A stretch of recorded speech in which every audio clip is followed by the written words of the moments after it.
everyone. Hello. That was very creepy. That was Happy a great Halloween. job, LockHeat. Happy Halloween. You got lots of kids. Do you guys do Halloween stuff there? Yeah, they just came back. It's, Oh, really? Yes, something of the last years, I think. It's cleaning ground here.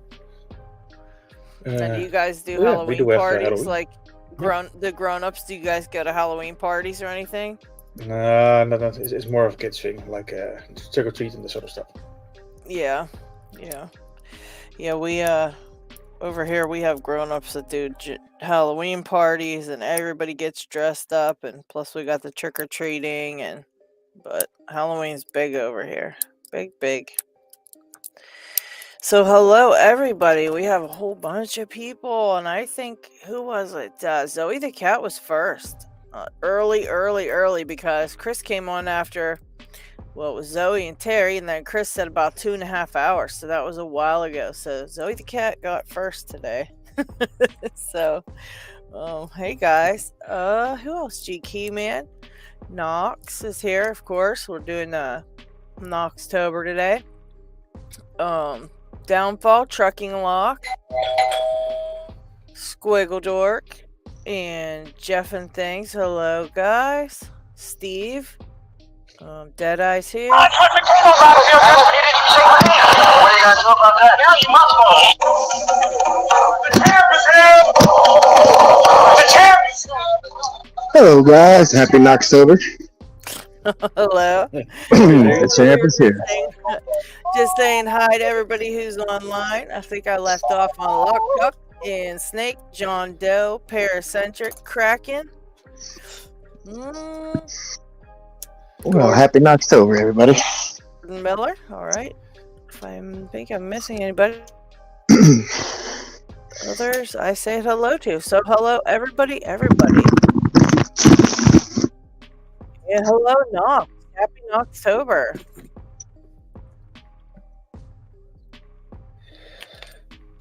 Knox, that's your cue. Chris peed his pants. Where did Knox go now? That's not good. Uh-oh, Knox. Knox's audio's off, I think. What's going on there? Kraken, what's up? Sure. He's got his dinner. At least it's not Vegemite. I'm not saying it. Drop the Vegemite. Yeah, Knox, if you can hear us, you don't have any audio, buddy. Okay, there we go. There he is. There it is. Apologize, technical difficulties. All right, there you are. I want to start off on a good foot, didn't want to get off wrong already. Hey, that's my shtick. Bringing dinner on. And Hope Complex, hello. Yeah, I have all my, Chris, thank you. I have a pile of my goodies stacked up on the side, and they all kind of avalanched. So I wanted to contain all the small pieces before they went rolling all over. We're having lots of swearing, so you just muted it, huh? That was Oh, so I apologize. You had to drop my headset quick. Oh, wow. Yeah, horrible. Hello, Mike. Oh, we got Michael and D-Mac popped in. Hello. Oh, sadly, John Doe has to open a trap door 100 miles away. He just came to say hello. So, all right. Well, hello, Very and cool. thank you for popping in. I hope you get that door open there. That's a long way to go. Jeez. Vegemite lasagna.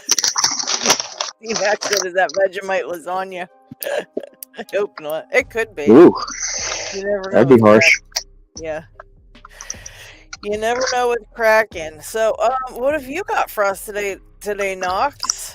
I'm gonna let you take it over for Knoxtober here. Okay. As far as giveaways today, I got a couple things for stickers. So for sticker packs, as far as things to show off, so okay, first off, what even is Knoxtober? All right, I was on for St. Patrick's Day, Locks and Loaded. That's my real birthday, St. Patrick's Day. But every year, I've had to share it with St. Patrick. So I figured it's cool if I share a Saint's birthday or a Day of Saints. So Halloween is the day I chose. So not that I get 2 birthdays, but I get 2 half birthdays that equal 1. So that's the way I look at it. I'm not saying I age twice as quick, but it feels like it.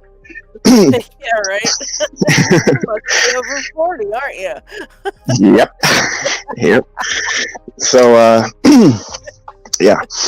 Anyways, I got a cool few things that I share, I guess, every 6 months. A little something I've either learned or picked up along the way, and or both. So, let's see. I guess the cool thing to show that's unique. The first thing I'll start with is from Jay Gabriel. So, let's see, the last time I was on Picking Time as a co-host, I showed off D-Max rattlesnake pins, which they are no joke either, especially the one he made has a pin in the main one. However, when you add the magnetic component here, I'm just going to take one of these magnets out of the bag, and then the rest of them I'm going to show you kind of hopefully through the bag. I can't imagine having to push these through chambers, and how. I don't like them. Okay. So now that's just a little magnet by itself, little 3mm. I don't know how neodymium, is that the way you pronounce it? I don't know. Magnet. So I laid it next to my pick, and it even just magnetized my pick, just rubbing up against it. But as you could see, okay, it sticks to any of them, and hopefully, get it. There you go. Okay, those are opposing forces right now. I know it looks like my hand's shaking. There you go. You can see the bag move away as I move the magnet towards it.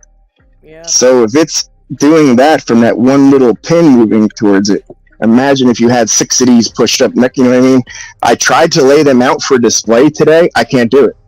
So like if I try to put 2 next to each other close enough to, lay them out like these key pins are, no, like they have to be a certain amount apart, and they started magnetizing everything. I was, you know what? I'm just going to contain them in the bag they came in for now. But just a really up close, I mean, these are very, very... Well, thank you, Trucker. Tight cuts for the serrations on the... Are you using these in a lock? Is what's happening here? You've got these for a specific lock in mind? Not yet, but it's going to be soon. I don't have a set one in mind. This was a total kind of surprise left field gift from Jay. So he does that from time to time. He'll just drop something off, and it's something amazing, and we're showing off. But how he's able to get 2 opposing magnets on top of each other in the little tiny discs like that, I mean, I'm not really doing too great of a job of showing, but I mean, they literally move. All right, now it's starting to attract. So you can see how going from chamber to chamber would push or pull each one that you either just set, or it would grab into serrations if or counter milling, whatever the challenge lock had in it. Yeah. Forget about it. That thing's crazy. That's really crazy. I think I've only picked 1 lock with magnets in it, and it was a hairy bow lock. And I wish I would have kept the video for the blooper reels, because it was freaking hilarious. Well, speak of the devil. Hilarious. Perfect way to segue. Chris. Wow. Okay, so Nick's picks. I have a couple of things. Shout out to Nick. He was nice enough to send me this Haribo, Irene, and it too has. It looks like in chamber 2 or 3, and then a little bit back, right about there, maybe 5 or 5. But you could feel it just click. So there's a couple of things sitting in this. I was wondering what it was that was keeping me from really getting any progress with this, and I still might have to pass it on without the open, but. Be a number of things. That's a hairy bow. Exactly. I have a DMAC lock that happens to be the next evil lock that I've ever picked That's Oof. a DMAC lock. I'll have to show you guys later. It's pretty bad, but yeah, some of them are just, they're just, you've got to be like Picksmith to pick them open, or somebody like, I don't know, someone like a sadistic picker who he's really good at challenge locks and stuff, and he just gets, I don't think he's ever had one he didn't open yet. I'd love to see that. So yeah, Nick was cool enough to send me that Harry bow, and along with that, he gave me a surprise as far as a clear kind of cutaway onto lever locks. So he asked me if I was into any other locks, and I explained I was just getting into dimples, which was just a few months ago, and he asked me if I had ever tried levers, and I didn't have the right tools to, and it just hasn't aligned. So he went on and sent me this, and then a tube full of the piano wire to bend for levers. So I've been able to get it open, but the way I've had to tension it is against the shackle. So I've yet to make a key blank or a proper tensioner to pick each lever with the tensioner inside the lock. But that's something I look to get into, and as a thank you to Nick, hold on, I need a second to grab this here. If you saw one of my shorts showing my girlfriend last minute locksmithing, so the locks that were in the house were Skillman locks from God knows when. Now, honestly, the house that from in their possession since the 60s, I don't really know when it was built, but it's all still functional. The only problem, I only have one key for the 3 locks, so I need to make another one before I send it on to Nick. I do have a couple blanks. I just don't know if they're the proper ones that are going to fit for here. So I'm going to have to do a little lever impressioning. But as a thank you, I have 3 of these. 2 have the full-on doorknobs and the shroud and the whole whatever. And this one's the smallest. So I figure if I'm sending this overseas, the small one in particular would be the smarter one to send. But yeah, I thought that was cool how Nick happened to give me the thing for lever locks, and then, I grab a few. Let's see. I don't know if anybody else happened to get their hands on. This isn't exactly exclusive, but I guess this is this runs for or this year's run for the Dick Pics by XP Mods. So it's the red handle. I think they call it this year the red bone, if I'm not mistaken. Then they have different sets, the red, white, and blue, and whatever. I didn't have all that, so I just got the this one with the. I wanted to see what their scales felt like in real time. So at least this gave me that example, regardless of what the tip was, Hey Xander, how's it going, buddy? Good. That's good. Kraken, are you eating spaghetti meatballs with a spoon? No, he ain't listening. Sorry. I think he has chili of some type. Mm-hmm.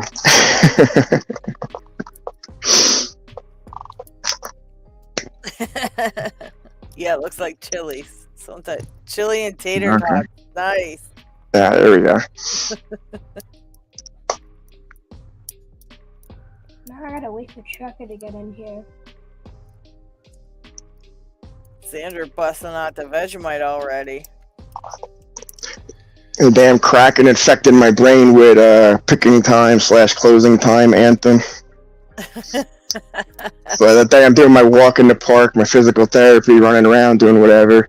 Like, I'm trying to write this, and it's like, it writes itself pretty much. I mean. Yeah, that was a good one. If you guys don't know what he's talking about, Kraken mentioned he should think up a song for something. What was it for, Knox? Just thinking up for picking time, right? Yeah, a theme song for picking time. Yep. Mm-hmm. And yeah, so he said closing time would be a good one, and Knox literally wrote it. Like, how long did it take you? It didn't even take you that long. No, about 45 minutes to write the words, and then like the last 15 minutes to like replace the words and put it like in tune so you could sing along like phonetically with the music, That was a pretty good one. So that's, I have it here actually on, let's see if the lights can interfere. So it's, for the intro, let's get the lamp out of here. Okay. Picking time for all the pickers to come out and show their skills. Picking time, picking locks is such a thrill, but never will it pay the bills. Picking time, so many locks you watch to pop. There's so many that never will. Picking time, what a wonderful scene. People are on the screen and other people just say hi. And that's the end of like the first verse. And for the chorus, you know, most of us are on some type of social media or showing what locks we're recently picking. So it's like, I know what locks I want to open up. I know what locks I want to open up. I know what locks I want to open up. I'm picking time. Picking time. Lady Locks is hosting. LockHeat won't stop vaping. Things are ready to begin. Picking time. Some poking and some turning. Why won't this thing ever open? I better go ask a friend. Picking time. None of the pins are binding. They are all just sliding. I bet that I am overset. And picking time. Ease up on the tension. Take a breath and try again. Maybe this time it will open. Then it goes back to the chorus. I know it locks I want to open up 4 times. I'm not going to sing it for you all the way, but the last verse is short. Picking time. Here comes a picksmith. He's yakking with the Kraken, and Isaac will explain what happened. Picking time. The dev is doing his thing. His picks, they are amazing. Who else mixes skulls with keys? And it has the outro, which is the same.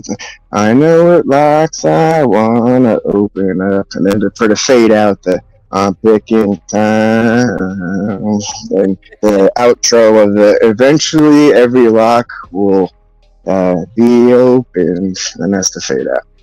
So I thought it would be cool if each of us sang one line. You know what I mean? So that would give. Figure this out. We're gonna have to figure this out for sure. I have to write the music, so we'll have to figure that out. That's a good one. Everybody loves it. Yeah, I tried to include as many members as I could, but with only, a 2-minute song with 3 verses, it's kind of hard to capture. You know what I mean? What the scene is, who the people are in it, and then what is it about? But I think it works. The good thing about that is you could write several different verses and do several different ones of it. Have several for sure versions of it even to include everybody. So that's pretty cool. Yeah, we'll have to make that a thing. I like it. Yeah, Jeff, they're on Discord. Hold on, I could post them again right now, I think. Yeah, Jeff's really good. He could even play music for it. Jeff could sing it. He's got a good voice. Did all you guys see Jeff's latest video that he made with the folk music? If not, you should check it out on his channel.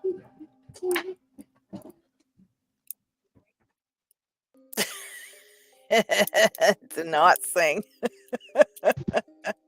I think maybe part of it is if some of us think it's singing, that would be pretty funny. Take it not to sing. Go ahead, Larry.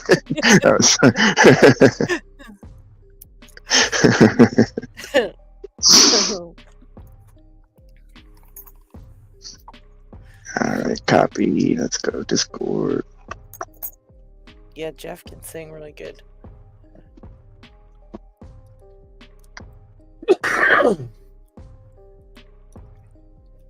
I think LockHeat's a really good singer in disguise too.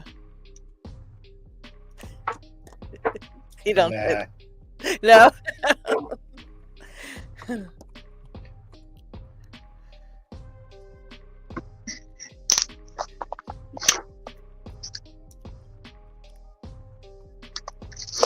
So, okay, well, that's loading. Oh, okay, finally loaded.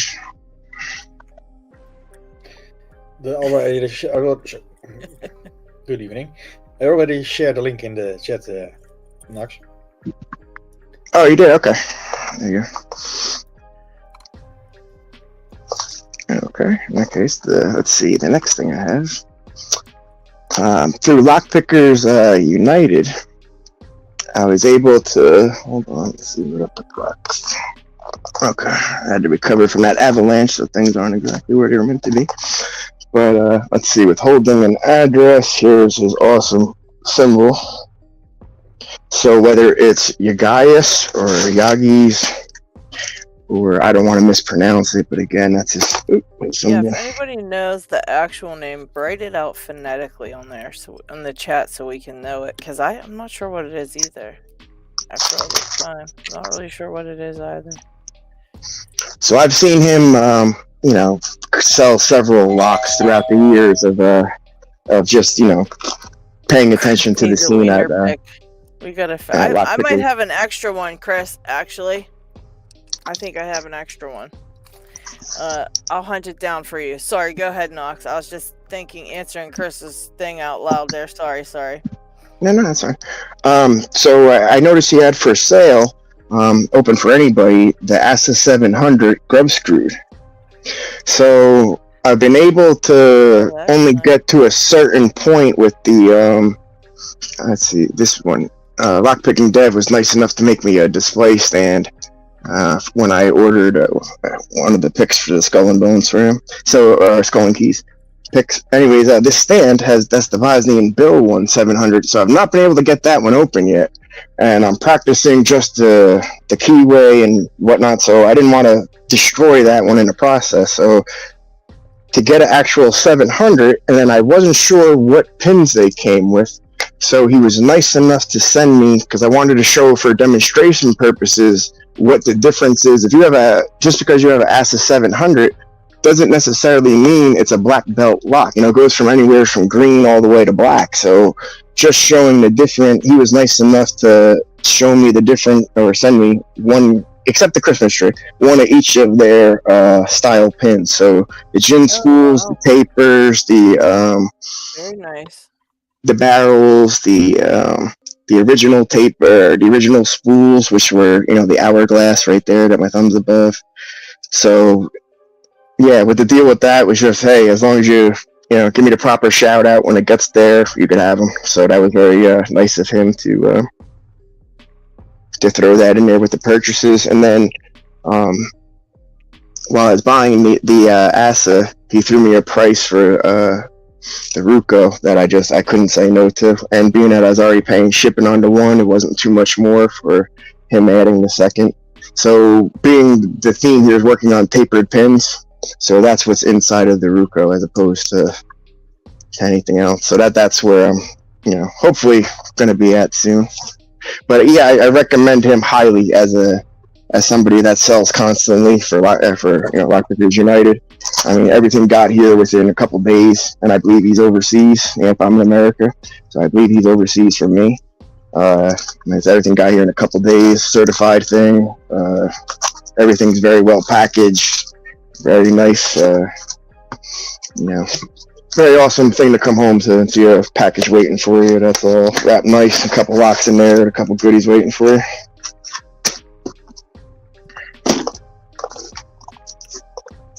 Nice packages. That's always nice to get lock mail, even when it's only one tiny thing. So to get a nice one is even better. Yep, exactly. Jedi, hello. Hi there. How are y'all? How are you? I'm okay. How are you doing? We're doing Knoxtober today, so we're doing great. Yeah. Woohoo! I keep cracking with the chili cheese tots. That's what I eat every day at first break. There's a Sonic connected to the convenience store that we go to down the street from where I work, and I just walk in and they automatically drop them for me.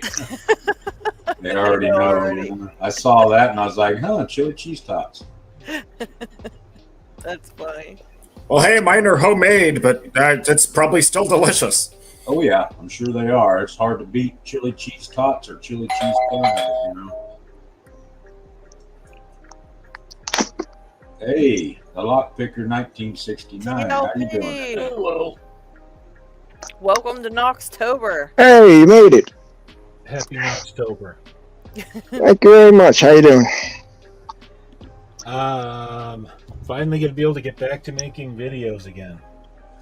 Aha. Been a very busy month. Finally slowing down. How you Well, doing over there, the bud? church stuff is slowing down, and I can get back to my normal life again. Yeah. Well, that's good and bad, but good. Oh no, it's not bad. Learned a lot. Yeah. Yeah, I'm interested to see. I saw that Chris is in the pre-interview pool. I thought I'm interested to see that one.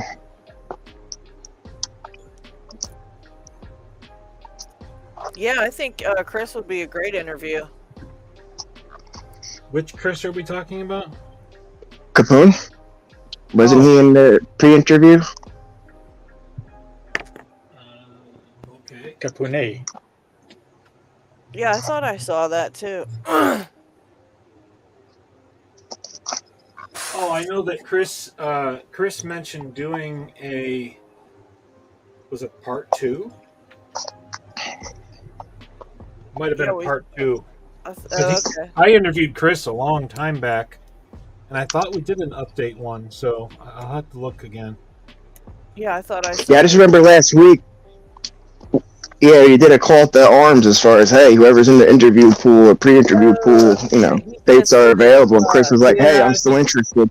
Yeah, the challenge lock one, he said, for the challenge lock. Ah, okay. Yeah, Okay. we'll do the challenge lock one for sure. But yeah, the pre-interview thing that I put out there, I didn't add to the pre-interview pool, but apparently everybody saw that, obviously, so he responded to that, and it was really targeted to the people that were actually in the pre-interview pool. But hey, I'll take anybody that wants to do a challenge lock interview in heartbeat. So Gotcha. definitely Chris.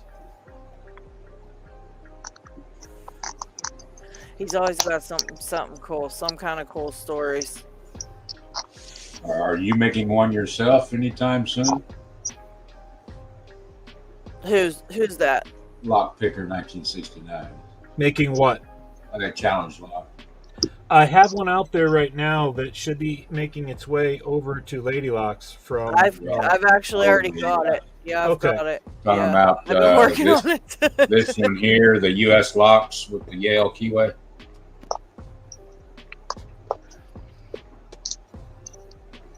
What about it, Deadeye? I think is that the one he's talking about where he put some super duper pins in it? It was I'm not sure what the actual lock of it was. What was the lock on that TLP? I saw this one that he sent out. This one here. Yeah, I can't remember. I'll have to take it out in my drawer. It's blurry. It's hard to read what it says on there, but. Oh yeah, it's the U.S. lock. Yeah. Yeah, it's this It's one. a U.S. lock, yes, but what's the name of that on that lock?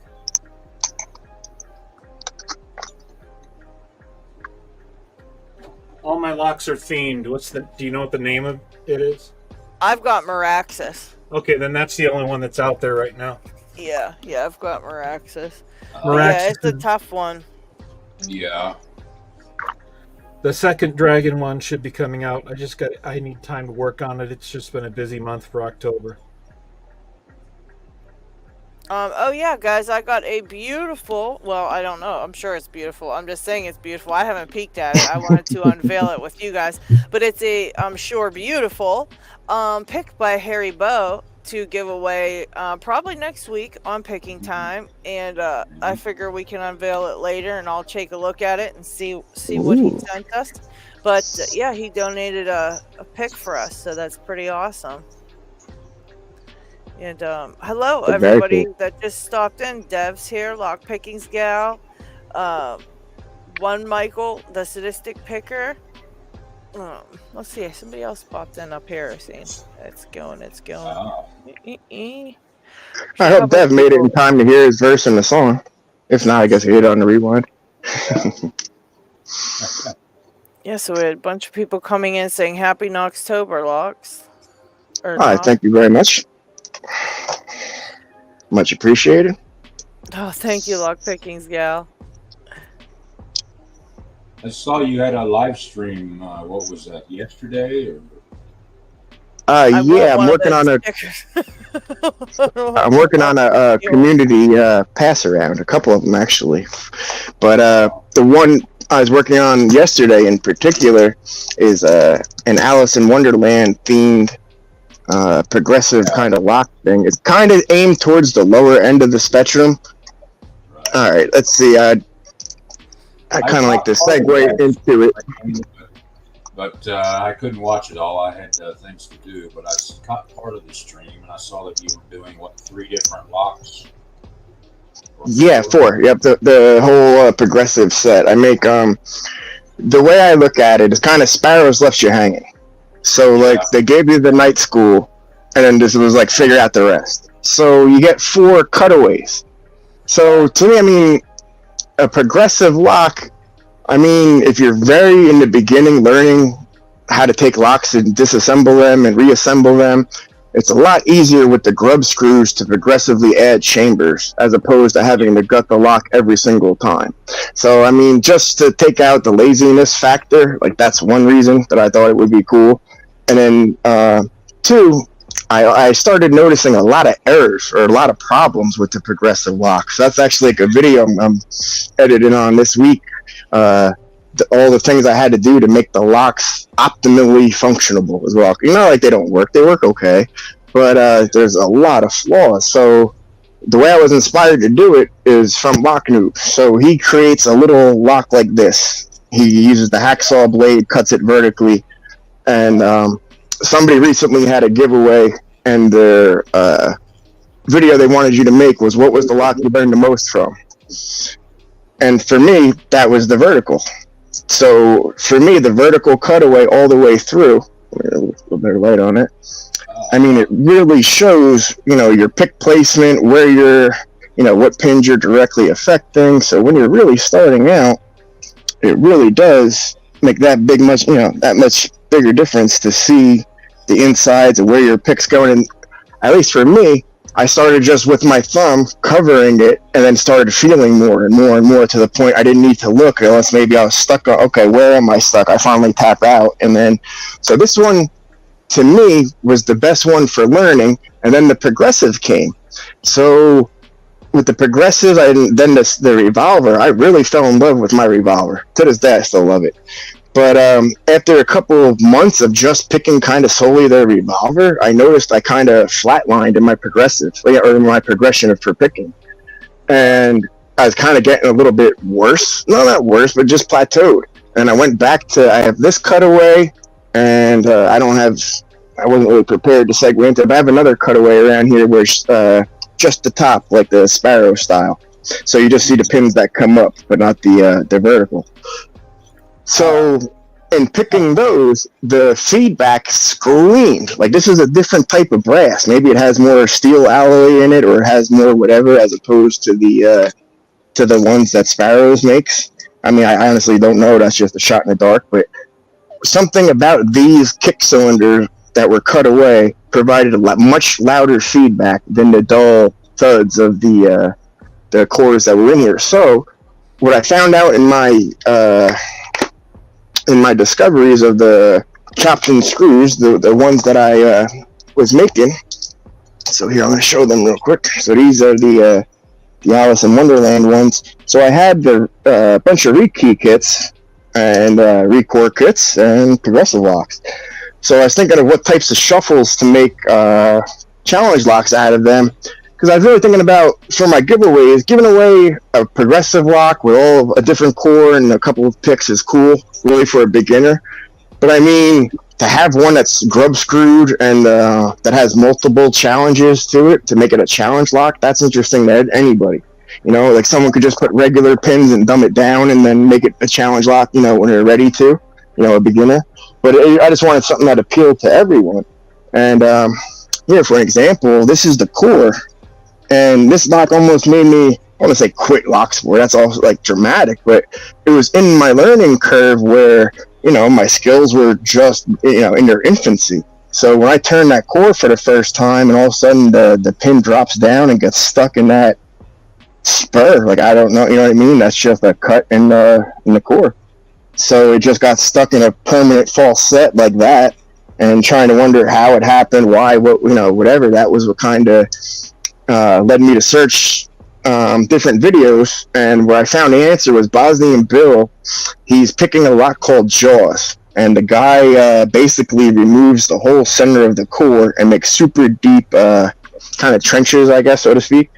So Build shows you two ways at the end how to do it. He flips his pick upside down, so it's just the flat part, and lifts it all the way up without a tensioner or nothing, and turns it. And then another way, he puts it back together, and then he bumps it really hard with like a hammer, and then that, you know, raises the pins up because there's no core to hold it. He was able to kind of just flip it. So seeing that, I was like, oh, I'll try to bump it. So I hit it with a hammer while tensioning it, and then that, you know, was enough to lift the pin. And then I turned it back, and then I didn't mess with it for a while. So I mean, just to be in that infancy, to kind of get a, you know, a kick to the knee as opposed to the other place, I want to say. But you know, it kind of put me in a place where I wanted to learn, and it kind of dampened my spirits to further go for a little bit. So when I was taking these apart, it you know, the grub screw just seemed like the natural progression. Yeah, I of course can gut locks. I've redone a fourplex once years ago. They needed it master keyed because too many people were leaving with their key and they didn't have one. Blah blah blah. But given my arthritic fingers anymore and pulling clips and everything, that's why I like this with the grub screws. This is the ultimate adversary. Yeah, okay.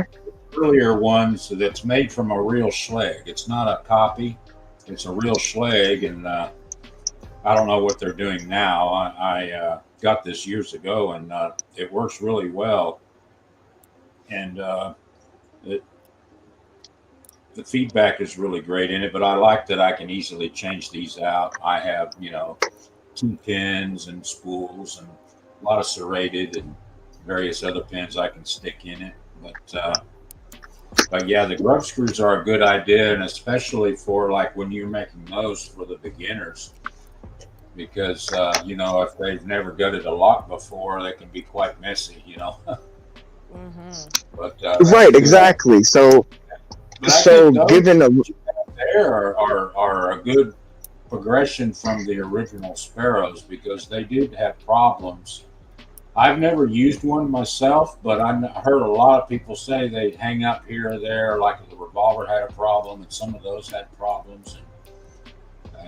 Yes, and that's in the video. I'm going to show you my little tips and tricks of how to get around them. Like, for example, one of them, I just tape a little piece of 1,000 grit sandpaper, and I just tape it around the pen, and literally just when I pop the core out, I'm literally just spinning it, you know, minor drill style, but I'm just feeling the top of this. I'm getting all the spurs out of here because they're there.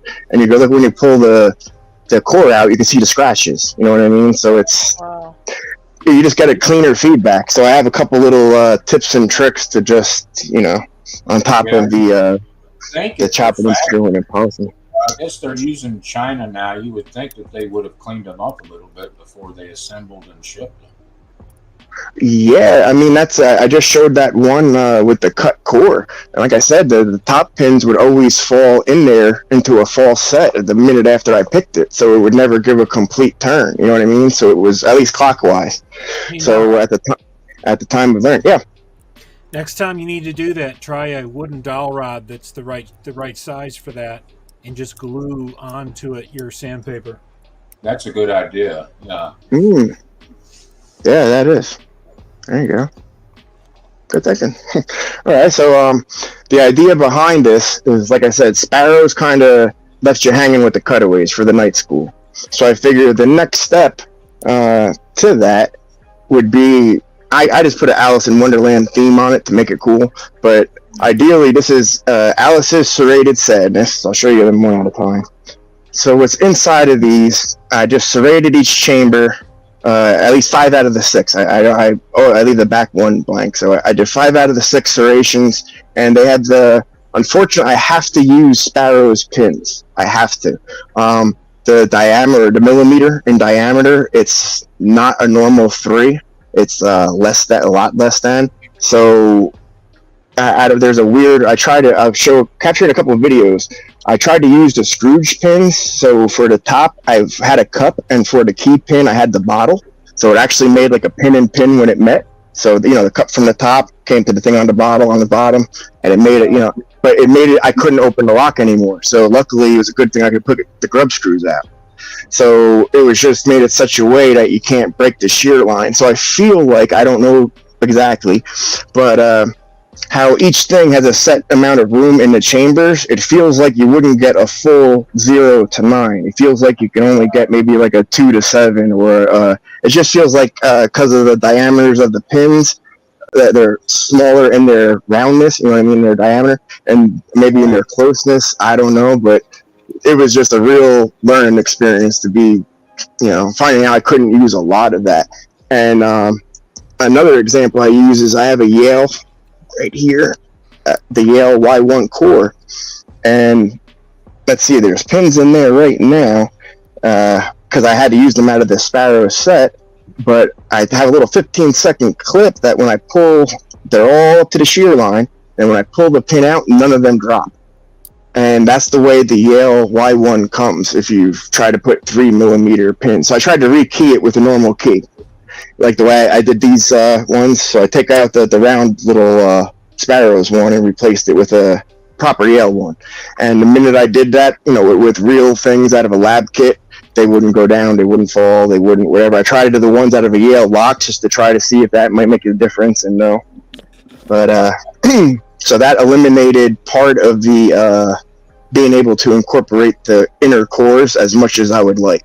So for the basic Alice in Wonderland thing, I just eliminated that recore part and just stuck with the rekeys and the security pins. So I said the blue one is Alice's Serrated Sadness, and I'm probably gonna engrave something decent on there, even if it's just a name. But so that's the one that you're gonna learn your serrated pins on. The Mad Hatter, this one's all spool pins with counter milling in them. So, for this one, and all of these are pin to 6. So even though they're 5 pin, SC1s, I was able to put the last pin on the nose of the key. So all of them are 6 pin. So you got your serrated with Alice. You have the Mad Hatter with the spools, and ideally, I'd like to make a challenge lock. Oh, did he lock up? Yeah. Knox. Uh-oh. Yeah, that's not cool. Getting picked from my own party. Thanks, guys. Uh-oh. Knox keeps leaving us to our own devices. Real quick though, Sure. let's see. Michael wanted to know, would some kind of lubricant work inside the Sparrow's night school locks? No, Those were, because I don't think I've ever seen those. do not do that. All of the Sparrows, cutaways, or progressives are graphite lubed with powder.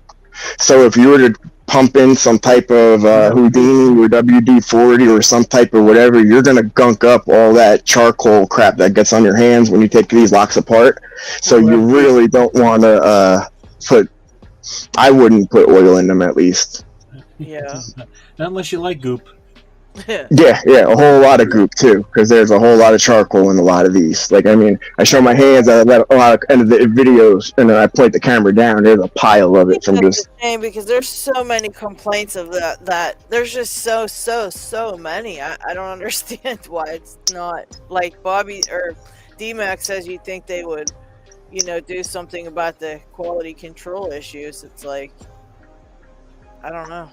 That's Yes, no, they 100% have gotten worse in quality over time, and I have, let's see, I showed it in my live stream yesterday. I have the bag of, okay. Emailed them about have you ever actually emailed them or sent them some of your videos like that Yeah, yeah. Yeah. We communicated. Yes, I'll leave it at that. Yeah. Yeah.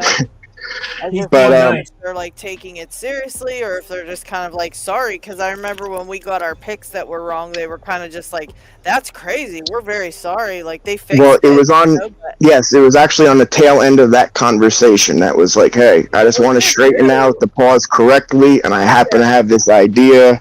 I You just know, see you what might. you mean because when you're new, you don't know that. Like I would have never known any of that. Like you just said, you kind of were like, "Wait, what's happening here?" And you don't know. So you're brand Yeah, you new brick the and you lock have with no no knowledge. clue. Yeah, and you don't know what's going on. So I mean, to give such a crappy thing to somebody new is like very discouraging. You know? Yep. Yep.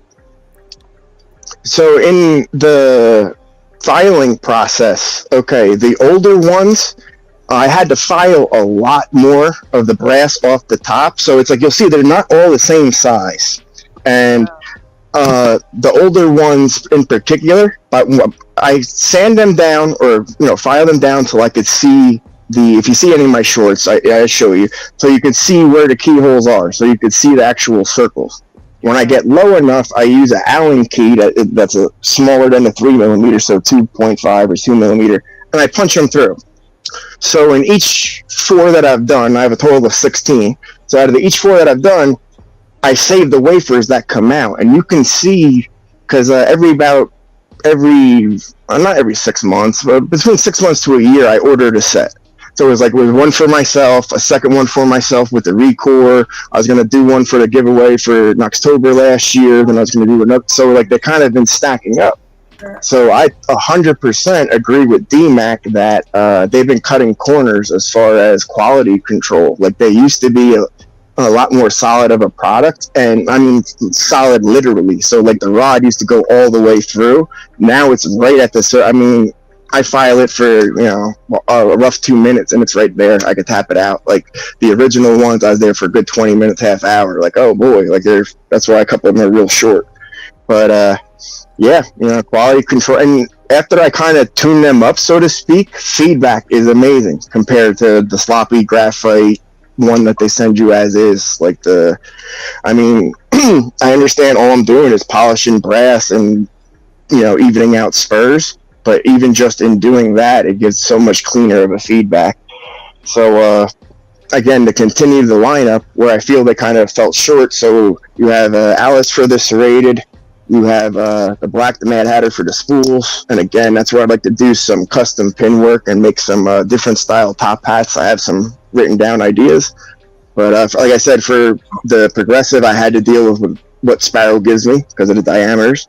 This one's Eat Me, so that's going to be the mushrooms, and again has appropriate counter milling, both serrated and Now, what counter made milling. you come up with deciding to use these? Like, because these guys are talking about it, and I mean, all this is true. You can get a cylinder, any mortar cylinder is better quality for making challenge locks, and that is true because you can get one here or there, or you can even just ask anybody in the community, does anybody have a couple of cylinders, and someone will send you some for free. But what made you decide to use these in particular for a challenge lock set? Or was it just that you got them, they were crappy, so you thought you'd do some work on them and thought, you know what, I'll just make them into challenge locks? Or what was your thinking? No. I was sitting here one day thinking, how can I improve my giveaways as far as the body bags I was giving out for Knoxtober?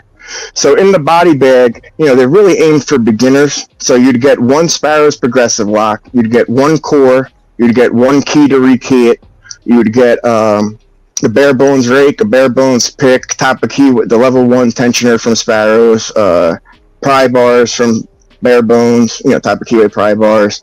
And it all comes in a little, let's see, I had one right here. It all comes in a little black, like eyeglass case that it looks like a body bag, so that's why I call them body. Oh, here we go. I know I had one right here. So everything fits in this has a little bare bones emblem. Let's see if the camera picks it up. It's hard to see because it's black on black, but so I'd fit everything in there.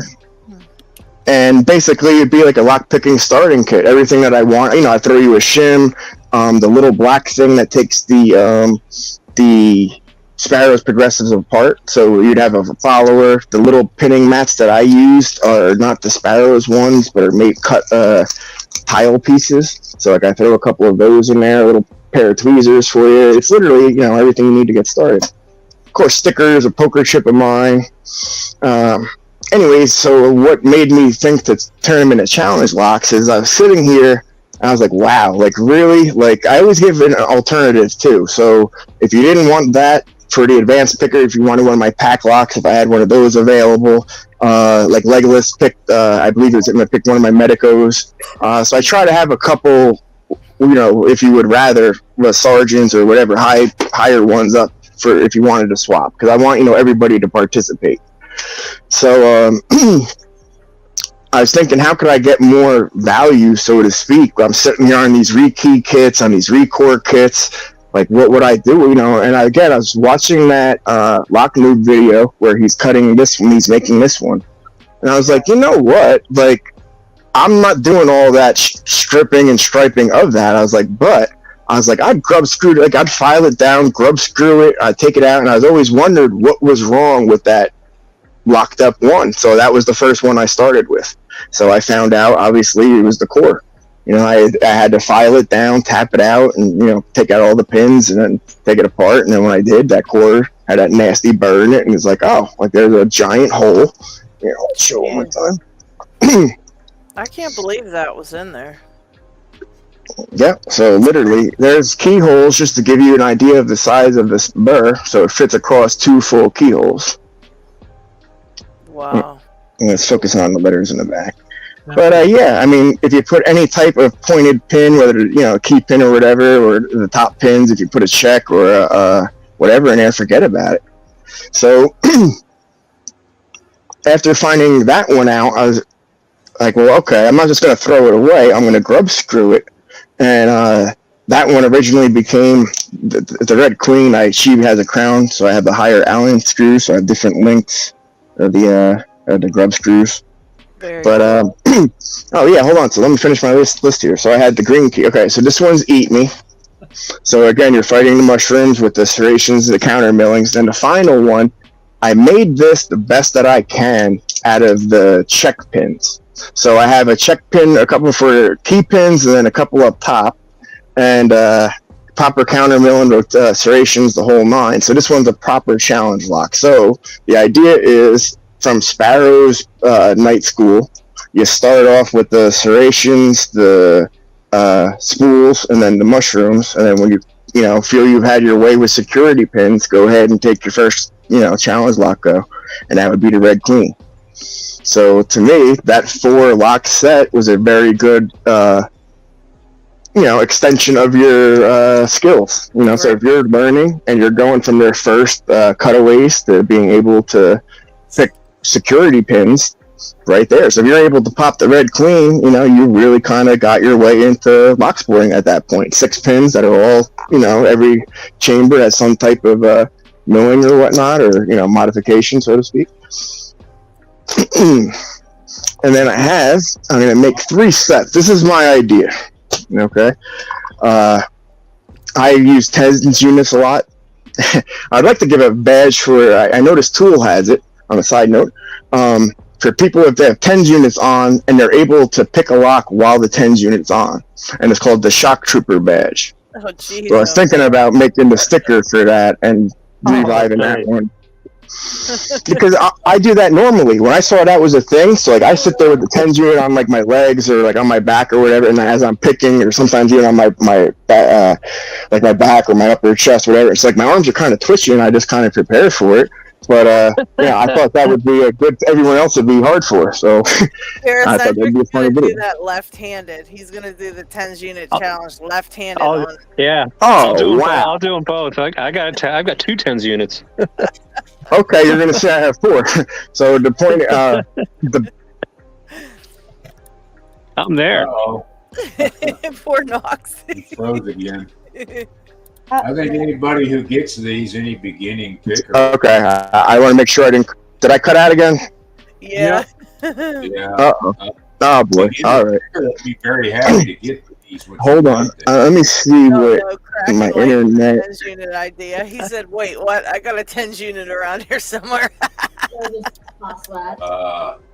Yeah, I think that's a good idea too. As far as that's a very interesting aspect. Of being able to do that. That's not everyone can endure even a low voltage. It being shocked. Yeah, but the point is, I like this for the magnetic clasp. Like so, if for Alice in Wonderland here's the idea. You open this up. I'm gonna have a Knox Locks thing over here, and I'm gonna show you the Alice stickers. When you do, you're gonna be like, "Whoa, that is actually kind of cool." So I'm gonna make two versions of it. There's gonna be the Alice's Adventures, and then the Through the Looking Glass, and that'll meet the sticker. So you open this up, and I have the sticker that says "Down the Rabbit Hole" right here, and then dot dot dot, and then that's gonna be. I have a little washer thing that I'm gonna put around that, so it doesn't rip or break. So then when you lift that, it's going to open up, and I have the black foam that I'm going to cut the foam to fit for the four of them. So that'll be in there, and then I'm going to have the pictures for each. So Alice's Serrated Sadness, there'll be a picture of Alice. There'll be the picture of, So the Mad Hatter. I have the one that says "Eat Me." I have the bunch of the Red Queens, and then there's a cool sticker on to show you that almost seem. Not like they're meant for lock sport, but good old eBay through the mail. Sorry, your stuff got wet. I was like, are you kidding me? Like, this is for like a real project I have here. You know what I mean? This isn't like. Yeah, so they came here, they were wet, but they're enough to work. So there's, like I said, I'm going to make 3 sets. I don't know if I can make all 4, but the idea is I'm going to have one I'm keeping myself just as a cool idea. One I'm sending as a pass around. I'm going to introduce on Lockpicker 69's channel November 5th, I believe, right? And then, okay, so November 5th, tune in there. And then another one, I'd like to send one to Europe, man. Like, I don't want to leave them out of it. So, like, to circulate one around there. So here's the stickers that I have. And, like, for example, this is it's Alice in Wonderland, but it's from the Tim Burton one, and that just has a keyhole. So it's like, how awesome is that for just to show you the side of the box? Like, as you're getting it like that, there's the keyhole to Wonderland already, you know what I'm saying? So you already have a lock-related thing from the side, and you haven't even looked at it yet. So it's cool to have that thing like that. I don't particularly like the Alice's or the characters from this one too much. So I do like the Don't Let's Be Silly. That one's cool. I do like the Red Queen. That's the Tim Burton inspired one.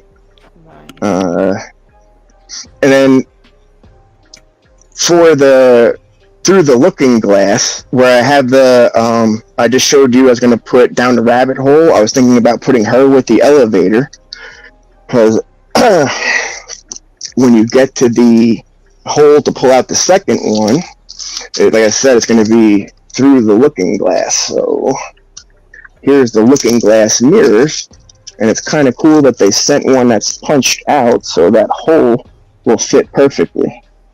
So like there's one part of the looking glass, and then when you pull up the thing, you'll get the locks. So that's kind of cool to go through the looking glass to get the stickers. I just like the different play on the different Alice in Wonderland. That's pretty cool, Knox. Now, these are the ones that I'm going to use. To me, like, that Alice just screams sad. So, like, when I call it Alice's Serrated Sadness, when I was just looking at what I was going to sticker-wise, or when I was running through idea, I just saw that one and just fell in love with it. So, like, that's the one that I, kind of inspired me as far as which ones to make. And then there's the other ones for Through the Looking Glass. So I figured if I put the elevator like she's about to go down, there's the looking glass solid, and then put the looking glass hollow for you to lift and then go down. And then we're all mad here. I thought that'd be a good one to throw on the inside when you open it. And then for, like I said, the name of each lock, so the one of Eaton, so that'll be on the inside for one of them at least. I think that's another brilliant red queen. So to have her pointing at Alice down there like that kind of, I think, has an awesome little, little theme going on to it. But again, here's another one of Alice, all sad looking. That's really nice, Knox. Yeah. So again, that was in a way trying to see how I could add more value, so to speak, for my for the cutaways, or for the progressives. So with them being grubbed and screwed with the Alice in Wonderland theme, that lets you pick up where Sparrows left you at. So if you were the last looking at a cutaway thing, or trying not to look at the cutaway thing from the night school, then this would be your next logical step. Within that, realm of progressive.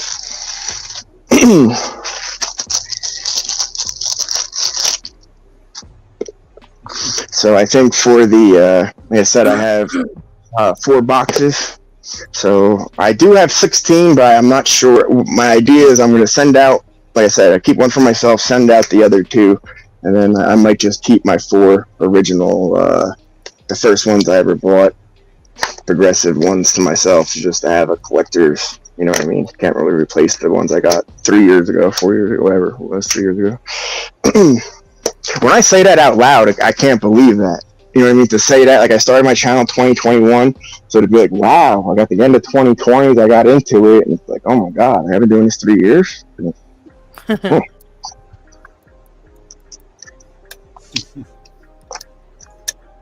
There's so many different things to do. I mean, just as far as I love experimenting with different lock handles. So for me, I've been preaching, here's something else to bring up, bare bones. So, part of my Knoxtober giveaways, I guess this would be the main money value part. First, a lockout tag out, which, if you can see the creepy, it's kind of hard to see, but you got a creepy little skeleton guy peeking at you through the hole in the box. So you pop him out. There's a little bare bones guy with the bare bones logo, and that's the Master 410 lockout tag out. So I have, that's part of my giveaway, and the keyway is pretty decent. Got 2 low cuts that you're gonna have to get around the high middles, but yeah. So that's part of it. And then, as you see in front of you, what's known as the bone roll. The 4-piece kit. So you have the 2 small and the 2 medium-sized flags. I found there's really no use for the bigger size flags, as these ones kind of almost touch 2 pins as it is already. So I just didn't go that. But this is, if you look under thing, I believe it's like 89 or 100. In here you have the Z-bars. Different types of that for the tensioning.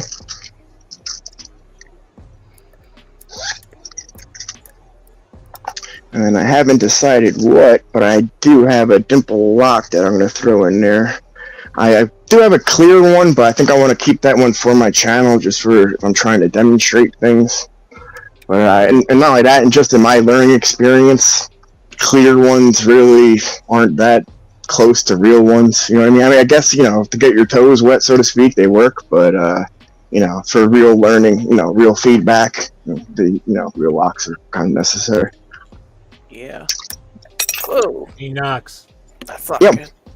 for any for potentially a future challenge lock set or something type venture. If you want to collaborate on something, I can do custom vinyl work for the locks and or the cases that you put the locks in.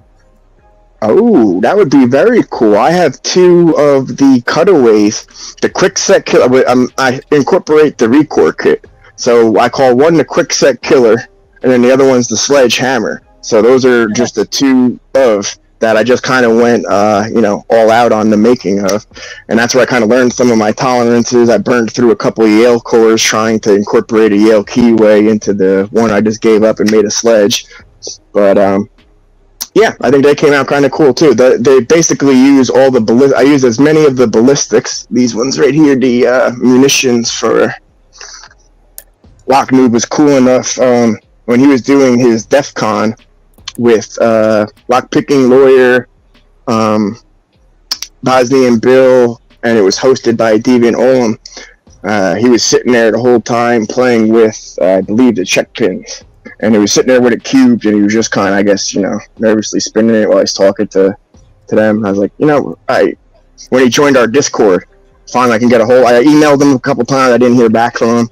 But when he joined the Pick and Time Discord, I was like, hey, just curious, like, have you ever considered selling one? Or, like, would you put a couple in resin that I could buy from you? You know what I mean? What would you charge for that?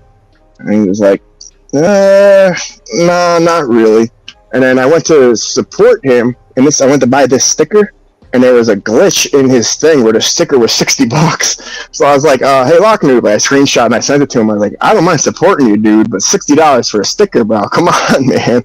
And he was like, oh, that's totally an error. It's, $6, it's not 60. He was like, what's your address? I'll take care of it. So when he sent me the stickers, these were in there. So these are each one of the pins he made. And then he engraved on there the munitions, Scrooged, and check. And then if you look from the top down, like the checks in a row, like as they would be when they're positioned on a board, the munitions are, it's hard to see clear, but they're like a target where they're round.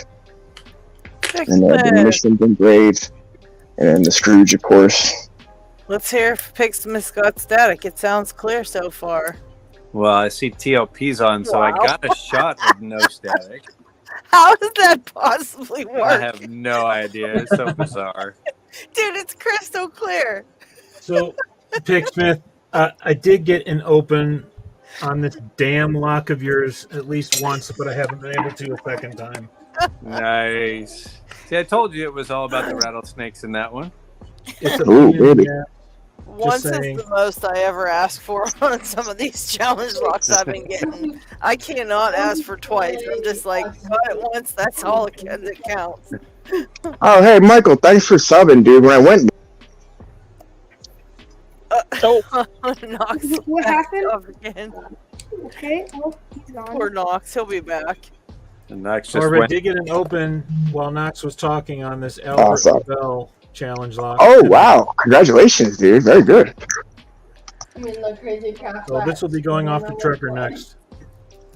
Good luck, Trucker. I've got a big box of locks for Trucker that are coming to him. Trucker's got some evil things intended for challenge locks. He deserves some evil challenge locks going his way. Yeah, that's we're collaborating on the 730 words. This should be interesting. This should be very interesting. Yeah, that ought to be This interesting. lock is going to him next. Yeah, he deserves some evil challenge locks going his way in the next little bit. Although I don't know, it might give him more ideas. I don't know if that's good or bad. Speaking of evil challenge locks, I need to get this to LockHeat. It's been like 6 months since March. 7 months? If you want to send it to me, I need to get I this. can get it to him because I'm sending LockHeat a package shortly. Okay, yeah, I would appreciate that. I've been holding on to it for way too long, and that's one of the rare ones that I got from Packlock with the anti-bump technology one. So that's like one of the rare ones that have the serrated key pins. So that was going to be one particular hard one. Oh, God. Lucky. Yeah. Well, I made yours first in time for the Knox Locks and Loaded one, and then, or like right after that, and then I thought they all came with the anti-bump technology, and no, apparently just yours and Lady Locks. After that, they all Panda Frogs, Sadistics, everybody else just had regular key pins. And I work with Packlock gives me per lock. I don't have extra pins for there. Hey, Deadeye. You there? Yeah. Hey. Yeah. So on that lock, Lady Locks was talking about earlier, if you do get an open, I send you one of these.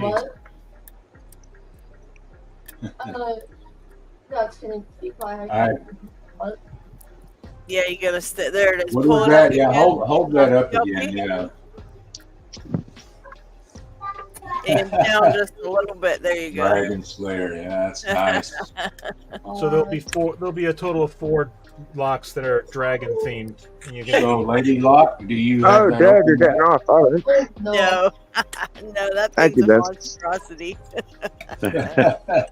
It truly is a monster, and I have So not you gotten have that. You have that as a what is that? Game of Thrones themed, or what is that? It's actually from the book series that's related to Game of Thrones called House of Dragon, and there's a whole Wikipedia thing out there on all the dragons that are part of that whole series. So the lore Yeah. is included in the logbook that comes with the lock. Okay, for each dragon and all Yep. that. Yeah. Correct. Very cool. Very cool. Yeah, he made a I whole had a bunch of feeling. stickers. I said, you probably should have just made like 4. Well, I thought that might have been for House of Dragons because I didn't recognize that name. From Well, that was Game one of the of first Thrones. community locks I ever sent That's mean. them out and send them back to me type locks. So That's mean. Oh, we've got some shout outs going on here. One of our new black belts. The French. There we go. Left time. Posted a video just a few minutes back, I believe. Oh, okay. I forgot how to do that. I love that little guy in the Oh, yeah. picture. That's so cute. Okay. First one. It looks a little recently happy went lick, for a so, lock picker, though, but That's good. I said it. what's that? Look Look at that. That is so cool.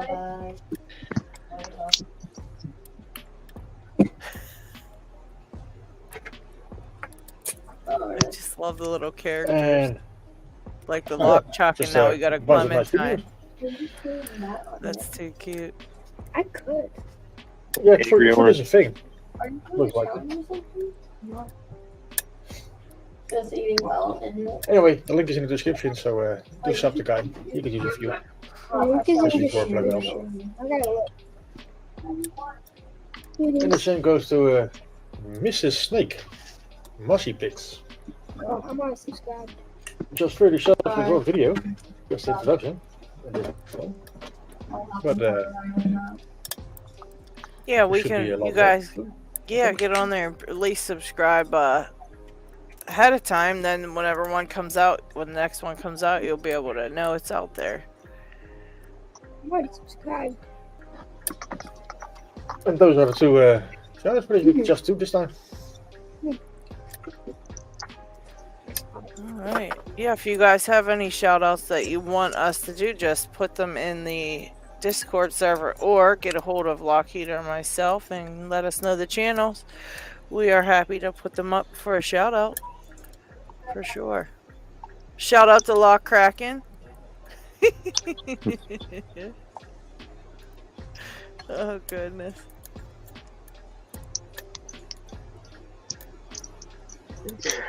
Yeah, in my review for Lock Noob stuff, like I have when I first ordered multi-picks, my first order was I only ordered from them twice, but the first order, the thing that I grabbed was the Lock Noob version of it, and my thought, or my school of thought, was later revealed in his video the same reason why he made it, and just being it covers a lot of areas. So it has like the 2 dimple picks, you know, left and right flag with the I believe it's like 4 tensioners.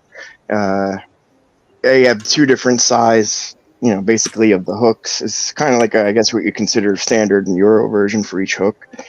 But I thought it was a very good kit. So I just unfortunately can't use multi-picks too much because of my my hands. I need bigger handles.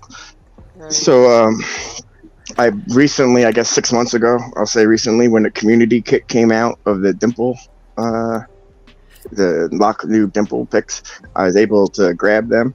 So that I've been kind of learning with them, and I don't know, they're decent, but I think in general, the multi-pick kind of steel has a little flex to it, where I noticed I have I was fortunate to get a custom one. I won one early from Locksport Viking. So the part that I'm talking about is in the shaft here. I noticed when I'm using the multi-pick version, there begins to be like a bend or a little bit of a.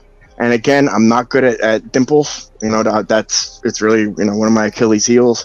So maybe I'm over tensioning, and I'm creating too much torque on the tool. So that could be the problem with the smaller diameter tools. Maybe I'm trying a little too hard. But for me, when I had won this, Locksport Viking was like, the tip was he milled this all down. So he's like, would you like it as is, or do you want me to chop the thing and make it so you can replace the tip? And I said, you know, at that time I didn't have a dimple pick, so I said, if you wouldn't mind, could you cut it and make it replaceable? And sure, no problem. That's cool. Yeah, and to me, this is the best pick I have, and the flag on there is so tiny. When I got it at the time, I was like, oh boy, because I won first place in this giveaway. So what I picked was a lockout tag out. Let's see, right here, actually, I still have this one. Here, the Abus version lockout tag out. The guard I don't have right here, but the guard I've never been able to pick. That's a dimple lock. That's pin and pin. And this was made. He made a video. Well, he made this pick to pick that lock. So those two were, you know, perfect to go together. And I've never been able to get the open yet. So I went to multi-pick to try to train with the cutaway version, where half is the dimple lock and half is the pin and tumbler. It's okay. It's a lot better than Sparrows. I mean, like the steel or whatever it's made out of gives much louder feedback than the dull Sparrows. But again, you know, like a cutaway is a little different, and I'm just not used to the turning and the torquing of the dimples. So when I got the community kit, when you see them on screen, hold on, I have them right here. You really think that the handles, they are kind of missile shaped or bomb shaped. So the fronts, and I also got the lock noob tensioners to go with it. I figured if I was going to get the kit, you know, might as well get the tensioners that was intended for it. So if you look, they're kind of, like I was saying, bomb or missile shaped in diameter. Right. Yeah.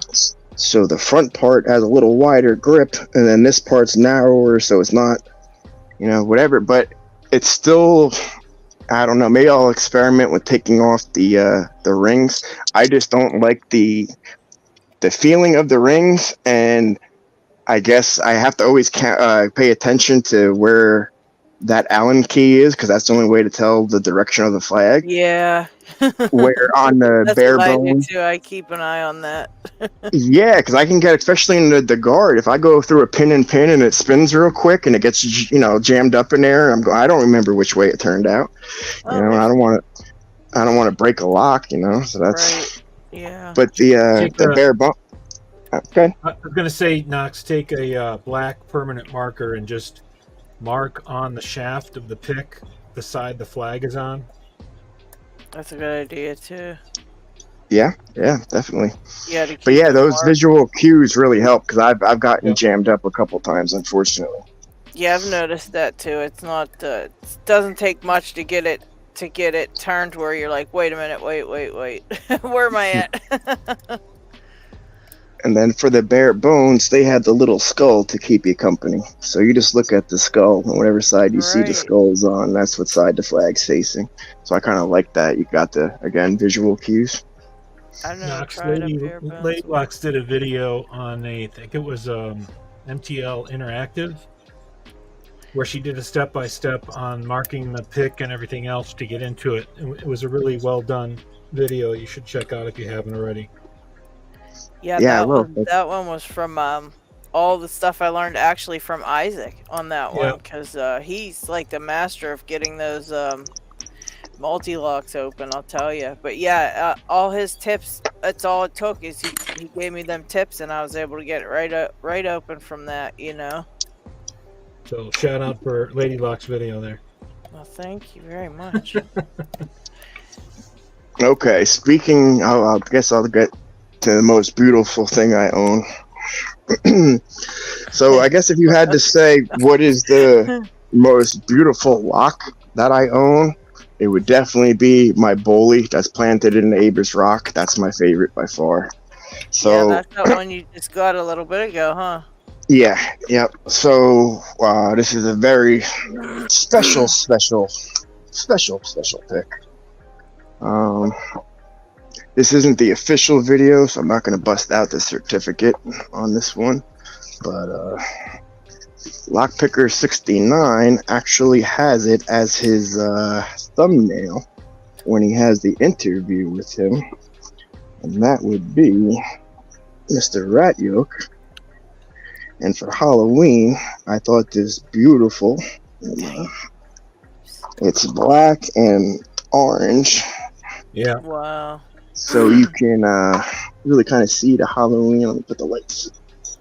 There we go. Gorgeous. Beautiful pick. I mean, you talk about mirror. I don't even want to touch the tip of it. I don't want to dirty it with my oily fingers. Like, this thing's so beautiful. Wow. Yeah. Like, I mean, look at that. Oh my gosh. Yeah, I mean, those are gold tipped pins. So they're yeah, dude. I mean, it's phenomenal. I have the certificate. I just don't have it. Like I said, I'm doing that one for the video. I don't want to break it out, but that's I believe 14 or 18 karat gold pins.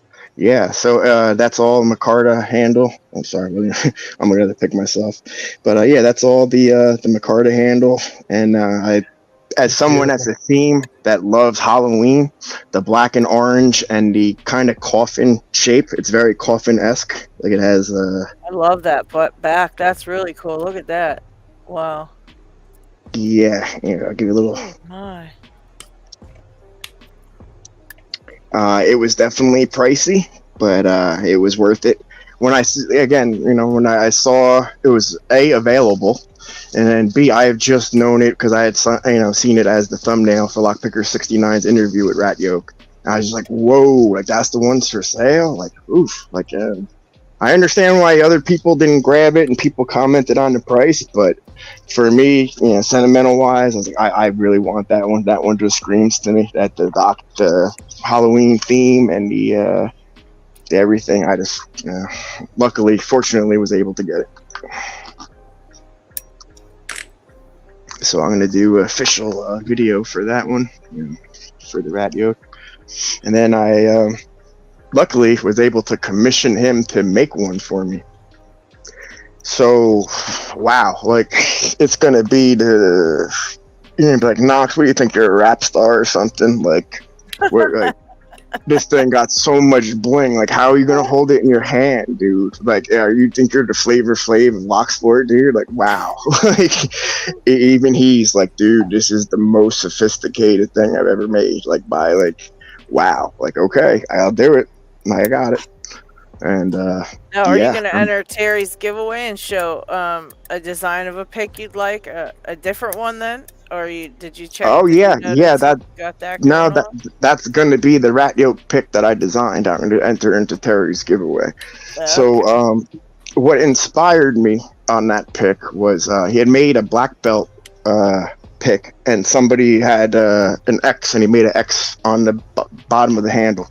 So let's see, if it was, for an example, if this was the Tang, it had the X right here. Yeah, he inlaid a silver X for 10th Dan. Wow. There you go. So I looked at that and I was like, yo, wait a minute. You can do that? So if that's an X, you can make an O with a turn keyway and then an N and a K, and you can make it pin. He's like, I can. He was like, dude, that's a lot of money for silver inlays there, pal. Like, that's, I could do it. Are you willing to? And yeah. So bougie, Knox. Holy cow. Beautiful word. Yeah, no. Yeah, that's and then I was able to grab one of the rings that I wanted. It's Yeah, that's it. It is. It's an ornament. I would never pick a lock with that. Like that is, like I said, I didn't even touch the blade with my finger oils. I don't even want to, literally. No, that lock will never, or that pick will never see the inside of a lock. I don't want to make that sound unfortunate, but that's a showpiece. That's something else I'm gonna put with the. This is what I asked him, and he's not sure he can deliver it yet.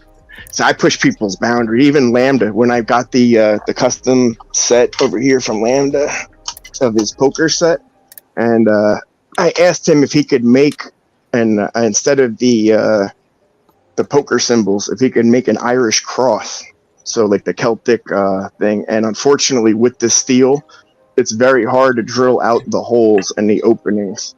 So it's like that's let's see, might as well show one.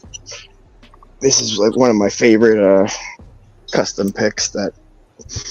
So I have the one with the bare bones handle that I like to play with, and the difference between the two, the one from Sparrow is on the bottom. That one goes for all like the quick set sledge to open 3mm keyways. I mean, these are obviously fun picks. These aren't, you're not getting into serious tight keyways or anything with this raking style. But what I love about it is if you're trying to speed pick or trying to get something open in a hurry, particularly the length of the hook on the bottom one has to me it looked like a little ET finger, but you just do a quick little rake and the Bogota part gets the false set because they're small little humps, and then whichever ones you feel that are fighting you when you do the light raking, that's the one you just kind of feel it for counter rotation and poke around until it opens. So I just like the flavor of it. So I have that one for the 3mm and then the custom one for the 2mm. But they're very fun to me. I like the poker series one, the heart in particular. That one's a very fun set. Very, very fun pick.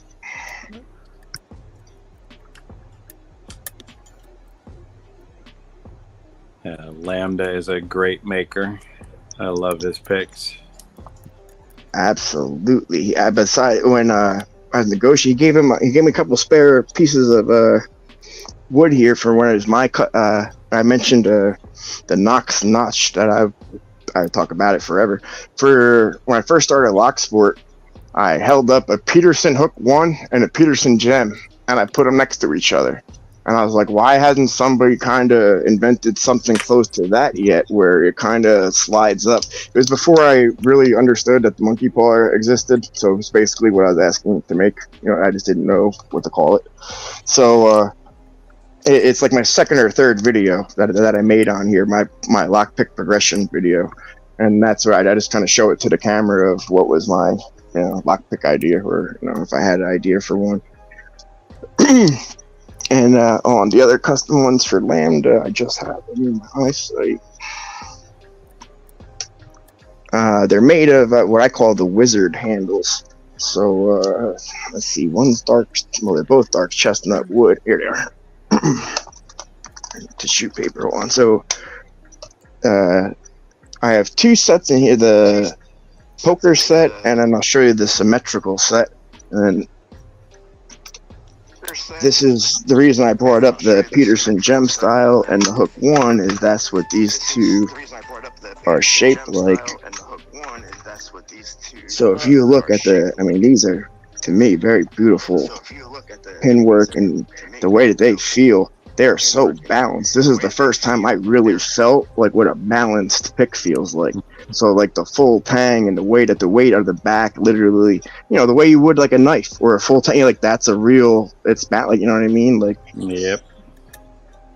So, the shine on the handles, he did such a wonderful, he calls these the wand handles. So, the tips that I requested were kind of smaller. That's the Hook 1, and then that's kind of the gem shape. You said those are rat yolks? No, I'm sorry. Lambda. These are lambdas. Yeah, these are lambdas. Lambda do. Yeah, I'll show another set of lambdas, and they're called the symmetricals. So I had the poker set, like I said, because I really liked the heart one, and while he was searching for the woods, I was really liking a particular ebony that he found. And wait till you see, this is also the first time I've seen real pin work. So I'll show you one first. Let's see, I'll show you a hook. Okay, so I had to make 2 rakes and 2 hooks. In hindsight, maybe I probably should have went 1 rake and 3 hooks, short, medium, and deep, but okay, Beautiful. so the pin work on it, I'm trying to block out the thing in the background, or my words there. But there are so many small pins that it's literally, you could see the sparkles on there. Yeah, it's a wire dot inlay. Oh wow. Yep. That's really Beautiful. cool. You got to And run, then- guys. And then Take on the care, back everybody. set, Have What's a that? good have night. a Gotta good night. run. Thanks Okay, for take stopping care, by. I appreciate it. TLP. Welcome to Staticville. Happy Knoxtober. Yep. Yeah. Happy Halloween. Bye, This TLP. week ran out, Picksmith. Good job on picking Ling Su. Yeah, it's off the trucker next. Perfect. He'll enjoy it. Take care. Yeah. Trucker deserves a mean challenge lock. Oh, did I say that out loud? Sorry, Trucker. sorry. You were No, supposed he to keep does that to deserve it. yourself. He does deserve it. He deserves it. I can't wait till he tries this. What is it? The 7 deadly sins that I've got here. I've got D-Max Sloth, and I thought, oh, I'll give it a try. See how I do, see how it feels and stuff. And oh my lord, the false set on that, I thought it was open. I was like, yes, I got D-Max challenge lock open. What? And then I was like, wait a minute. This is a false set. I couldn't believe it. I couldn't believe it. It was the whole way. It was like the whole way open, and it was not open. I couldn't believe that. I never had one that big before. Even with lock chucks, this was like a little further, and I really thought it was open because I don't usually turn my cores that far, but it kind of stopped, and I was like, wait a minute, why did it stop? Yeah. Nowadays you need to turn 90 degrees to prove it open. Yeah, this was super far. It was bad. I was like stuck on that, and then all I kept doing was picking it back to regular, and then back into that false set, and it was like over and over. I was like, okay, I'm putting Sloth away for a while. It's definitely not an easy one. That was a dang good job. Yep. Yeah, those little fins on those picks, they all have the same little tail fins on them. Yes, and this is a custom little pouch that Lambda made for the 2 pick sets. Looks So like it something came. Batman would have, It's a very thick wool, and that just keeps it. And then along with his picks, he sends a certificate. Very, very nice. Hold on, I'll show you this. Oh, I guess you get the peek at rat yolks. Okay. Little bat fins on the back. Hold on, I make sure there's no address on here. I'm just gonna pull out the card. Okay, so rat yolks. My pick was made. It's model 301, completed in 2018. Profile is a short hook. Steel is 1095 high carbon. It is 0.22 inches wide, micarta with glow inlay, 14 karat gold cap, silver pins. So those are 22,000 picks. Okay. Yep. No, hold on. The rat yolk I showed you was the black and red rat yolk. The ones from I'm about to show you the certificate from Lambda. All the ones that you saw in as far as the 2 wooden ones in here, and then the black pin work and the other ones in the gray pouch here, they all came with this certificate from Lambda. This is very beautiful. It's almost like when I was young in martial arts, my father had ordered us custom swords for the dojo that we were at, and when they came with something like this. So he's got the official wax seal maker thing on there. Very, very cool. So type of tools crafted, poker set, the symmetrical set, and then the magic wand picks, 2 tension wrenches matched for set, serial numbers of them, hours work 60, handle materials, poker sets, ebony, The magic is Santos wood, I believe it says on there. Santos. Inlay handle material. He lists the different diameters there of silver pins, and they're all different because if you saw that pin work, they are all over that handle. Steel finishing. The poker, I guess, is satin. The symmetrical is mirror, and the magic wand's tumble finish. And then, I like the official, like I said, when I got that sword as a kid, and where you earned it at the dojo, it came with the, official seal. But it's kind of like the maker's mark, so to speak. Yeah. They used to put on, back in the Middle Ages, the kings. Yeah, yep, exactly. They punch in their signet ring onto the wax to keep it sealed, That's pretty cool. If you'd like to see some others, I've got other lambdas too. Oh yeah, please. I need LockHeat to put me on the screen. Yeah, center stage. Yeah. Because I can't pick this lock to save my freaking life. What lock you got there? Bubble. Oh. Recognize the handwriting?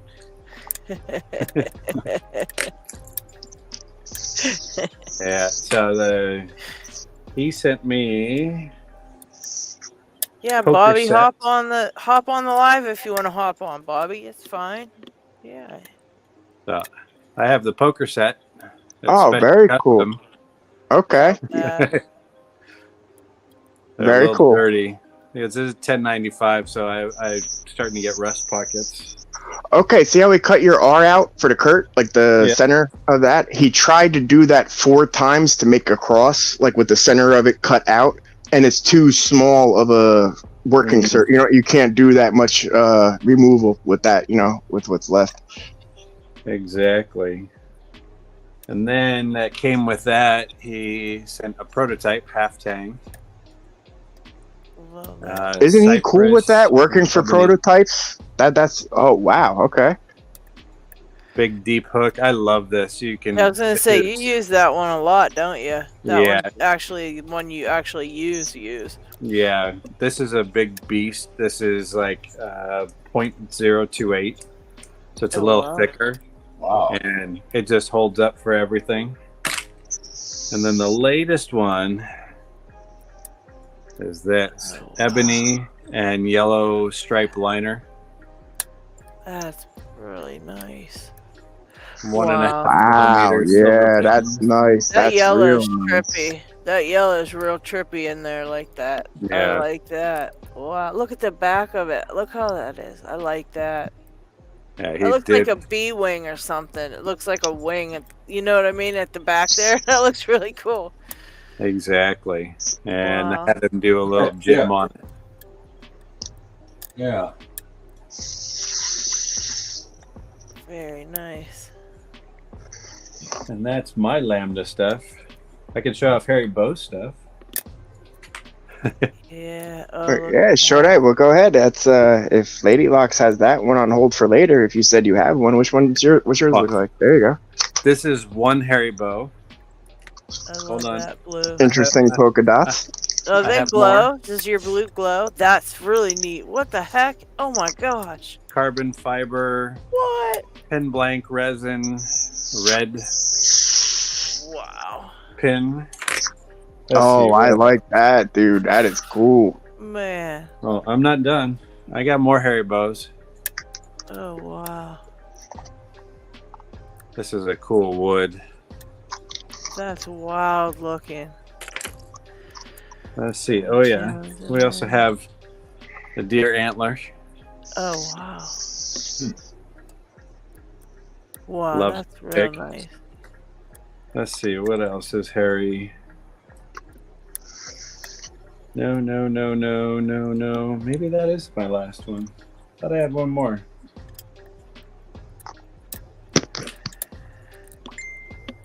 Yeah, there sure is a lot of things to collect. Yeah, I was surprised yesterday in showing the live thing of making my locks to lose 3 subscribers. I was like, wow, I guess because I guess What happened?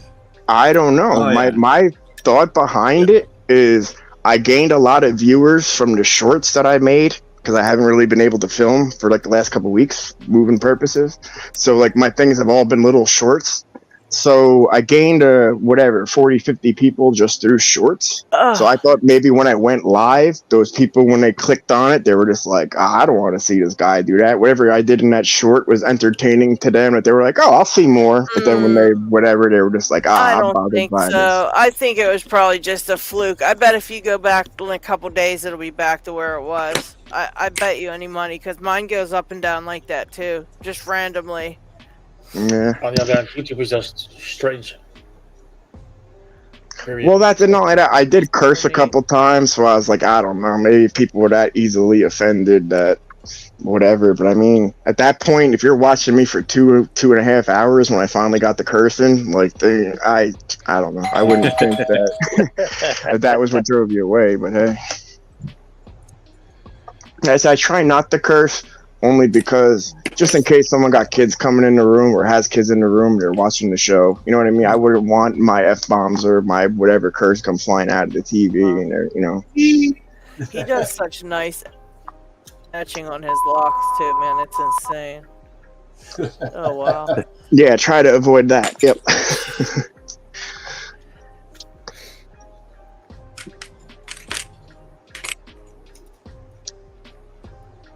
Yeah, something else I thought that was very interesting.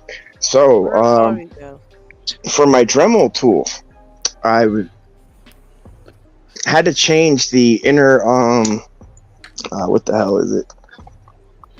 The collet. Right. Yeah, the inner collet that's stuck in this one, the original one that I used that doesn't wiggle, that was fine. The one that it came with. Let's see, where was the one I was using yesterday? It was in the drawer. Yeah, I tried to comment on it. Your here it is. burr bit was sticking out way too far, and it was so wobbly. Well, okay, this is crazy. Okay, so to my naked eye, it looked okay. I read your comment, and I looked through the screen of, you know what I mean, of the filming. And when I did, it almost had like a strobe light effect. So like when I'm watching it, it's turning fine. When I'm looking at it through the camera, it's poking all. I'm like, whoa! Like how is it like a strobe light? This thing's poking all over the place. But when I look at it straight with my naked eye, it looks like perfectly in place. But I saw like through the camera, like, oh, holy shit! So yeah, I had to change out the collet on that, and getting better, or got better. Yeah, I was listening to that, and it's like, oh, the whole thing sounded.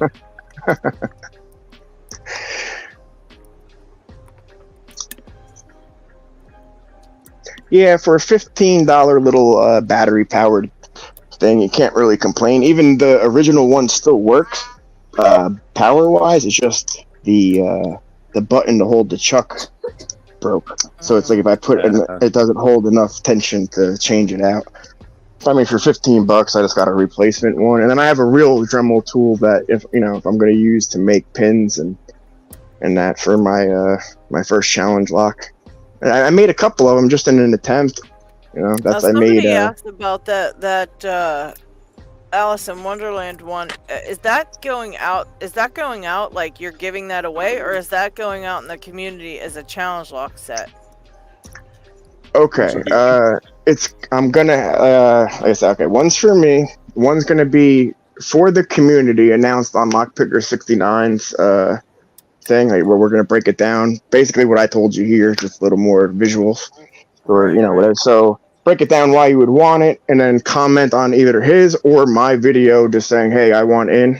So it's gonna be somewhat of a clone video on my channel and on his channel, breaking down. And then if you just want on the list, just say I want in. But it's got, I hate to say it like this, but like I hope it's that they all go to somebody known in the lock sport community. Like I just to go to Joe Nobody and they're like, these are really cool and they are never leaving here, and then that's the end of the line. Try to make a list. Oh, somebody's got a hello, everybody. Not muted. Probably Bob. Yeah, background volume. I had a little trouble. I don't know what was going on here. Damn it, Bobby. I had to do a reset. Sorry. I No, think your echo. YouTube channel is still not muted. Oh crap! My phone fell off. It's been a while since it's been in there. All right. Hey, Terry, we're just talking about your pick and your giveaway. You mute your YouTube channel. My YouTube channel? Yeah. Mute. I don't know what's going on here with my phone right now. I'm trying to figure things out here. Can't see you guys anymore. What happened? I don't know, but it did feel the echo. Can you see me? No, it didn't. Can you all see me? We can see, but Yeah, we're having audio trouble. Yeah, when you join, you put everybody in echo. So I think you need to go in your settings and turn down your volume level. Here we go. I got you back. Or use headphones.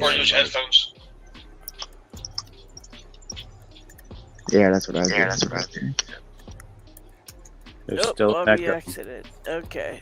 Bobby exited for a minute till he figures that out. I think he probably had YouTube up on his phone, maybe. I don't know. Ah, there we go. It was too fast, so it probably just StreamYard itself, and he had the speakers on Okay. instead of.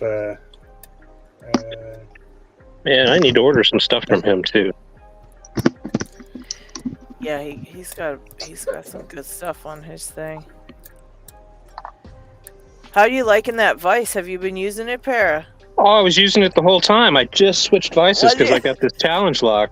Yeah, check it out. It's right here. It's right here. Yeah. Very cool.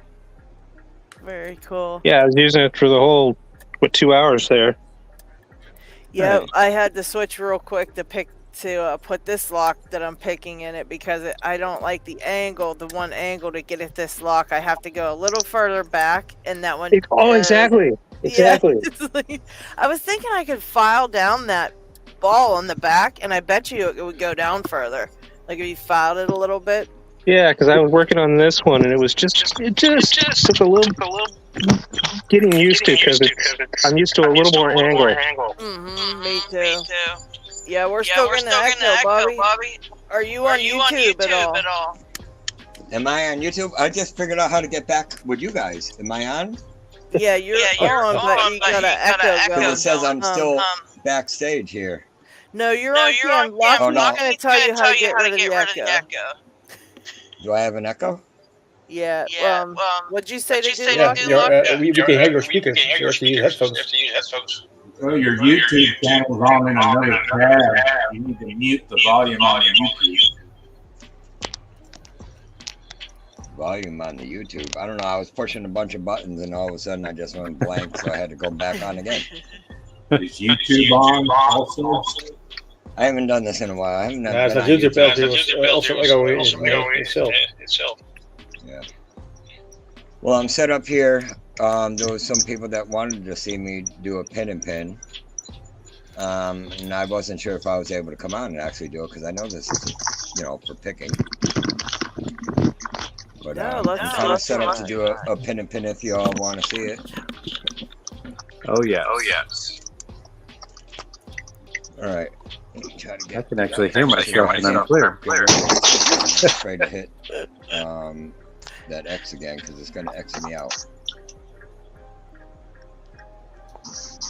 Need to get rid of that. But anyways, all right. Let's get started because this could take a little bit. Okay. Try to get you guys focused in though. It's not focusing very well. I love our music today. It's very creepy. Yeah. Hello. Trying to set this up a little bit, but for some reason I can't get the focus very good. But anyways, I'll show you the tools I use for it. Number one is a 1/16 drill bit. Needs to be fairly sharp. I have a coping saw with very fine teeth on it. I also have a hacksaw that's half beat. I can't find my other new one. I just found that one. And I have a flat file that I usually use. So first of all, let's get.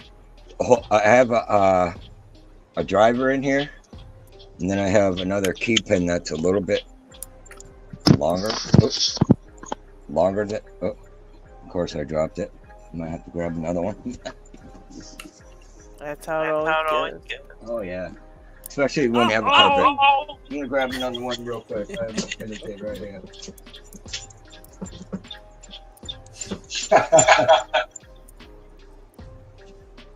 It's echoes funny. Anyways, we need a driver that's going to be longer than your. I'm not a driver. You need a key pin a little longer than your driver here. So those are the tools I use, and we're going to first.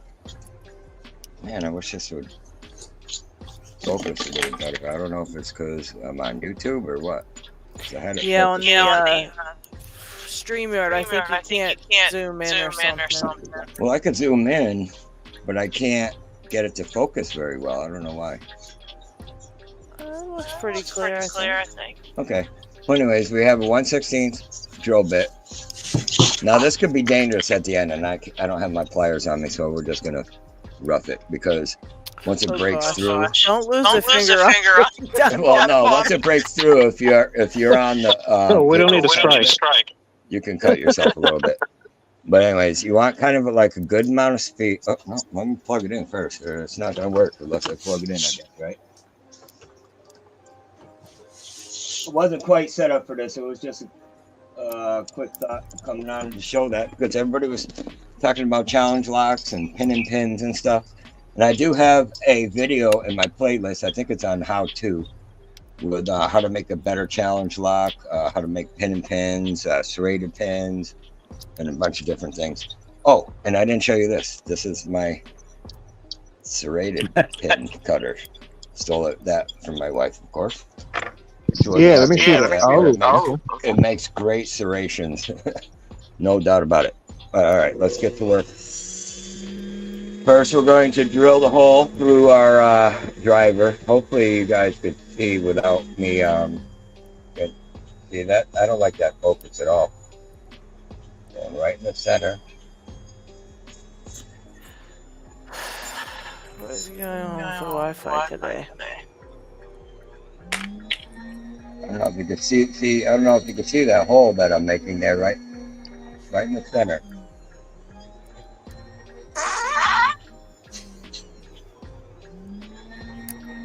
Want to get that hole all the way through to the back.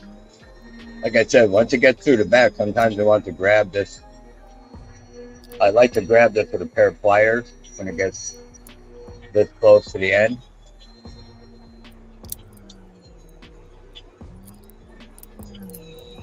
We're very close right now.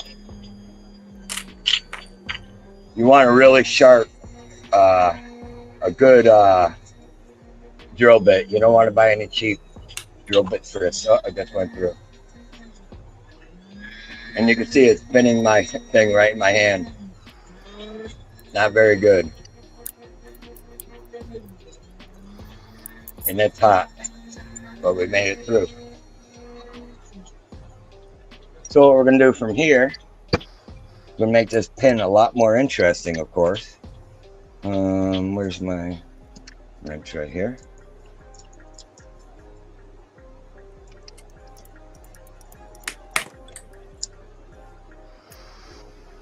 The way to get that pin out too, I'm going to stick this drill bit back in there and hopefully just pull it out without taking this all apart. There's our pin there. It's all drilled through, and we just dropped it. But we got it back. It's right here. So we're going to put that back in, because now what I'm going to do is make a spool out of this pin. Oh, wow. Oh, wow. So we'll make a spool. Or actually, we're going to make a serrated spool, I think. And then we're going to go for the pin and pin. Want it right on the end here, but I want to make sure I got enough grab that it doesn't pop out. That'll go nice and tight. Now we're going to take my coping saw. With very fine teeth on that coping saw. We're going to make a spool out of it first.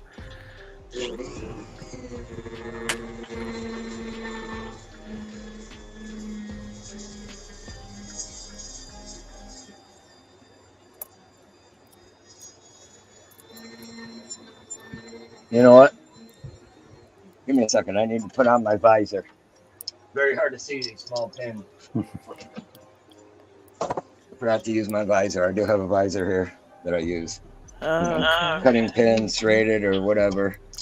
And this is a great visor. It really, really, it really helps a lot, a ton. So where you can see this pin and what you're doing. All right, let's get back to work here. Make a spool first. We're using the coping saw just to break it down. You can already see I have a spool. You don't want to go too deep because you'll end up inside, you know, if you go too deep because you already made it into a pin. But now, see this tip right here? I'll have to show you after in the camera, but we're going to put a serration on this end of the spool right here. And we're going to use that with the coping knife.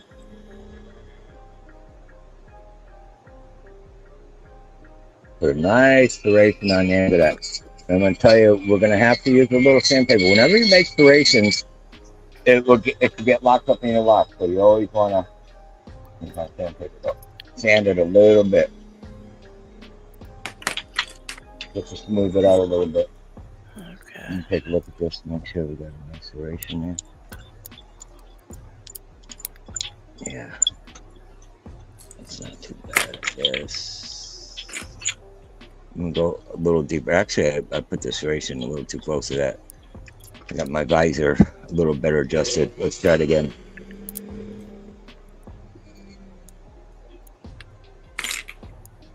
This might be a double serration on this end. All right, so we got a serration there. We're just trying to make this pin and pin very interesting. Okay, let's unlock this. Get it out of there. I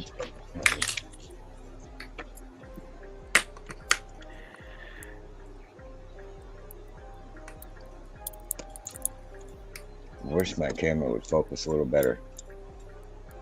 Do you see the back of this pin? I don't know if you can see that. I got a little blown out when you poke through the drill. So you want to put it back in and flatten that out a little bit. I don't know if you can see that serration too that's at the tip. This camera's not focusing very well. I don't get it. I think it's just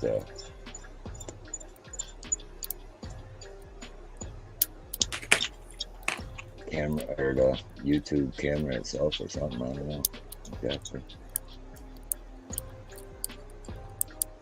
But I'm gonna take a little bit off of that end there that looks like it's blown out just a little bit. All right, we're gonna call that for this pin. We got serration at the tip. So we already blew our hole through there. We got a serration. Maybe a double serration. I can't really see that myself. Very tip. All right, we're gonna put that aside. Now we're gonna take our key pin, which is longer than that one. We're gonna throw that in there. And we're going to make the key pin part of it. And I like to make my key pins a little different than a lot of other people. What we're going to do now is we're going to take the hacksaw because we're going to take quite a bit of meat off that key pin.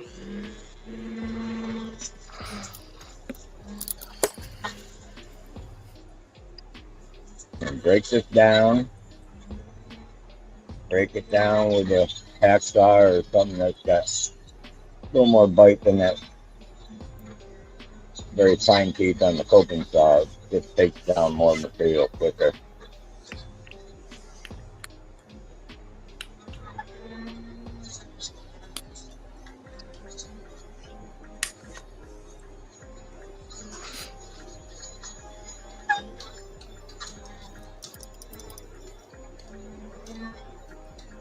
Once we get it what we think is close, we'll take our flat file and we'll finish the rest of it.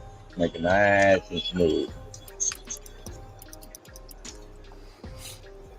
Nice and smooth.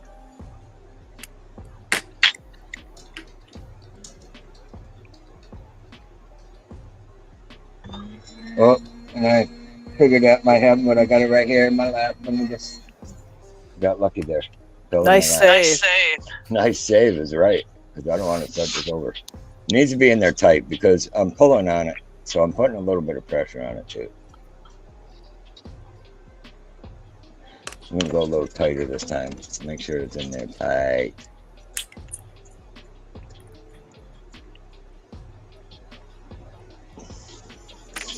Probably should be using this chuck instead of that one.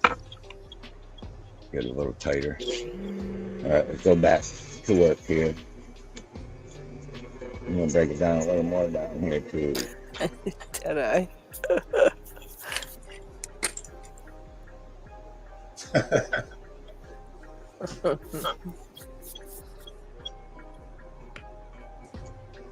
Once you think you're getting it close, you're going to want to check it to your driver because you don't want to go too far.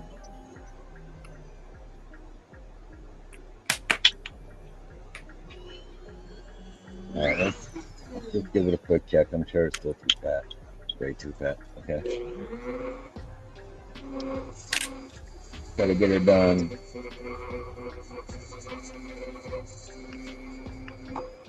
Damn it. I don't know if I'm gonna find it this time.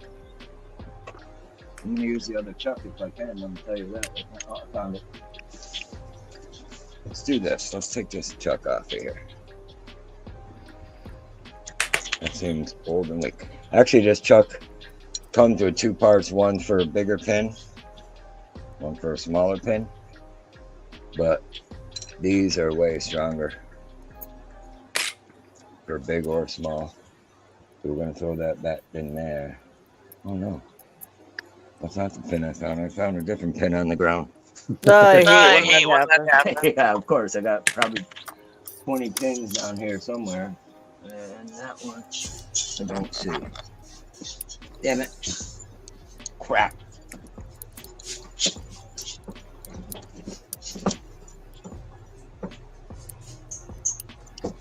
That sucks.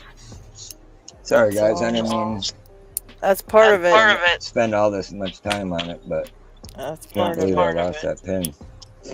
But we're gonna put it in a better chuck, so we'll see if we can get it.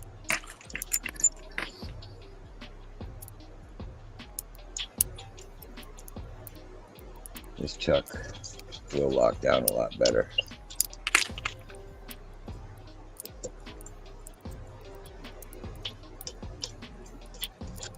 All right, we're not gonna do that again. Starting over. Please go a little quicker this time.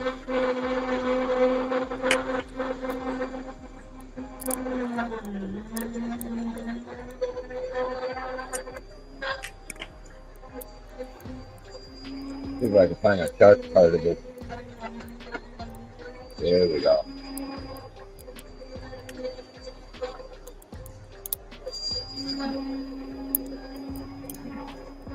It's been about 4 years since I made one of these, so I'm a little out of practice.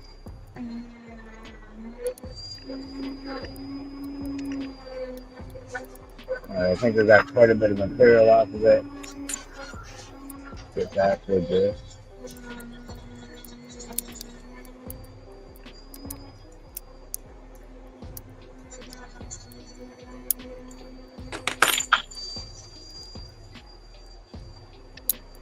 Getting there now, a lot better, a lot quicker. Let's check that before we go too small. Nope, need to go more. You want to periodically check it because if you go too small, there's no turning back. Right.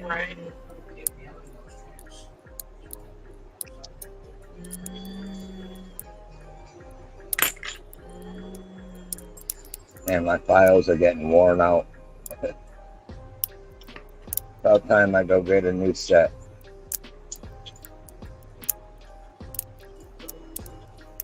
All All right, let's check it again. Nope, not quite. Getting closer though. I used to be able to tell exactly when to do it, but like I said, it's been so long.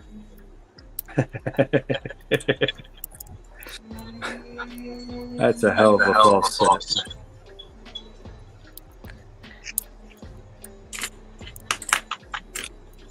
That's a DMAC lock, isn't it? Yep, deeper. Check it again. Still pretty long. That was a pain just to get to that false set. Yeah. That's this one I'm working on. It's kind of that way. That false set's crazy. Sounds like the one you have is deeper than this one.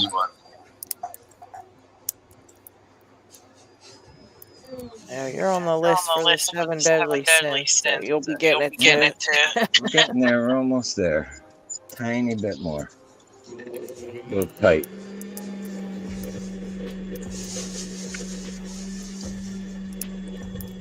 I'm looking forward to the 7 zigs. Yeah, I think they're going to be pretty nice. All right, so that pin fits on there nice and snug, or not snug, but fits no problem. It's not too loose, not too tight. What we're gonna do now on that pin and pin, we're gonna put some serrations on it. So it's on the inside of the lock. Where's mine? Okay, I need this. I'm gonna put some serrations on this pin and pin. I wish you guys could really see this. You might have to go to my channel. My how-to. Oh, okay. Then you can see a lot better, a lot more focused.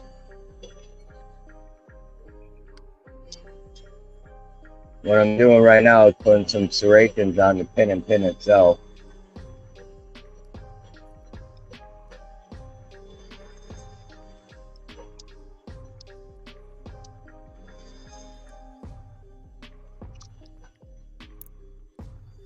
And we're done with that. So we are done anyway. So let's see how far it sticks out though. I might have to shorten it a little bit.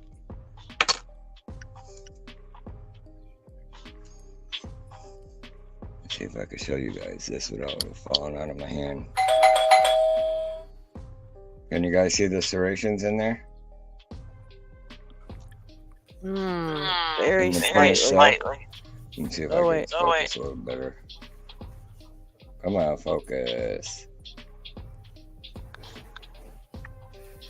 But there is serrations in there, but it's probably not going to fit inside here because once you make serrations, it tightens up. So what I got to do, and I should have did it before I pulled it out of here, I got to sand it just a little bit. Okay. Just so that it runs smooth inside the pin, because when you make serrations in any pin, it's always going to expand it a little bit. So even if it's in a chamber with, say if you threaded your chamber and you put serrations in this, you're going to end up probably locking up the lock because the serrations are so abrupt. They're just too much. It needs a little sanding, and they actually look really nice when you do that too.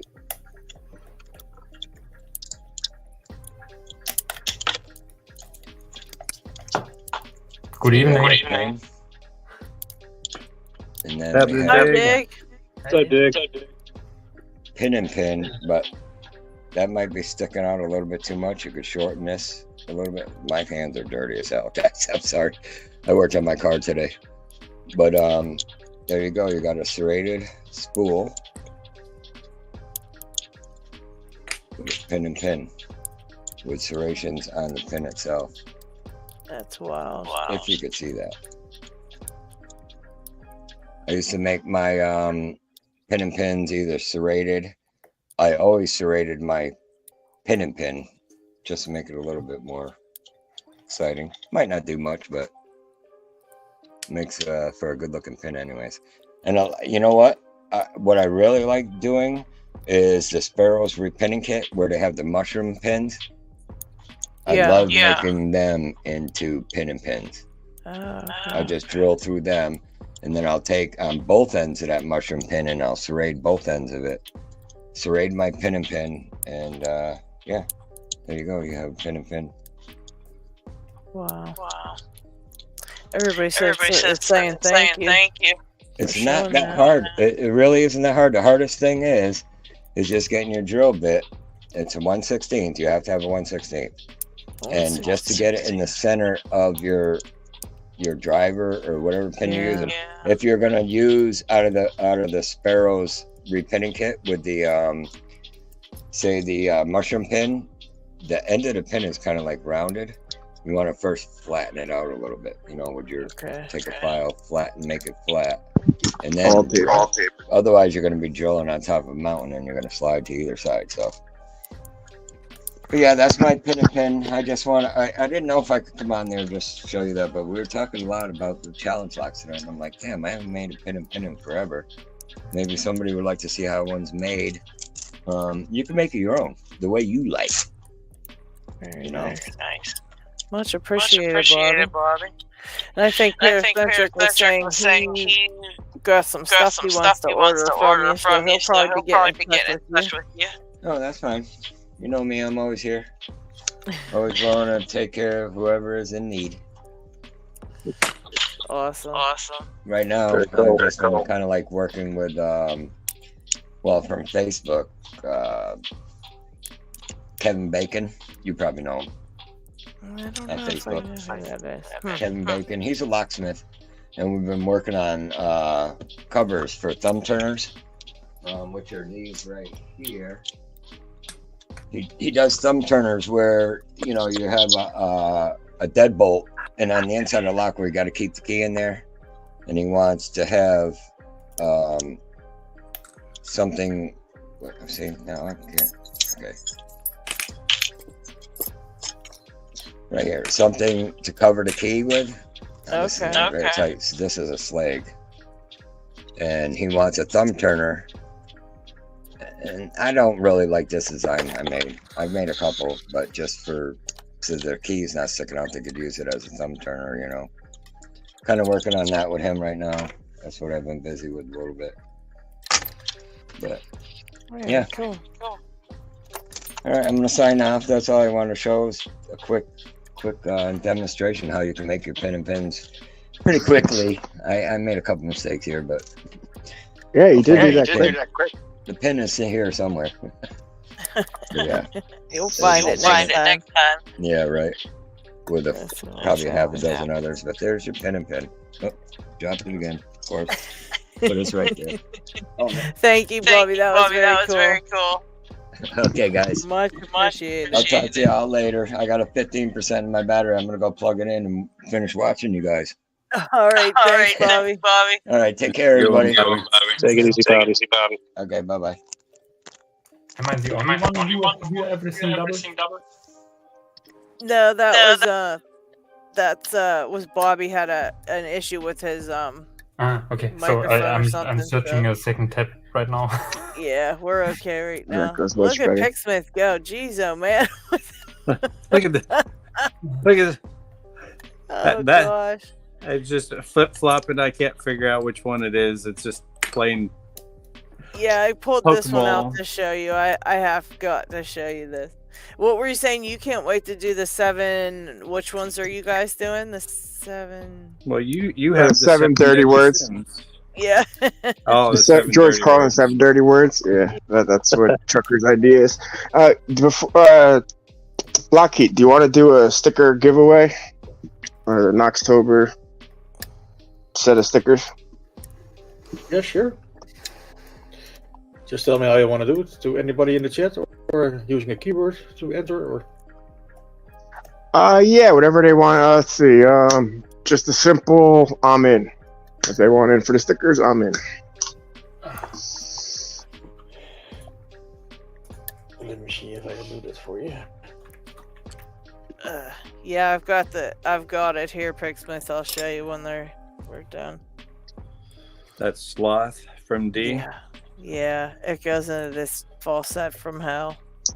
I knew it was D just from the way he engraved the name. It's like, that's D-Mac.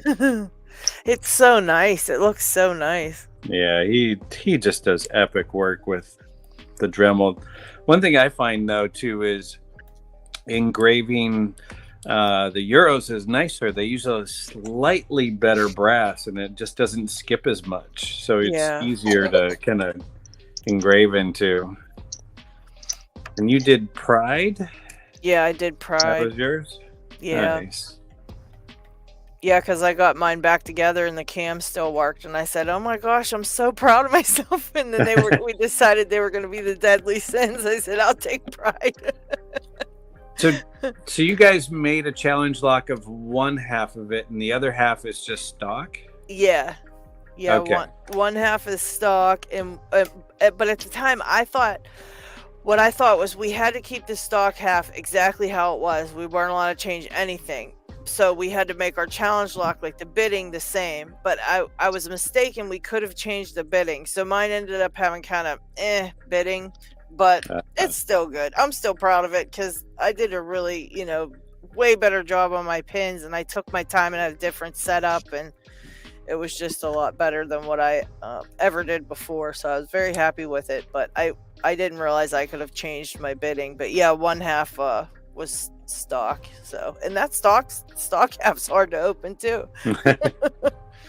Are they all the same locks, or just whatever anybody had? No, we all had the same. The Abus, D-Mac, what was it? The Abus something. I can't remember the actual model of it, but yeah, it's an Abus. It's a really nice lock. It's a very nice lock.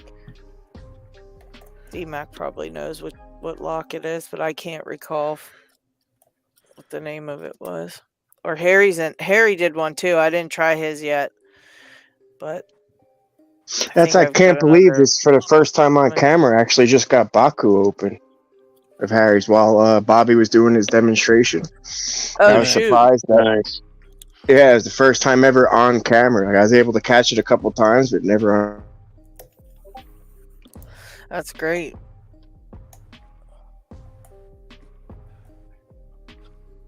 Yeah, just not succeeding in picking locks today. Couldn't even touch the Haribo bow. I couldn't even get this thing to set pins. It's like it's broken. But the key works perfectly. It drives you nuts. It really does. Yeah. That's how I feel with Meraxis. I'm like, so the key works. I mean, it's probably works. I don't understand why I cannot get them to set. I just can't figure out what the heck they want me to do. It's very confusing. So, I mean, that's the point of them, but it still drives you nuts because you're going off of what you think you should do from what you feel, but it's all trickery. Exactly. Yeah, right.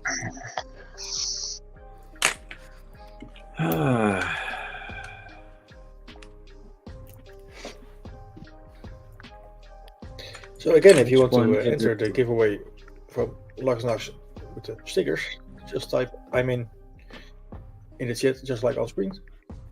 I'm in.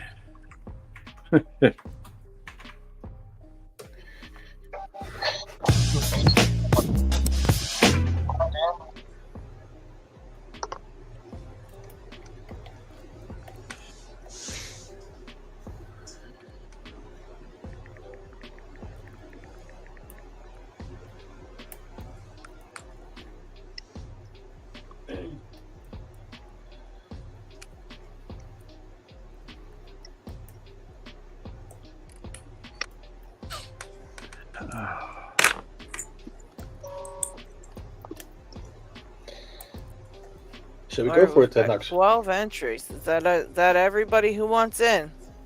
It's got to be more. Come on. We have 33 people in chat at the moment. So I think everybody's just used to just having us pick from the chat. They're not typing it in. We're lazy.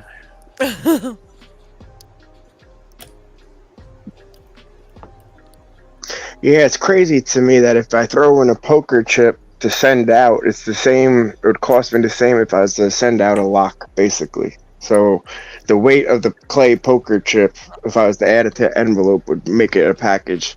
So then at that over an ounce package, I might as well throw a lock. I wish I could do chips with the stickers, but yeah, the chips, or what is it, 13 ounces is like where it changes from yep, first class to it's cheaper to go to priority at that point.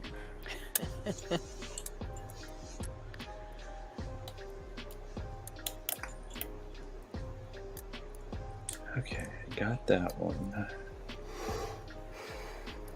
I swear it's this one.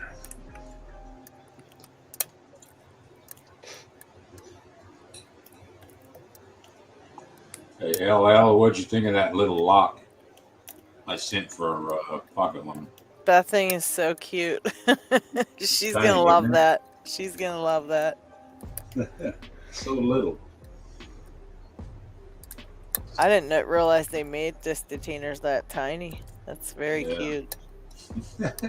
If anything, it's really neat lock, you know? Yeah. Just being that small, and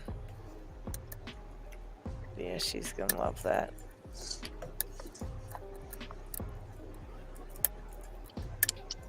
You know of anybody in the group that's had troll problems? It has what problem? Trolls. Mm. There have been every once in a while. I had one a few days ago. That's why I have my headliner saying what it says here.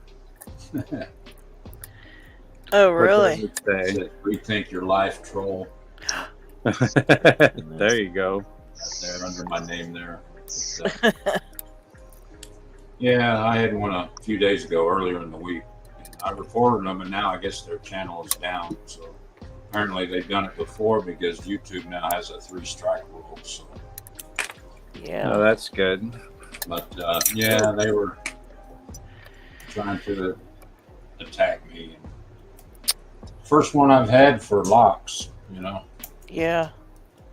Yeah, we don't have those too often, which is nice within our community. Every once in a while, somebody with a little bit of a mental case or a narcissistic complex pops in. Yeah. I had somebody yell at me because my name was Lady Locks, and they thought that I was like, they said I should be ashamed of myself for naming myself Lady Locks, because that tells everybody I'm a girl. I don't know. The voice might give it away. Yeah. Maybe, just maybe. I thought to myself, you know, my thought was like, well, if I would have used my name, that probably would have gave it away too. So what's the difference Yeah. if I used Lady Locks, or you know what I mean? I just was like, really? What the heck? Who cares? Troll is probably someone who identifies as a tree. Yeah, they said you should be ashamed of yourself or something. I was like, oh my, sorry. Aimed at reality, yeah. Guess the voice, the pink nails, and everything else wouldn't give it away, but I guess the name, that was the end of it. I'm like thinking, well, did you like the video? Like, did you like seeing the lock getting picked? Like, that's what it's all about. What do you care if my name, you know, my name has nothing to do with my picking skills, goof. Boy. Yeah, some people are just really out there. They're not right in their heads, you know. That is an unfortunate thing. I was looking yesterday or the day before, I think, to see if anybody on Discord had a problem, and I saw something regarding you, Lady Locks. I guess that's a whole nother issue, I think. Yeah, but not a troll. It all happens, I guess, to everybody. Yeah, well, when you're on the World Wide Web, you know. Yep. Yeah, I know another person that gets a lot of I know another person on here that gets a lot of bad stuff to them. I mean, a lot more than normal, but Yeah. it's you know, their channel's growing at a unprecedented amount because of that, I think. You know, because of like the bad and the good, you know, so it's just he takes the bad and the good, I guess. you know, Yeah. and just uses it to his advantage. Bad press I is still guess. good press. Yeah. Yeah, I I mean, suppose that's advantageous if that's what that person needs to do to grow the channel. I personally myself, I just have no room for it. I just I deleted delete a all few the bad comments. Yeah, that's what I did. comments. I Yeah. deleted it and reported, and then I reported again because somehow they were still able to. Because it's not automatic on YouTube. They have to look it over first. Yeah. Right.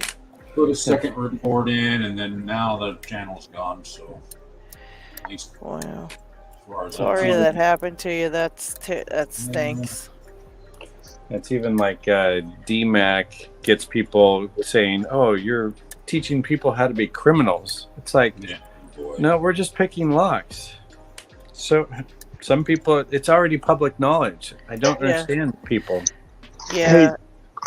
Hey, G Potter, BMX. Yeah, what I was doing is, this is my last one. Okay, what I originally sent out I made 13 of these right around my birthday, and I tried to send these out with a taped. This is all a year one sticker pack with a tape chip on it for everybody, and I had to cut down even the card from the cow's shoulder. So if you see like my locks or you see legless or like people when they open their things, like the cow is cut up or like I don't try to cut on the words, but like I had to cut it to go under the weight, and then I still had to take out the chip. It wasn't enough. So like with the chip, it was just overweight by like a point something. I was like, you know what? Like hold on, I'll cut this much off, and they were like, sorry, that's still not enough. You're still. So when I was like, well, how much is it? And it was, I don't know, like $6 or $7. So no big deal if you're going to send a lock, but just for the chip, like with the stickers, at that point, I might as well send you a lock. Right. Yeah, because it goes up to like the next highest level of weight, and by then you could send a bunch of other stuff too. You might as well use the extra, weight that you have to get the more stuff in there. Yeah, and that's what I did with legless. I was able to throw them a couple more goodies with the pack lock and the whatnot. That's cool. Last call for the sticker giveaway from Knoxtober. Can't get this to stay in here. Stupid thing. Oh, there's Pickle Slice. Hey, Pickle Slice. Brett sucks. Just say I'm in. It's for the Knox stickers and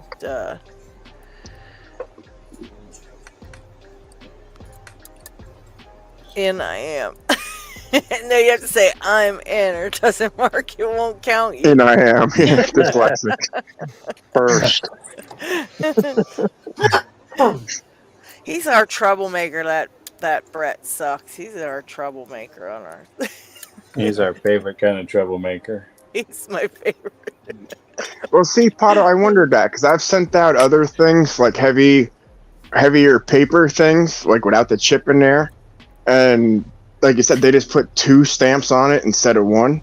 But for some reason, once they're the weight or they feel the chip or they do whatever, it automatically, at least like you said, when I talk to them at the counter, it becomes a package. I was like, oh, it's a birthday thing. It just says happy birthday. Or with the Christmas time ones, like it just says Merry Christmas. I think it's the flatness. They stick it through a thing to test it, and if it I didn't think about that. Yeah, if it doesn't. If it can't go through the automated sorting machine, it does turn it into a package. That is another thing. Yeah, and my guy got big, thick clay chips too. Like that's that's probably exactly what it is. What happens if you do it from your house and you measure it and you pay for it online with a USPS account? You pay the lesser cost because of the weight, but as soon as you take it in, then that's when they nail you for that stuff. Yeah. That's a good. Stick it in the mailbox. If he takes it, he takes it. I mean, I guess that's one way to try it. But. Yeah. Can I quick show Pixsmith a lock? Or everyone? Oh yeah, I wanted to show you had a lock to show. Yeah. I remember that. It's actually some lock but I don't know locks. Some cool version. I know that lock. I have 2 of those. Yeah, but very nice. That one's cool. I've tried to change the focus, but I don't want to. There it was. GG 66. It has kind of a stamped logo. Yeah. 50. I never see that, and it's also on the key. Oh, nice. That's pretty cool. MSD or something. Yeah, it's right, MSB, but I tracked it. Oh, and wow. if someone knows something about it, it would be cool to know. But it's from Germany, so I don't think so.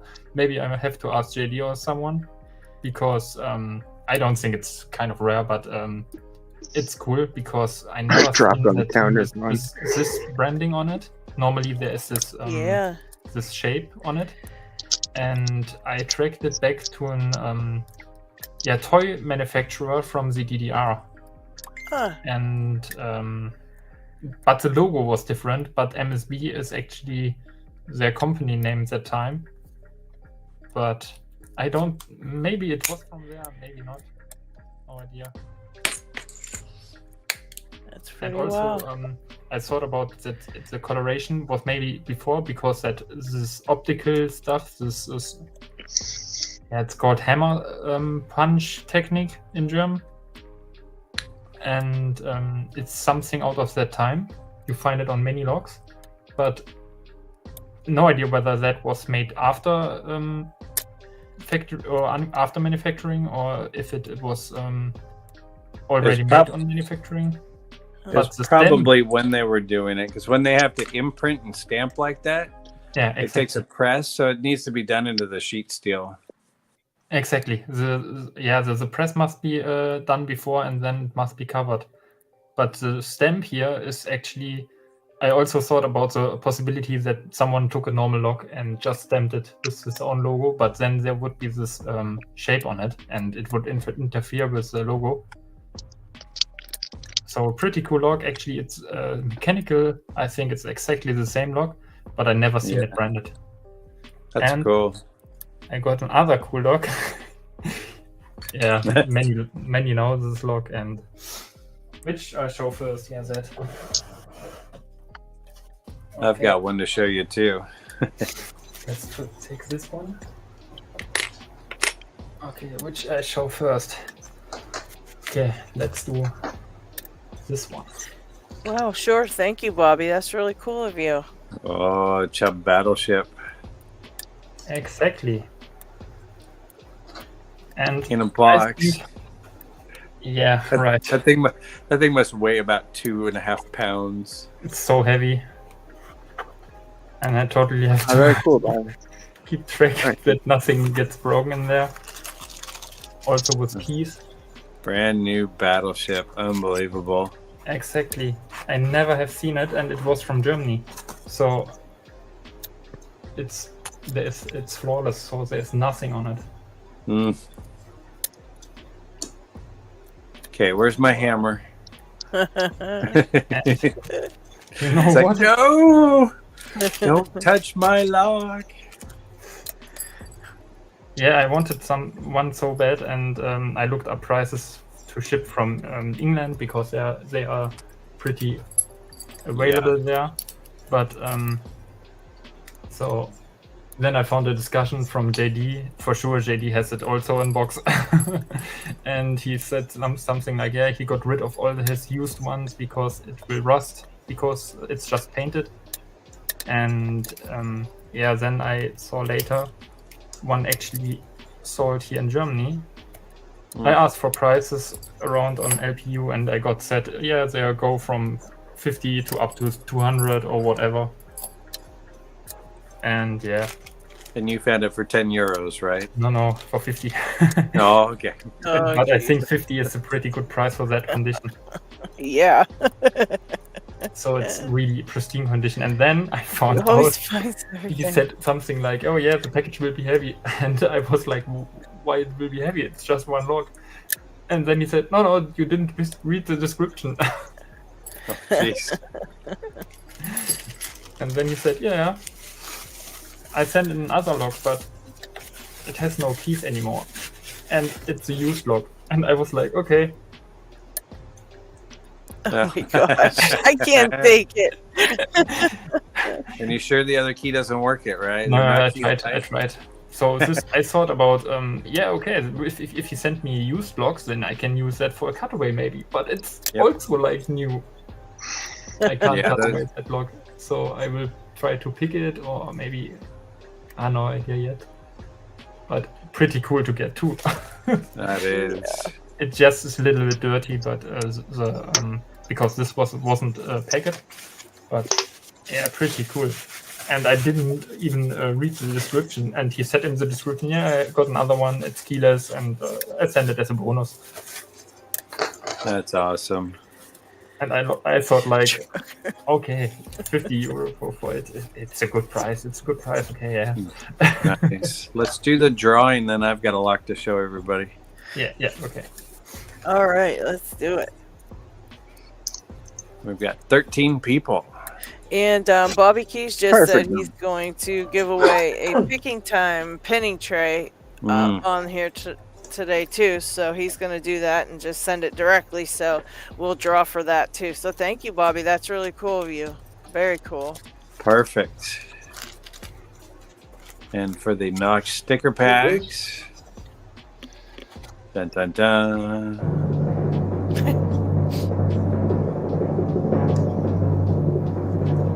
Bum, bum, bum. BA2. Congratulations. Nice. Okay, just let me know where to send it. Let's see, my address is the locksforknox@gmail. Right. Locks the number 4 and then Knox. Or Just if you're on Discord, you can find him in the picking time. Yes, of course. Or YouTube. Congratulations. One last lock, but I have it packed. Where is it? There. I put it here for the time you have to show yours. There, what you got, Pick Smith? What you got good? What do I got good? Yeah, let's see. I got this fancy little man. Yeah, that is cool. Yale old safety deposit box. I pulled it apart and picked them. They're peanut cylinders, little mortise cylinders. And I have the keys blank for both sides, an old trefoil corrugated keyway. That's very cool. And then a more modern PL key for the other one. But it's kind of cool because when I pulled it apart, the mechanism, you can't just push the bolt back. So we're used to seeing the safety lever boxes or the safety deposit lever boxes, and where you have to have a guard key and that allows the other one to go. Yeah. This kind of does the same thing where the guard key, the corrugated key, trips the lever and drops down a piece, and now it allows the bolt to come back. Oh, okay. And then once you throw the bolt back out, it completely resets and locks up. So it's just this cool little reset here, which is kind of neat to see. That is pretty cool.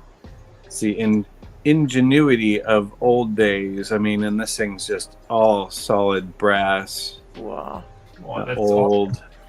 The old Yale imprints. So nice. We only showed old stuff today. I have. I think. So I'm in the process of making the keys. That's why I picked it. They're great little locks. These haven't had a whole lot of use, and they're acting like they're tapered pins too, just because of how fine they are. It was a lot of fun to pick those. So can't wait to put it back together with keys. That's gonna be nice. That's very cool, dude. That came from Joe Picks. We did a little trade. I love that little old lock. Very cool. I even love the old style key with the 3 rings. That's cool. Yeah, it's called a trefoil. And this one actually, if it'll show, Stamford, Connecticut, Yale in town, Connecticut, USA. Okay. Oh yeah, it does. That's beautiful. I love keys. I've actually got the full size of that key. One sec. Those keys are so neat looking. Actually, I got I think I showed that other lock with the face on it, but found some old Yale in town. This is an 8-pin Y1. Oh my goodness. Because I needed something old for an old one. But then I also I've got to cut one of these for artichoke. The full size corrugated key Why is this kid stuck in the trefoil. That's cool. Wow. How many pins is the full size? It's the full size blank. Oh, those are awesome. Those are really cool. This is the cabinet lock version, and this is a 5-pin, and this is a 5-pin full size core, which would work for. Let's see, where are we? There we are. So they call it. You can see why they call it the corrugated keyway. And when you look at it, wow. Yeah. Let's see. That's much worse. Oof. And even the other one too really doesn't have a flat. It starts on a curve. So the whole thing is kind of a funky key all the way around all of these.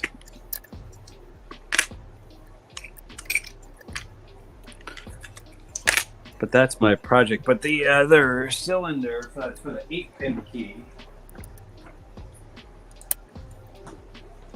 because I needed a 7-pin key for this.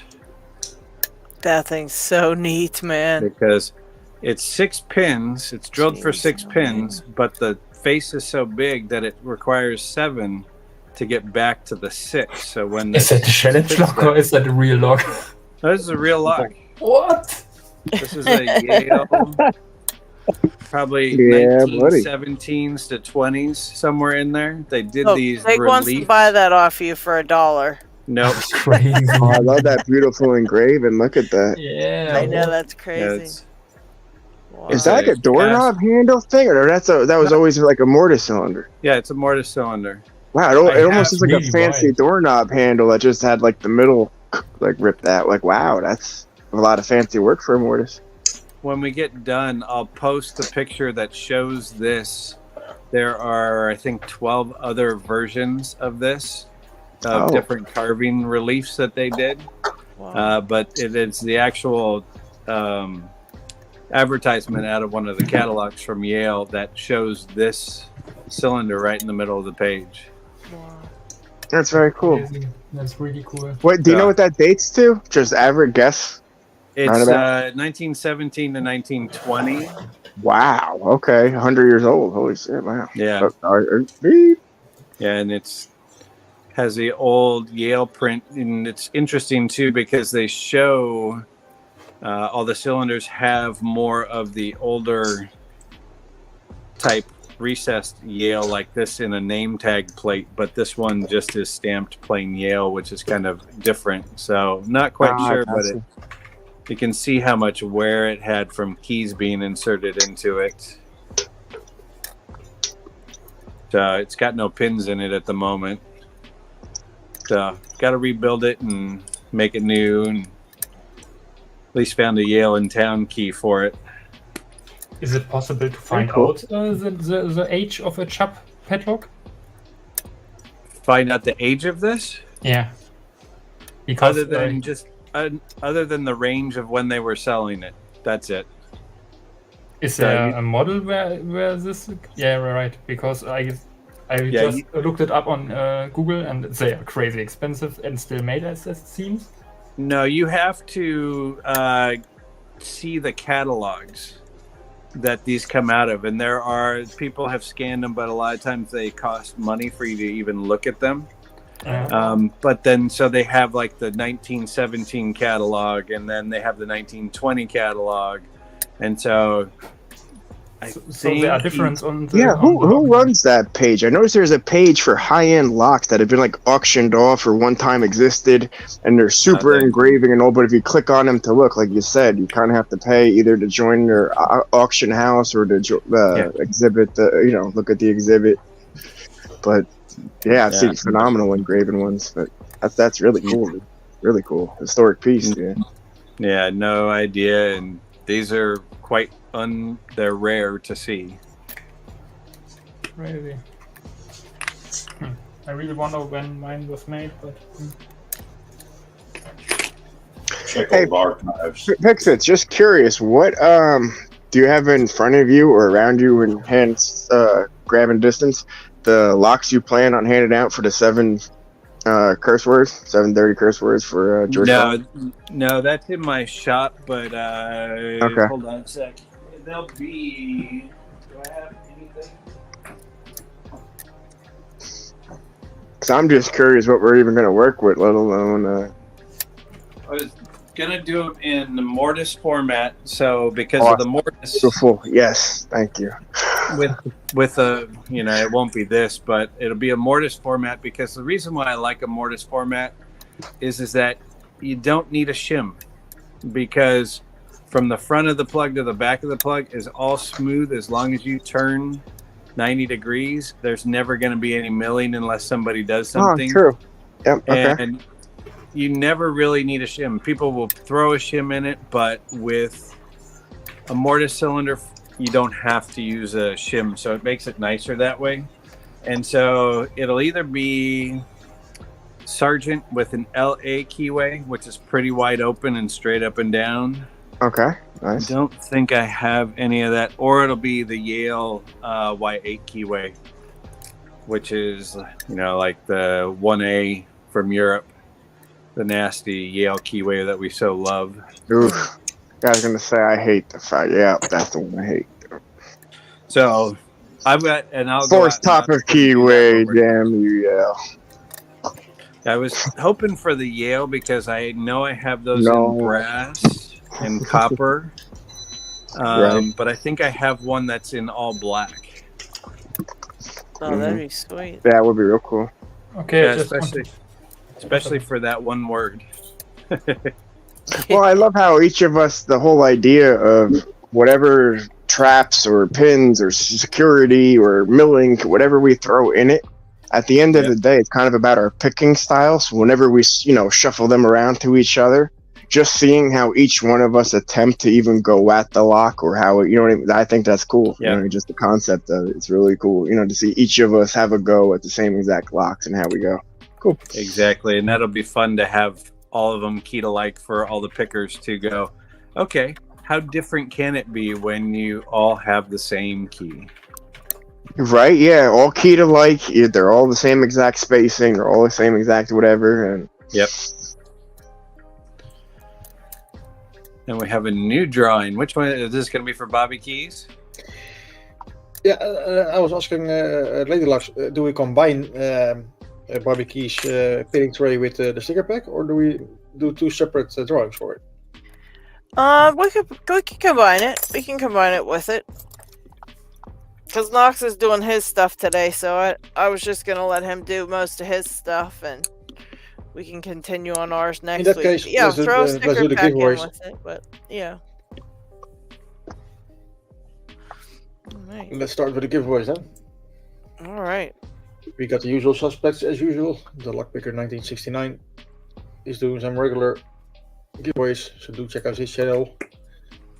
Same as our host for today, Knox, doing his Knoxtober giveaways. More on that later, I think. Pocket Woman is still doing her Another Luck Tuesday giveaways, where she gives things away. I think about monthly, somewhere about. For posts videos. Lady Locks is doing a newer picker giveaway. You have a few days left to enter. It stops the 1st of November, so just 3 days, I think. Top of my head. Yeah, the first. So, yep. Budget to get you started as a new picker, or even moderate pickers, because I don't have a dial lock, for instance. So even I can. You don't have the what? Combination lock. The combination lock, yeah. Oh, okay. I'll throw one in your package then. Since I have some downfall gave me a bunch of those. So. Yeah, it is getting bigger and bigger. Nice, thanks. The link is in the description as usual, so if you want to enter, just click on it after the show, obviously. We got a new one from Terry B. Picking. I saw him in chat, so welcome. He's doing a 100 sub giveaway. He's close to 500 already. So. And he's giving away a custom pig. And a nice one indeed. He makes such beautiful pigs. Yeah. I want that one just to be selfish. The one with the bee on it was super nice too, man. That was really beautiful with the amber resin on it. Ooh, yeah, that was cool. Once in a lifetime pick. But so are all custom picks, in my opinion. But that's it. It doesn't have an end date yet. But be fast to enter, just before you know it, it's too late. I believe you have to make a video with where you draw your own design for a custom pick, and if you win, he's gonna make it. Yeah, he'd like to see what your concept of your pick would be if you were to design one. Exactly. So do check out the link and enter if you want to be entered. So you have something to do, Victory. And the Sadistic Picker is also doing a newer picker giveaway. A nice bunch of stuff with for our new just starting pickers. At least the Sparrows set and a few locks and stuff. It will be running around the 14th of November, so around 2 weeks from now. But do be in time, so you don't miss it. Links are in the description. And those are the running giveaways. So back to our own giveaway, or in this case, Bobby's giveaway. And just to show.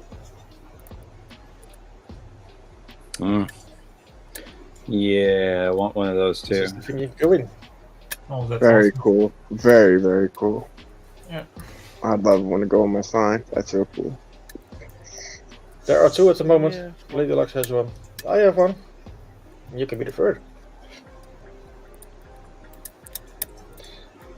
Only if you draw my name. Yeah. And there are 48 people. So. Ooh, baby. 1 in 50.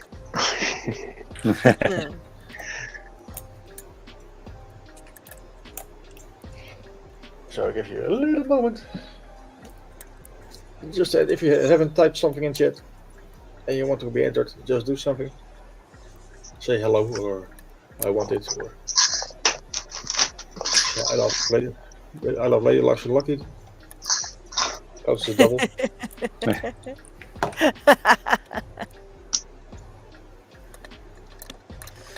Oh goodness. We love the glue, we love the tape.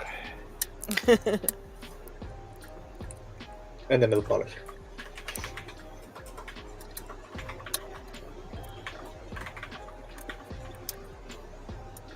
Where is Chuck Tape today? He was on earlier. Oh, hey, well, I saw him in chat. Yeah, I thought you'd hop on camera.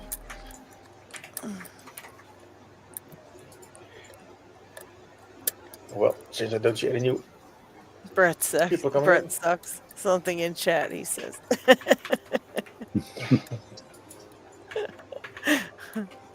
Let's go.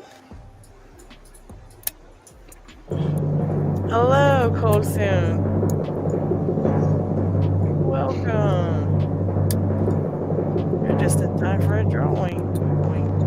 Oh, that's great. Congratulations. Perfect. Jeff. Congratulations. Nice one, Jeff. Very cool. So I don't know, it's not handmade. Yeah, really. I think he'll use it anyways. I think he'll like it. How do we get an echo? Who's echoing? Who is it? Was it me? I don't know. So Jeff, it went away. To Bobby and Lady Locks to get your stuff sorted. And congratulations. Yeah, that's awesome. Congrats, Jeff.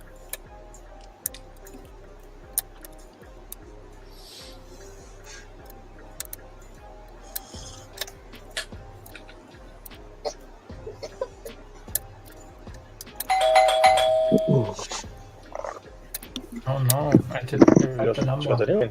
Welcome, Evie. Oops. Hello. Hello. I think Evie is muted. She's But muted, looks like, yeah. yeah, but she's on anyway. So I can show my last log, maybe? Yes, Oh, let's yeah. see your last log. What you Okay, got I there, will Jake? I will scrape in fast to show the difference of these two. I didn't show it earlier. That is the normal way how it looks, and this is a different one. Right. Just to make it full or complete. Alright, so the last log. Also an old one. There's Evie. Like one. Oh, look at that. What the heck is Cool. that, Jake? Cool lever lock. Wow. I need to get my mouse on focus because I need to focus something. You're toying with our emotions. Show us that. Oh, wow. That's a cool little emblem. No, That who is a snuck Bodo out of Panzer. there? That was Parasite. All right, take it easy, Paracentric. Oh, okay. Thanks Yeah, for tuning in, take brother. care. Have a great evening, Paracentric. Have a good one, Thank you Para. for hanging out. Have fun at the party, brother.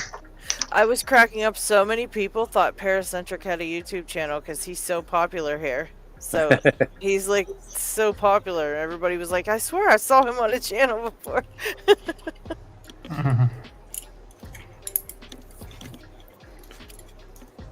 I can kind of show you what the inside of that looks like somewhat, if you like. I'd like to see that anyway. That's really neat. I didn't saw it. It's spring loaded, but it is. Oh yeah, there you can see it. Wow. Yeah. Oh yeah. Yep. And I have one. I'll go grab it. I'm done picking. I can't pick anything else anymore. That sucks. That's a bad day. And hello again, Evie. We saw you pop back in there.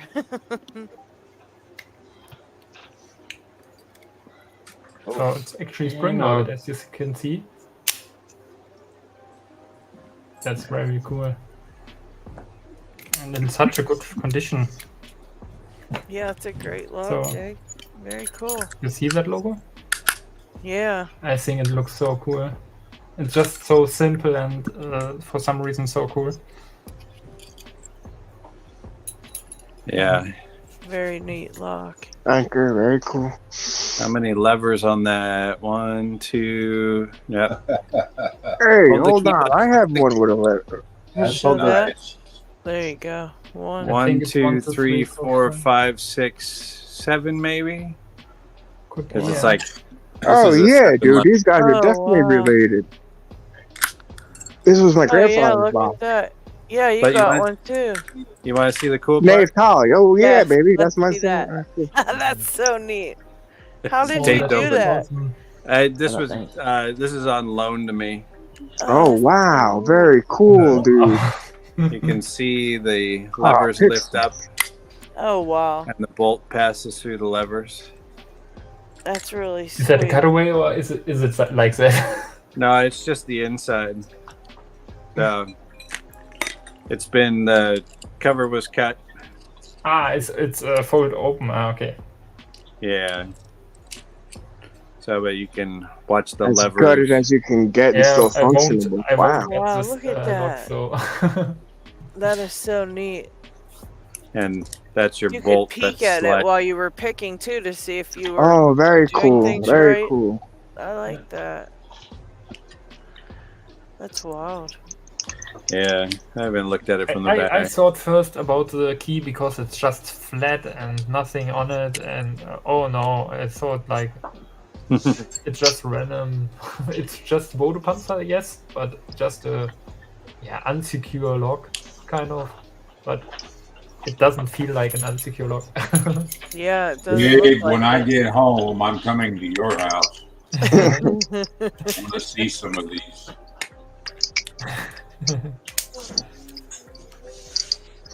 Is who was it that had the other Nave Tile? That got That was me. Is yours key retaining too? No, because the key can go through, come out in the unlocked position, but it won't lock up. Oh, see, I don't have that. Mine's a And flat then it back. comes back through. Oh, wow. Cool. It's key retaining. No, it's Yeah. not retaining? Mine has the curtain on it right there. This was of my grandfather, so I saw the anchor. I was like, hey, I got one close to that. So that's okay. The nave tall, but it has the curtain of like a modern day kind of lever lock. So it has that part that. Well, that's just the spinner. That's just the key guide. That's not Right, a curtain. and then. Oh, okay. I thought that was a shroud or a curtain or whatever. So then when you turn, I was surprised how much you have to turn. Like that's a good almost 180 before it. Can you keep turning the key? Me? Yeah. So okay. Okay, I got you. I never turned it the full 360. Oh yeah, and I can't turn it again. Hold on. You got to go backwards. You have to go backwards because it won't lock up. So what you do now is I got push you. the shackle The bolt has to be re-engaged. There you go. Yeah. Okay. Yeah. Okay, I never turned it the full 360. I always thought it was like key retaining at that point where it was. Okay. Wow, very cool. Yeah, So I can't pull out my key. It's not possible. Oh, you guys should have seen what Squiggle Dork posted on the Discord. He's got a crazy looking lever lock. I don't know how to put this on our video. Maybe LockHeat knows. It's like a picture. He sent a picture of it, but it's got like two parts of the key and like the split. It's really weird. What the heck? You didn't. I wonder how that works. That's insane. You didn't watch guys have to today check it out. on the LPU launch, I think. JD showed logs I never have seen before, and he has a log which is known. There are 3 in existence of this log, and he has one. Oh shoot! If you see that log, it's so crazy. And show the inside. Yeah, that thing's crazy. You will just like, oh my god, I want one. Yeah, Squiggle Dork, that lock's crazy, man. I need to learn how to proper tension the lever locks where Nick's Picks noticed I had that Natal and he was like, hey, do you know how to pick lever locks? And I was like, no, I really don't. So he had made and sent me this clear one and along with some piano wire to make it a tensioner or as a lever picker. So what I've been doing so far for tension is just pushing in the shackle. I haven't had a shaved key or something to engage it all the way. But as a thank you to Nick, that's if you saw my most recent short, that's I showed my girlfriend how to last minute locksmith, so to call it, and 3 of the doors had lever locks to them. So I grabbed them. One of them I'm sending to Nick. I just need to make another. I only have 1 key for all 3, so I have a couple lever lock keys that are about the same size. I just got to see if I could file them down and make them work. But it was very cool that he sent me this, basically a cutaway style. It has the clear thing to protect it, but you could see how it's a 5 lever, no curtain. So just being able to see and feel each lever by itself and seeing it in action is really cool. Where poking around in the dark and just kind of having no idea what you're turning or twisting where. It's kind of hard as an entry point. Yeah. Exactly. Yeah, this was sent with a tensioning tool, but I haven't gotten to play with it yet. That's is that a different one, or is that same one still out of the case? Same one. Oh, okay. Yeah, he sent a tensioning tool. What are you using to tension that? Let's see it on the big screen. Hold on. Let's see if we can. I think I'm gone. There. Oops. I don't think I can do it. Let's see. Oops.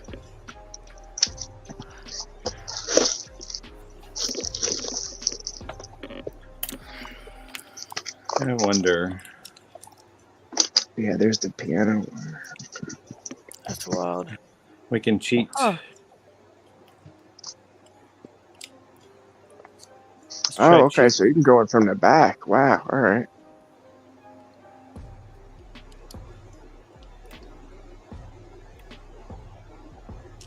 Yeah.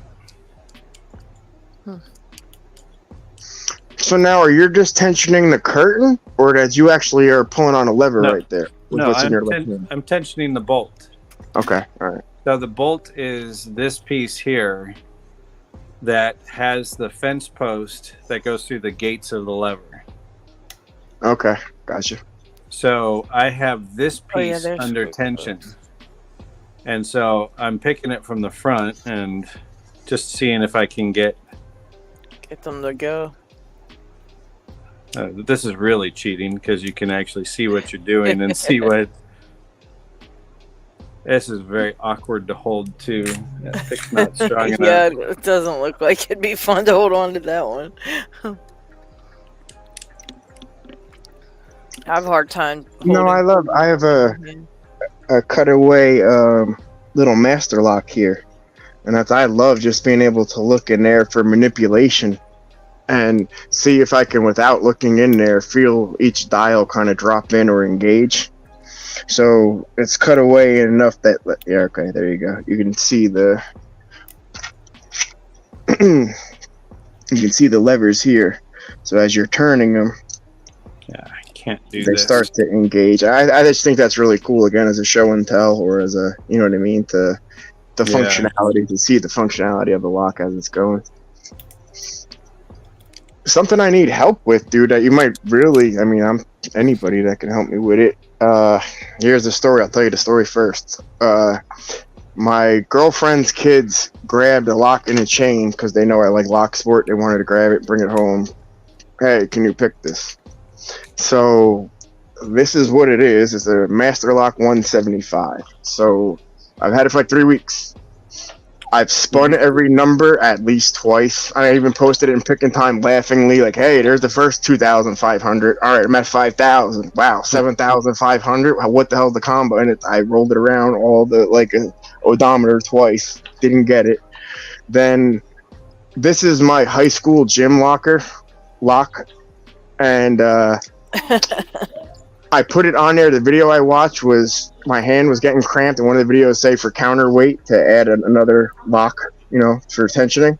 So I grabbed this one, and unfortunately, the lock I've had for 20-something years, the hasp on my keychain broke. So of course I keep both keys together. Why wouldn't I? I lost the lock, like the keys to the lock I've had for 25 years. So now I can't get either. Not that I couldn't pick it, but I've got the closest Master Lock one that I have right here is all high cuts. So I remember what the other one kind of looked like. So I'm just going to cut it and then either decode it or whatever. But now I have to make a whole nother key, but I still didn't decode the first one.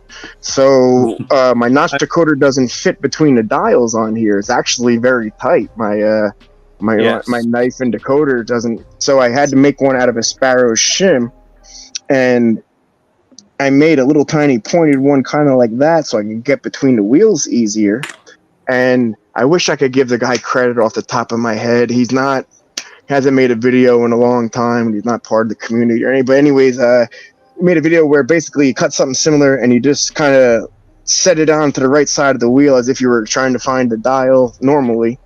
And then as you're turning the wheel, it just kind of grabs in and then it stands straight up when it's on the dial.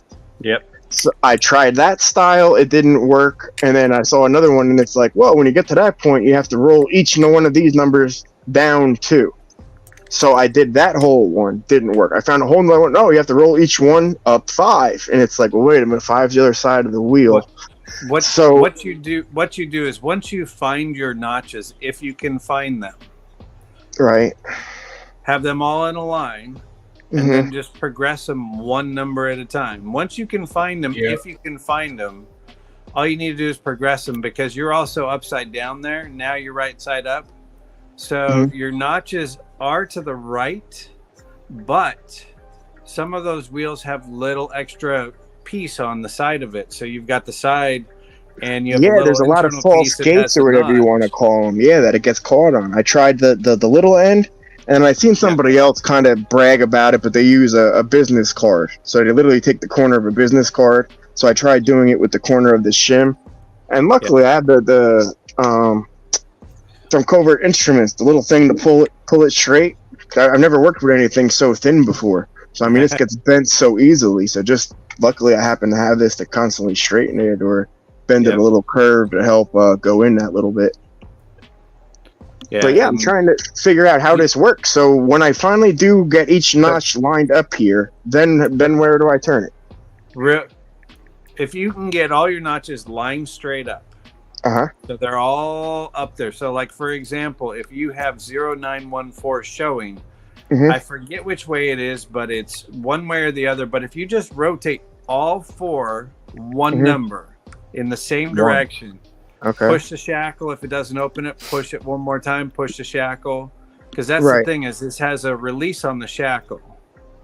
Oh, so the tension alone, it won't pop when I get to the right number? No, you can't tension. You have to push to release. Oh. So once you're on a number, you push and it should pop out. If it doesn't pop out, it's the wrong number. Go to the next number, push in, release. Oh, okay. I've been using this as a weight and pulling the shackle tight. Weight does nothing to that. One of the other ways that you can actually get that to pop is pushing the shackle in. Well, yeah, I don't want to just bypass. I'd like to get the combination so I could turn and set it, and you know what I mean, keep it as my lock, or return it if I wanted to the people on the fence and just 175. Is that what that is? Yes, but it has. I've done many of those. It's the 175 BB/CD, which I don't know what the letters mean. I usually use the pointed one from Southern Specialties, and I've had the best luck with those. With that, the what do they call the easy decoder? The little pointed one. That's the one I've had the best luck, and I usually go above the number at an angle, and then I go 4 or 5 times each one until I get the combo. Yeah, I've cracked several of those. They're a pain because you see so many people online, Lockpicking Lawyer and a bunch of others are like, oh, look how easy it is, but not everyone does that. Even though he's like, oh, I can do it to this one, I can do it to this one, I can do it to this one. Well, I can never find it in the field that it works more than like 1 out of every 30 locks. Oh, wow. When you get into those, looking at the those, like you're looking at the face of the lock, right? Like here's the row of numbers. I have to take the quick pick, the easy decoder. You know, it usually comes in a pair if you get the pack from Southern Specialties with the quick pick thingy. That's easy pick, whatever, easy stick. That's a pretty lock. Toward the top, like down at an angle, and that's where I always find the groove. But and then I roll the numbers one at a time until I get it, and then that's the way that I do it. Of course, you know, the bypass, of course, in the middle and hit the lever, but he's wanting the combo. But yeah, the angle from the top down. Kind of like that there? Yeah, your point going into the wheel. If this was your wheel, there you go. He's talking from that the angle top. Like that, And as you rotate, the videos you see where they're sticking them in straight in, I don't know what they've done to those 175s, but they're just not made that way. They're a lot tighter than anything else I've ever tried that on. Like, I mean, it's really hard to like get around the warding or to feel the wheel proper. I just keep feeling little notches and false skates. Some have a little lip on them too, but you can get around that lip. And often those wheels have enough tolerance back and forth that just move them back and forth. You can get it. Sometimes I've had to lube mine to get it to roll good to where I can feel it because with Houdini spray to clean it out because the little that's what I've lubed this guy up hard with Houdini, and when I first got it, the right wheel was like pretty much almost. This is an outdoor lock, so this is like so the right wheel's almost seized. And I tried to just do it with coloration. I was like, you know what? Let me try the most faded numbers, but that didn't work either. The little knots that you're going to find in there, sometimes those actually get filled up with dirt, particularly on ones you find outside. And that's what the whole keyway was. The whole key. I literally had to take the key, take my extractor thing and get all the dirt out of the keyway. So it was almost like buried in dirt at one point. It's for a part. Bypass it to open up the end of it, fill it up with Houdini spray. You have to drain it, fill it a few times, then you can decode it.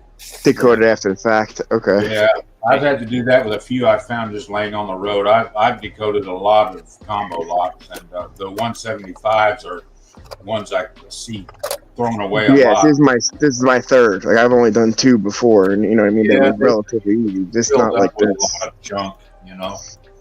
So last one I found this one. I was going to show you something. So your wheel has one of these too. I found recently that I decoded laying on the road. Those are easy. Just pull the shackle. Yep. Those are a cakewalk. I couldn't believe I found this laying in the middle of the road. Fell off somebody's truck, I think, or trailer. So Knox, look at these pictures real quick. So you have a wheel, you have an inner wheel. The inner wheel is resettable. That inner wheel has a notch in it. Now, the old style never had a shielding on it, so you could just feel that inner wheel that would turn with the main wheel. But a newer version has an extra little bump out that pushes it further back, that it's harder to get to that angle onto that center wheel. Gotcha. So that's why I'm not able to feel it. That's what I was talking about. That little, it has a little lip on it. Yeah, but you can still get around it. I've had to do that on mine. I just kind of curve my. Got to play with the stick until I get it in there. That's why I find using that stick type from Southern Special gets it better. Yeah, but Knox, if you just want to pop it open, what you do is you hold the padlock, keep the shackle depressed, get a dead blow hammer, smack the body, and release the shackle at the same time. I forget which side it's on. It's on the here's the little keyway roll pin. Yeah, but the roll pin, there's a roll pin in the face of the lock on one side or the other. Oh, yep, right here. So that's the side you smack. Okay. And what it does is it's releasing the pawl pieces. So give it a hard love tap. You can do it, but you want to hit the face, not the side. That side. Yeah. But you compress the shackle, push in, smack, and release at the same time, because what it does. All right, so kind of like a flicking action. Exactly, but you want to engage the spring with the smack. Or you can go in with the shim and do it that way too. Yeah, you can do it with it. It's a lot harder to do that with the shim, though. Sometimes I've often found the sweet spot, but I know what you're talking about, bumping and timing it there on the front because of that squared plate because of the levering piece that goes into the wheels. It pops out of the way and allows the pawls to pop into and allows it to pop open, because it's just that end piece. It's like a finger. Let me draw it real quick. That other lock on there, I think I might need to pick that one off first. Anyway, so the story, I lost the key that I had for 25 years. So now not only have to pick one lock, I have to pick 2, or figure out the combination and cut a key for this lock. Oh joy! Zip that one open. It's not a problem. These little fingers of this locking bar. Yeah, that's exactly what it looks like. And it blocks the 2 pawls that hold the shackle in place. So what it does is you pop it backwards towards you, and then it allows the pawls to pop in real quick. Yeah. So what you're doing is an impact attack of hit, and this actually causes this to come backwards at you. Gotcha. Okay. Yeah. And that's where you need to press down on the shackle to release the pressure on the pawls. Get it to pop, release, and then they'll collapse and the shackle will pop open. There's a bunch of videos online on YouTube that you can see for that. Yeah, you just time it just right. Just release it right when you hit it. Yeah, you're holding on to it. You're pressing down.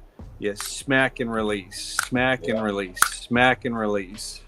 Unfortunately, there's no way, even with that open, to rewrite the code, or until I find the code, right? No, but what it'll do is it'll get you everything. You can soak it in Houdini, get everything to move a little bit better, and then try and find the combination too. Because Now I think you were trying to pull instead of dial a code, push and release. So you were doing it wrong to begin with.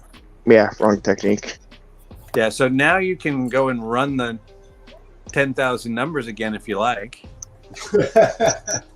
And you know how long that took you. And that is a nightmare pain in the butt. Yeah, pain in the ass. Yep.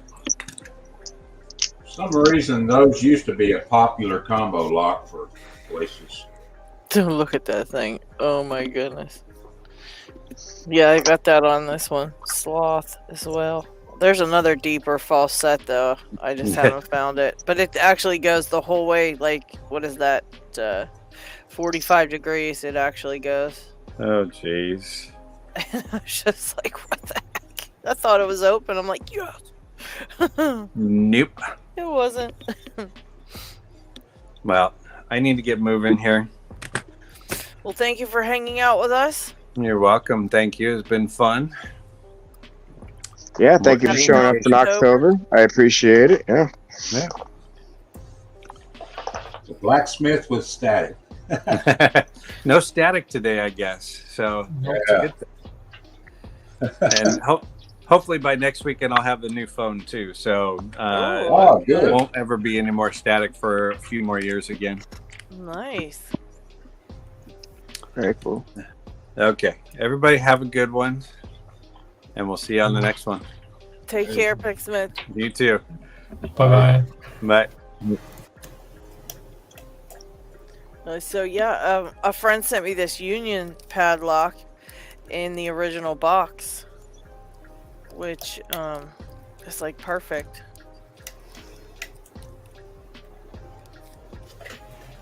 Union is cool. Brass. Union padlock. Yep. Really cool.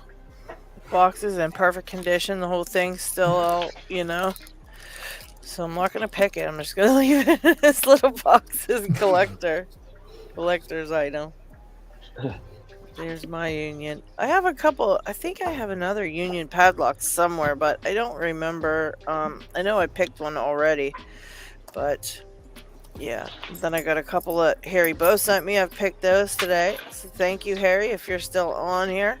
He sent me this cool Yale padlock. And this one, I guess, what is this called? Matlock. It's very pretty. Very Halloween colors, huh? Ooh, perfect for Knoxtober. That's cool.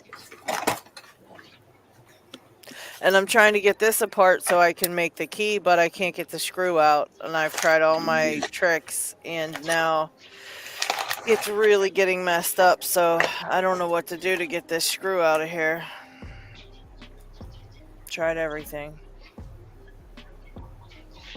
Why you can't get the screw out? It's brand new and it's just stuck probably with a bunch of Loctite, but I've really banged on it and done a bunch of different screwdrivers, thinking maybe a different bit, but it's not working. It's really stuck. I don't think I've ever had one this stuck before. And the screw's getting messed up inside. If I keep messing with it, it's just gonna be totally useless. But it's not bitted, so I've got to make, I've got to put some key pins in there and make a key, but I can't without getting the screw out.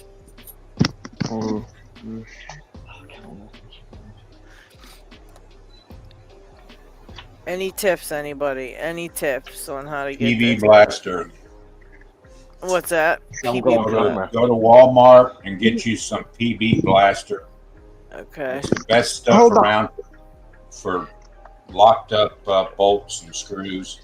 Okay. Just fill up that side and let it soak in there. But it's brand new. It's not rusted. So. Yeah. Well, it's not against rust. It's in WD-40. This is PB blaster. Okay. Yeah. It's a catalyst. That's what I said. Can't you get a screw extractor and just like power it through and pull it out? Like, I mean, you'd have to drill it. You know what I mean? Drill it in and just drill it out. Well, like you'd have to drill it into the screw and then back it out. I don't think she wants to destroy the demolishes the screw. Well, I mean, you would totally destroy the screw. I would absolutely eat the screw. But I mean, if it's already stripped and doesn't work to remove it, I mean, Yeah. Do you slip over it already if you turn it?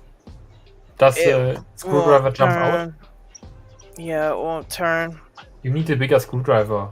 I've got a bunch. I tried my bigger ones and a bunch different bits and stuff. I'll see if maybe You got the handle and the Get more you some level PB blaster. where Have you you- have more Let it soak overnight. and then you need to force in the screwdriver It'll and come out. really turn hard. Yeah, I'll try a bunch of different things on it. I'll get that. I think I need to get some of that stuff anyways just to have it, because that stuff works good on different things, you know? I've gotten the main bolts out of harmonic balancers on old cars with that stuff, wow. so I know it'll get that. Yeah. Yeah, it's just so annoying when they do that. And Yeah. it's, you know, they know you have to somebody's going to have to repin the lock. So they have to get the screw out, and they're just like, sorry, nope.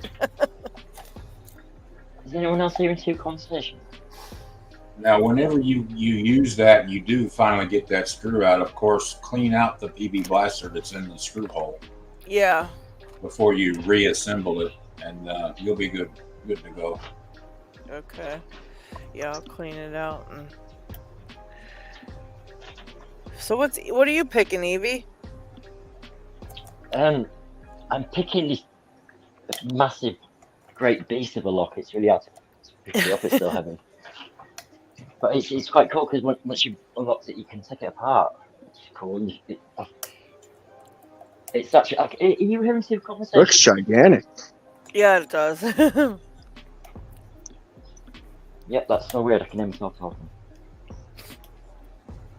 Yeah, locks don't like to open up on camera, that's for sure.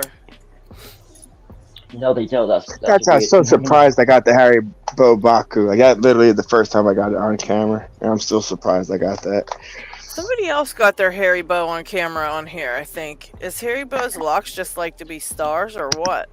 Yeah, right? They're total hams, man. They totally love the limelight. Absolutely.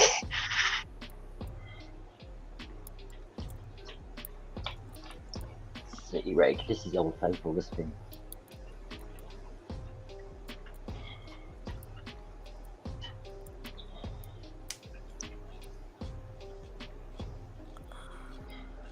Great.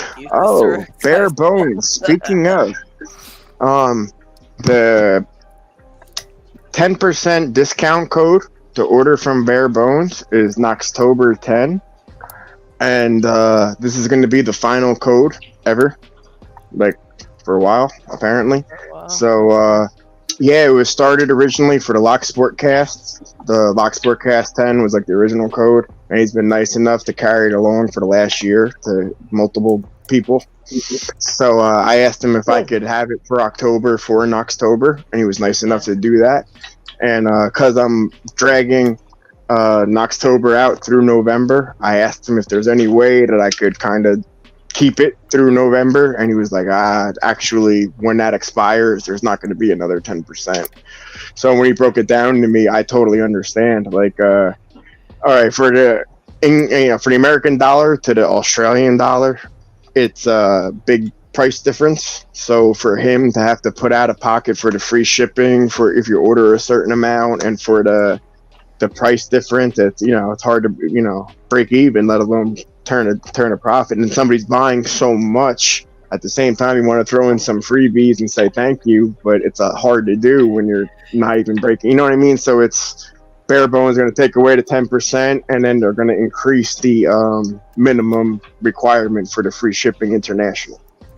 So Australia, you're still fine, you're still good, but international, it's going to be rewritten a little bit. So you have for the next 3 days, get your Bare Bones orders in. Use Knoxtober 10 for the 10% off, and then anything over 150 gets free shipping international.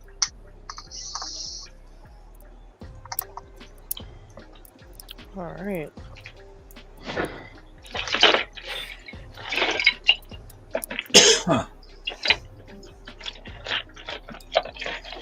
Yeah, I haven't heard anything about the Jeff and things. I'm answering you in particular. I haven't heard anything from the Lock Sportcast either. Like, I kept kind of checking in to see if one might have came out, and I just wasn't notified or anything, but nothing. And then I came up with a couple ideas for him when he was talking about the viewers were down to under 10% of what it used to be, and the revenue's not there, and it's not really, as much worth his time.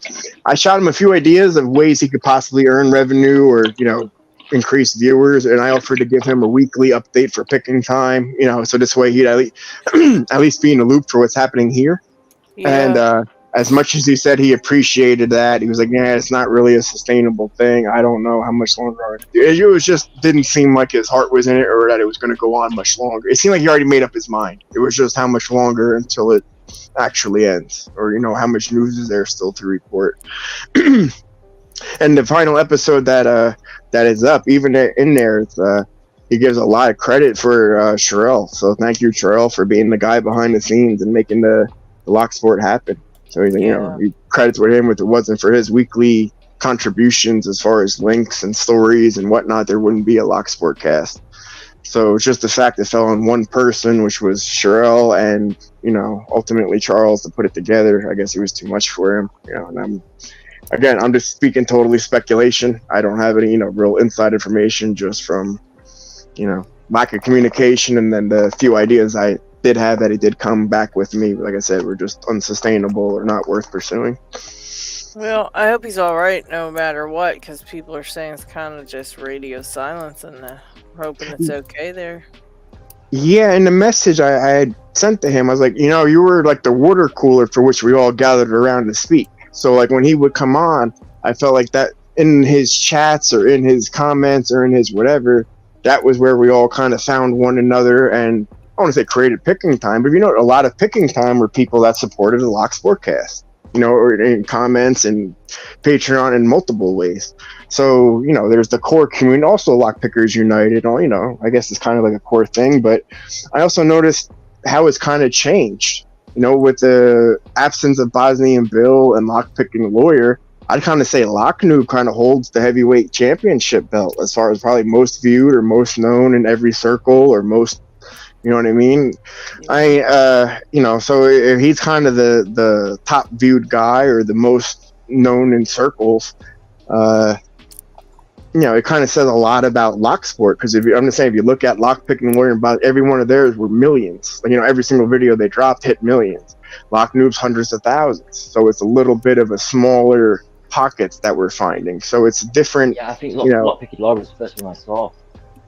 Yeah, and like picking times, like I want to say by any means in America, no, it's just in a pocket little thing that we happen to know about. And in the UK, there could be a whole nother thing off of like UK bump keys that half the people in picking time know about but haven't shared yet, or there's just little bubbles that not everyone knows that these bubbles exist outside of whatever. Yeah, that's why I always like to do the shout outs, and exactly on my channel when I do a giveaway and stuff, because I think that's the only reason a lot of channels aren't watched, is just because people don't know it's there. If people awareness. Know it's there, they definitely watch it. Yeah, exactly. For example, if I was just on Reddit and on Discord, and I found out about Lock's podcast when I was bored on my job, and I was like, I want to hear anything. I had Spotify open, and I was like, something with Locksport, and I searched it and I found it, and then I found out he is kind of, in a way connected to the community, but not that deep that you find it anywhere else.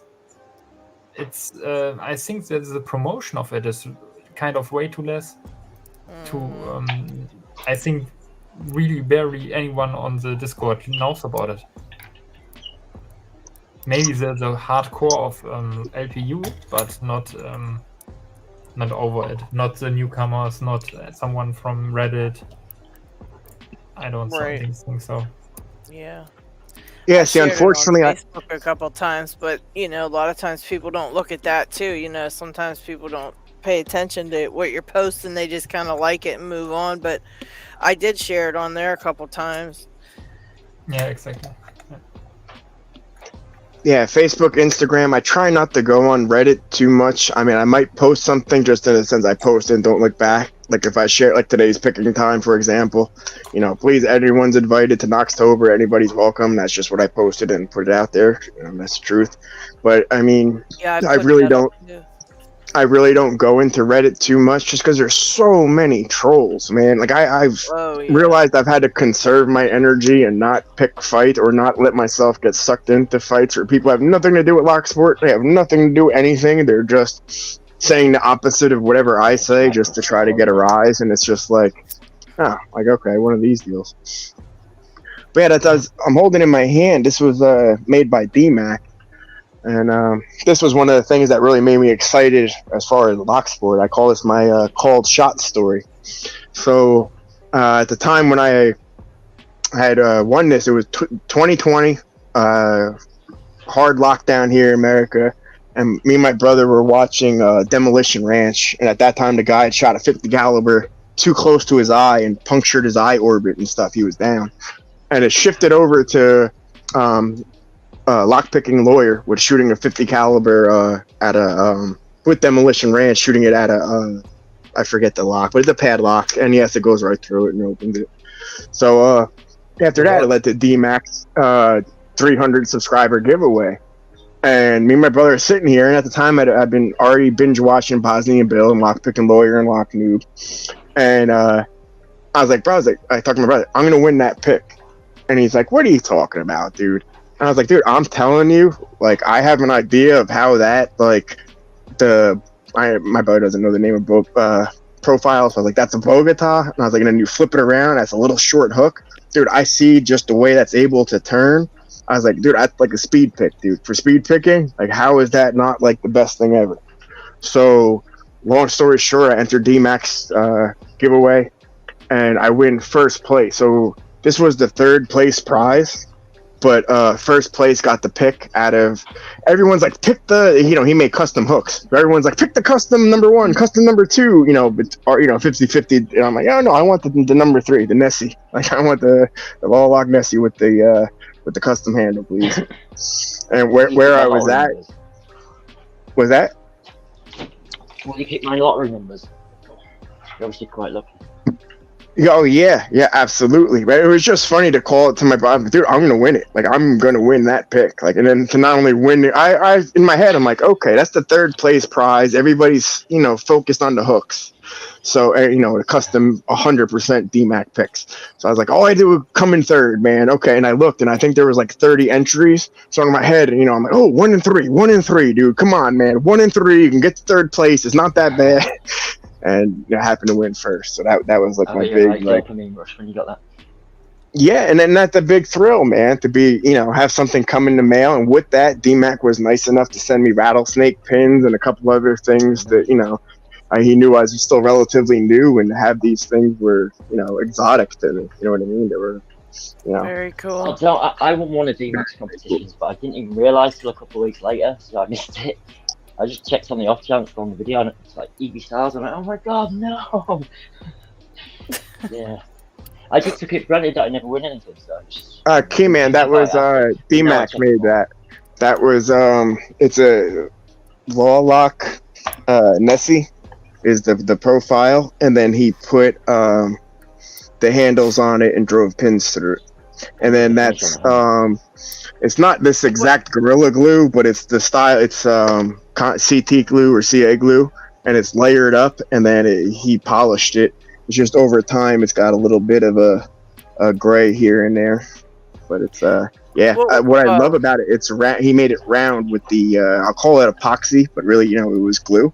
It's just the way that spins in my hand. Like I said, it just has a beautiful round. What were you saying, Evie? Which time? I was just saying that I won one of DMAC's competitions. In fact, that's how I found DMAC's channel. Oh, okay. One of his competitions, but I didn't realise, and I checked it about 2 weeks later, and I missed it. So. Yeah, it's hard to find them. DMAC's like superstar status to me, man. It's like every time he comes in the chat, I'm like, oh my god, DMAC! Ah! I'm so sad. You hear that, DMAC? You're a superstar. Seriously, it's a proper honest being here with you guys. Just love it. And such nice people in Knoxport as well. Everyone's so helpful. Yeah, that is 100% true. You'll always find somebody to help you out, or give you some advice on picking, or send some stuff to you if you need things, and it's great. It really is. So you're gonna try a challenge lock, Evie? Cool. I mean, this is weird. Like, locks I've been picking for ages. I can't do it on camera. You know But what? It happens.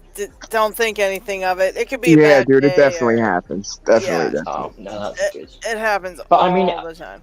like these are like, I normally I'm straight through it with like city rake or something, and I can't do the city rake, but I can single pin pick them. And normally I struggle with that. It's like But it's been like that from day one. It's been like from day one. When I got a new pick set, that was it. It was like starting all over again as well. Yeah, if you want to see, hold on, I could show you some of D-Mac's work right here, dude. He made some awesome rattlesnake pins for me. Hold on. Derek says, I can't pick on camera to save my life. Oh, it happens, dude. I just got that Baku for the first time. Like, out of 4 or 5 opens that I got of that lock, that was the first time ever on camera was today. Yeah, I have tons of locks in a drawer that I have, and they're just ones that I absolutely can't I can't get open on camera, and I've tried to video These are them D-Mac, right? and over and over, and it just doesn't happen. I can't really zoom, but you got rattlesnakes. What? You got really good key pins. T-pins with wafers that he gave me. Again, for starting out, I mean, okay, where that shadow line is, that's a row of rattlesnakes.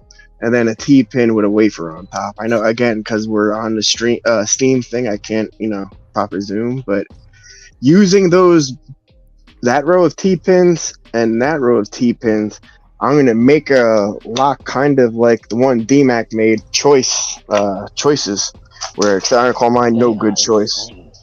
And I kind of have the same theory of the T-pins, only I'm matching it up with the trench traps that I've been making.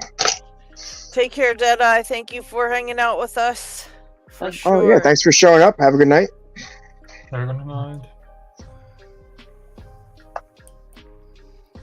Yeah, that should be a t-shirt, Greg. You're not even joking. Nice. I might have to make one like that. Nice. Just Yeah, I got another because sticker pack on the giveaway. Yeah, go ahead, line it up. Let's see. What should be the go word this time? You got one in mind? I'm still queued up, so. I think you should just let everybody who's here get in on it, because everybody. Okay. They're all very here good. chatting, hanging out. Might as well.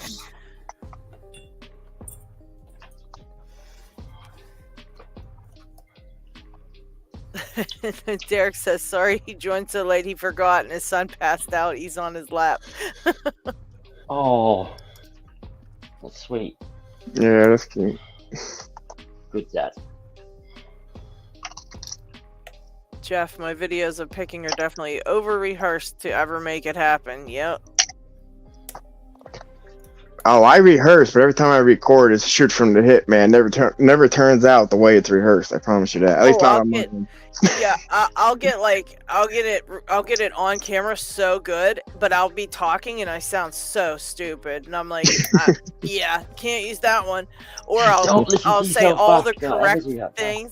Yeah, I'll say all the right things, and then the lock won't open or something stupid will happen. I'm like, man, come on. Yeah, the trolls put me off doing a channel. People are brutal. Yeah, they can be pretty much Lockport though. It's like very rare, but when like everybody I think gets them. Like Deadeye just said he just had one, so I mean, you just gotta delete them. And D-Mac says he said the same thing. Delete it and move on. Where did all the dicks come from? Where's that? What? Where did all the dicks come from? I don't know. Jeff, 3 to 4 takes. That's about mine too. From Package Picky, I know.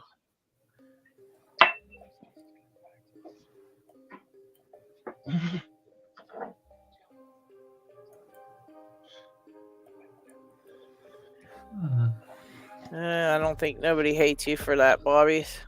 We all have our own opinions, like you said.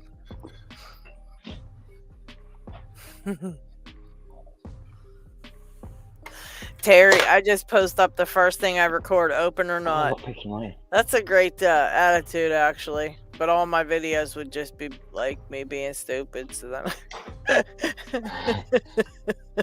I know it's past people. Lockpicking Lion's voice annoys me. That's why I stopped watching the videos. I went over for D-Mac because his voice is smooth. In fact, D-Mac definitely has the smoothest voice in lockpicking and stuff like that. Yeah, D-Mac has a good voice. Trucker has a good voice. I'll have to hear that one. Trucking Lock, he has a good voice. Who else? There's a couple of them out. That, yeah, I'm glad Trucker won my last giveaways. Like, I'm for the one I had. I'm glad that the Bare Bones kit went to him. Yeah, I'm real happy he did. Yeah, Greenish has a good voice too. Yeah, sure is. I need to add some of these people.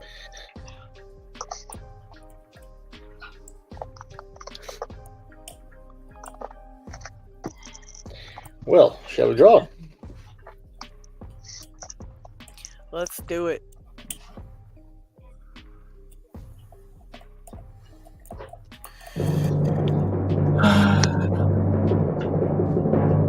Brett sucks.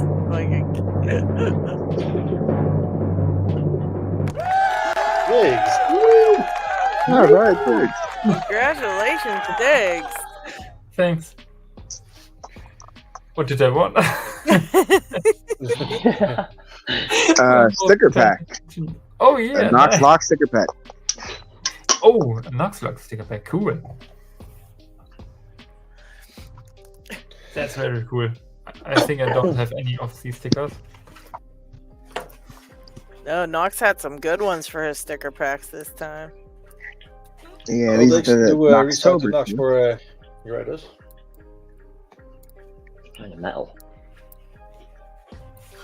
Yeah, here's a interesting story. So, I wanted to order new stickers for this year, and I reached out to my sticker guy, and I didn't talk to him for a couple months. So normally, what I run, if you notice, most of my colors, I've done graphic arts before, so he normally charges me by the color. So most of my things are black and white, so they're a white background. The black ink is considered one color, and I pick a secondary color. So for this case, the blood is red. For the locked and loaded, it's the green shamrocks. You know, I just pick one other color for the event. So for that, he would charge me $50, and I would get however much the ink provided, whether it was 100 stickers, 200, or whatever it was, depending on. Yep. So like ones like this with a lot of black would eat the ink up a lot faster, you know what I mean, than the ones up top, obviously. So that was the deal we had, and I would split them up between the two. So I reached out to him this year, and he's like, "Oh yeah, no problem. I'll just do the one, but it's $75. I'll be nice enough to print you a background one that's matte black, but you got to respond in 15 minutes or you're beat." And I was like, "Whoa, wait a minute! You went from 50 to 75, so that's like a 50% increase." First of all, if someone tells me you're gonna do this or you're beat, I would have just went to do another sticker. Yeah, that's what put me back. I was like, "Yo, wait a minute! I got to reply in 15 minutes." Yeah, yeah. Sticker app. It's called Sticker App. Stickerapp.com, and you can get whatever you want, and it's probably right around the same price that you're paying or whatever. But you can get all kind of they don't care what colors you use. You can use just whatever picture you give them. They make the stickers, and it's by I have the files. I have the I provided everything for this guy. You know what I mean? I provided the same things for pack locks or whatever. You know, I have the graphics. So it's just a matter of printing them. Saying you're beat, that's just rude. That's just not. They don't want your business, obviously. Well, that's what. So I responded in the email, and I'm like, "Dude, you just jacked me up 50%." I was like, "How about the exact price was $79 I was like, dude, I don't have the 79. How about you roll it back to 75? And whatever. This might be my last order. I didn't know your prices increased because hey, if that's genuinely his prices went up across the board since COVID came in or the last year, ink went up, whatever. Cool. But he didn't discuss that with me. Didn't ask. So his comeback was like, I'm done with you. You accuse me of stealing. I not try to rip you off. You threatened me, F you. And it was like, whoa. So he has a stuck up sticker company. So I gave him a review on Google. So I've been dealing with the guy for 2 years. And I know his first name's Ian. Like, Ian, yo, this ain't how you deal with people, bro. Like, you had a moment. I tried to forgive you. You made it personal. I tried to make it not personal. I was just like, dude, that's it. So that's why long story short, that's why there's not a Knoxtober 2023 sticker. So I was even going to ask him if he could just cut that part off and just keep it like that.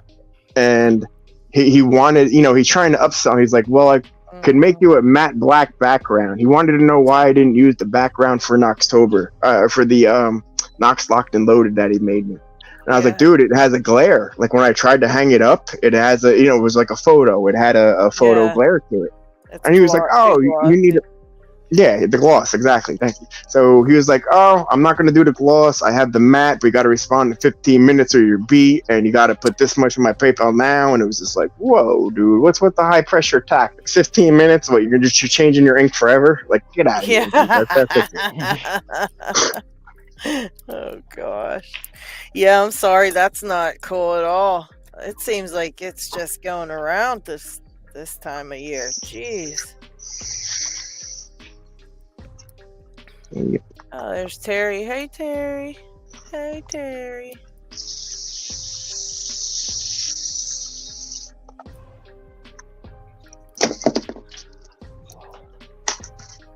Oh, I didn't know Brooke was doing another video. Brett sucks. That's pretty cool. Make sure you give her my love. Tell her I said hello.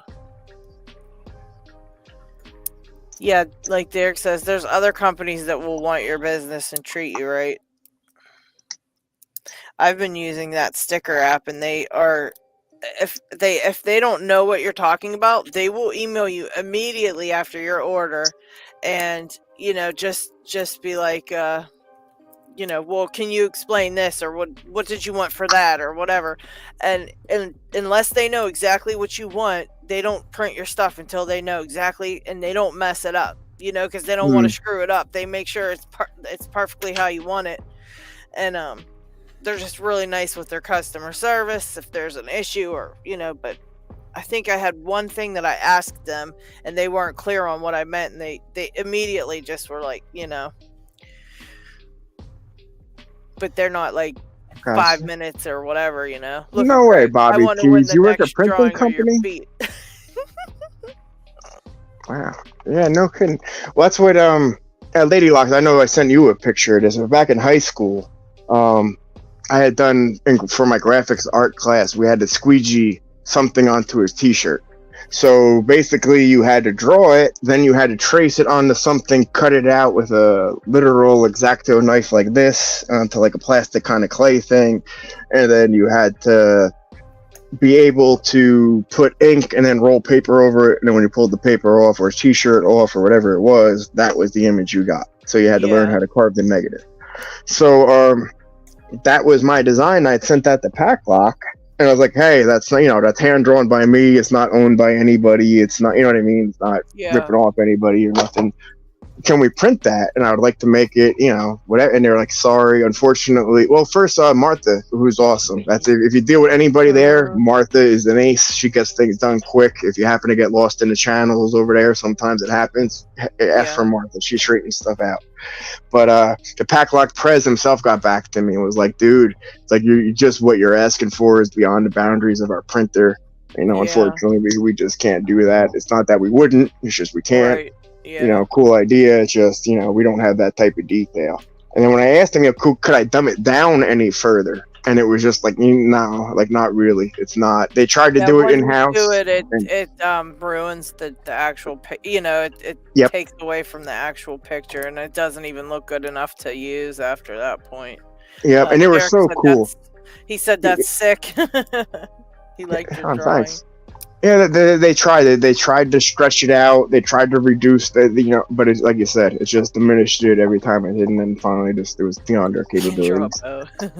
But to me, I was inspired by that. Or what made me think of that was Benito Bendito's Cash. I loved opening Cash so much. I was like, you know what? Like, I have that old Kurt thing I did way back when I was in high school in the 1990s. It's giving away my age, but yeah, you know what? Like, I could probably, make that printable.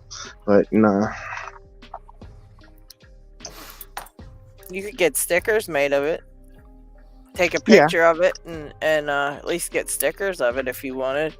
You just send them the picture and they can do something with it. It's kind of cool watching Cash make his rounds around Europe and around, I believe he's in Australia right now. He's supposed to come home for Christmas to Benito Bendito. And he's going to give him a facelift and then send him back to me to try again. Try to rework. Yeah, that's a very cool community lock right there. You know what I mean? It's I thought it was a neat idea to send it to Europe. You know what I mean? Johnny Cash European tour. And it's cool that so many people over there in Europe carried it around and passed it around to the next person. It didn't just sit dead, you know what I mean, at one person's house for a bunch of months. Like, it's crossed 4 or 5 hands, made its way to Australia. So, that's cool that it's made its way around. My new pen, I think it's Wednesday Adams here. My mom gave this to me. It says, "I hate people." Ah, very cool.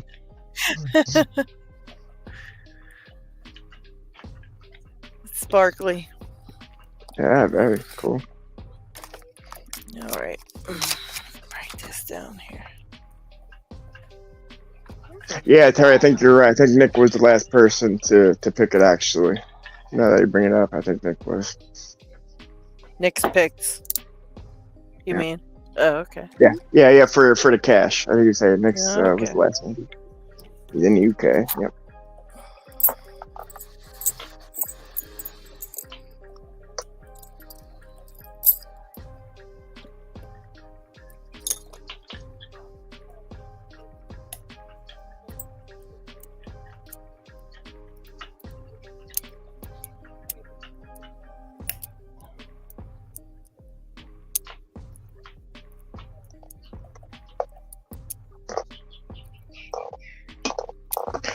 Yeah, again, I'd really take advantage for anybody who hasn't checked out Bare Bones, man. I don't mean to sound like a advertising or that. I don't get no kickbacks or anything from them at all.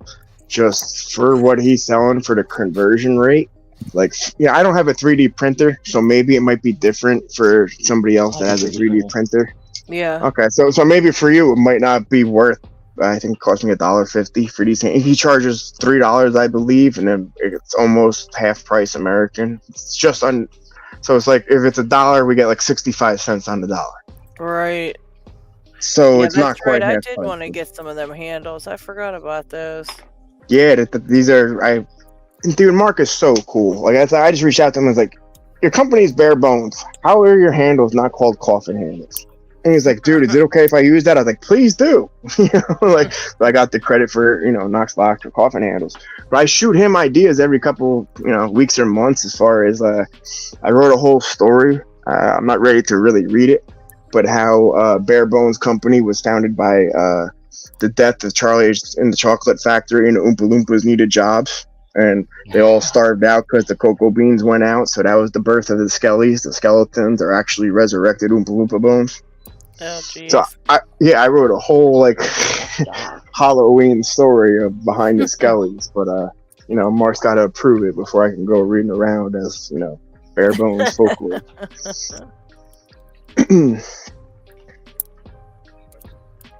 And then again for the femur handle, I know Down Under Monkey gets the credit because he made the fix.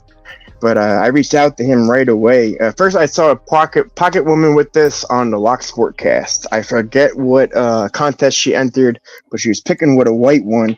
And I was like, "Whoa! I need a handle that size, that big. Where do I find one? How do I get one?" So, short amount of time, I found Bare Bones. I got this one, and this is the the first 1.0 version.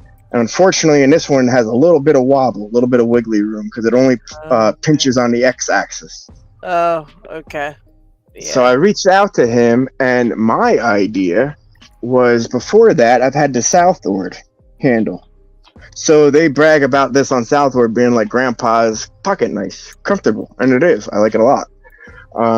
So I was like, you know what? If you added a couple of grub screws on the Y-axis to push down, like the way the Southward does, it wouldn't have that wobble in it. Right. So he's like, dude, that's an interesting idea. I'll explore it. So I showed the flaw, but I didn't create the fix. So I down under Monkey was like, you know what? If you drill out right there and anchor in a grub screw, which matches the ones on the side, that's your Y-axis press. And there is zero wiggle. I mean, zero wiggle. Not only is there no wiggle, but there's a lot more feedback in the handle. So what I was going to do with these is just load them up with the Gorilla Glue gel like I do the coffin handles because I like the added weight. So to me, the added weight kind of creates a resin feeling. Like this is a custom pick made by Lockpicking Dev, the Skulls and Keys. I love this thing. Yeah. I actually have two. I have the let's see. And they are so very world apart different. Hold on. Let me put the bare bones down. It's a resin. Yeah, Devs does some cool stuff, man. So, as you may be able to tell a little bit, this one is a lot wider and flat, where this one is shorter and round. Yeah. So, this was the one I got first with a medium hook. And it wasn't one he was really quite ready to sell. He was like, dude, it's an error one. I did it one of the scales off, and I was like, dude, no, I want it. So he sold it to me, and then he's like, well, these are the ones the way it's supposed to came out, and this is Peterson style hook 1, so that I like it very much. I don't want to say it's not a bad thing at all. I just got used to the roundedness of and the width of this one. But this kind of has a little bit more of a flat contour to the handle. But again, I just like the width. I'm so happy I don't have to squeeze. Like in my opinion, who makes the best steel or the best picks are multi-pick. But unfortunately, I can't hold on to them for long. So like if I wasn't allowed to use custom picks, you put a gun to my head and it's like everything you love is on the other side of this door. You got to pick this lock. What lock pick do you want held in your hand?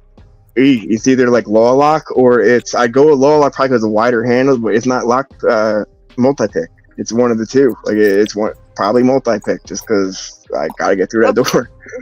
But I can't use it for more than 5 minutes. The amount of squeezing on the small sandwich handles it's not something I could do for long.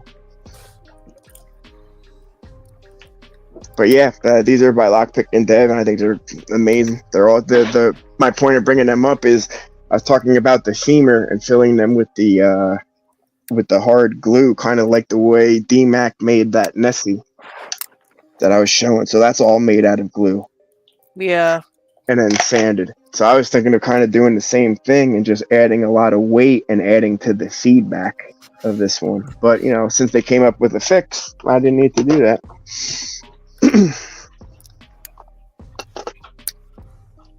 Yeah, that's pretty cool for the discount on bare bones too. Like you said, you get tons of money off because of the conversion rates and.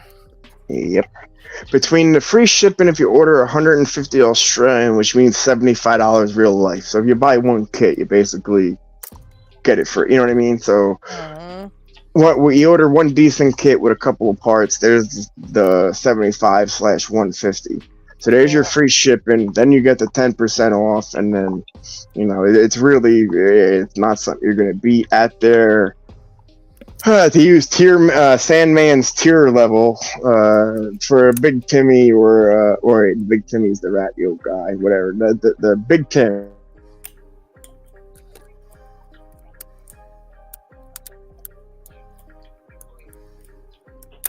Oops. Uh-oh, cutting out. See that?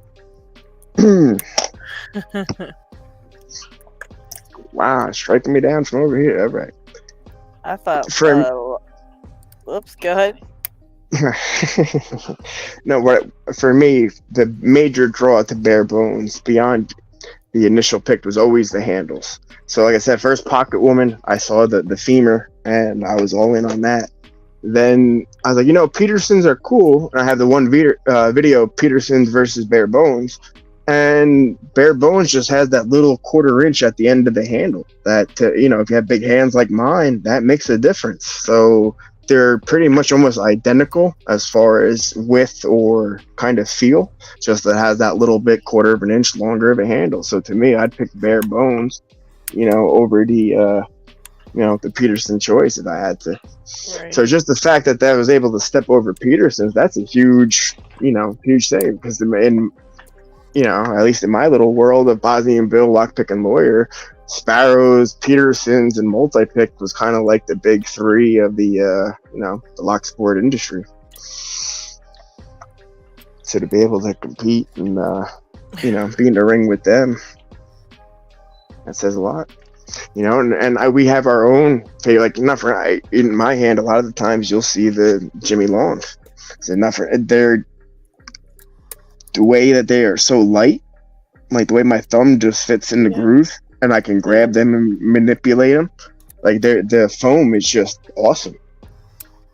Like that's I plan on doing my own top 10 video here, and for me, a big part of the the whole pick process is the handle, because no matter how cool the pick is, if you can't hold it for long, how good are you? How long? How good are you gonna be able to use it?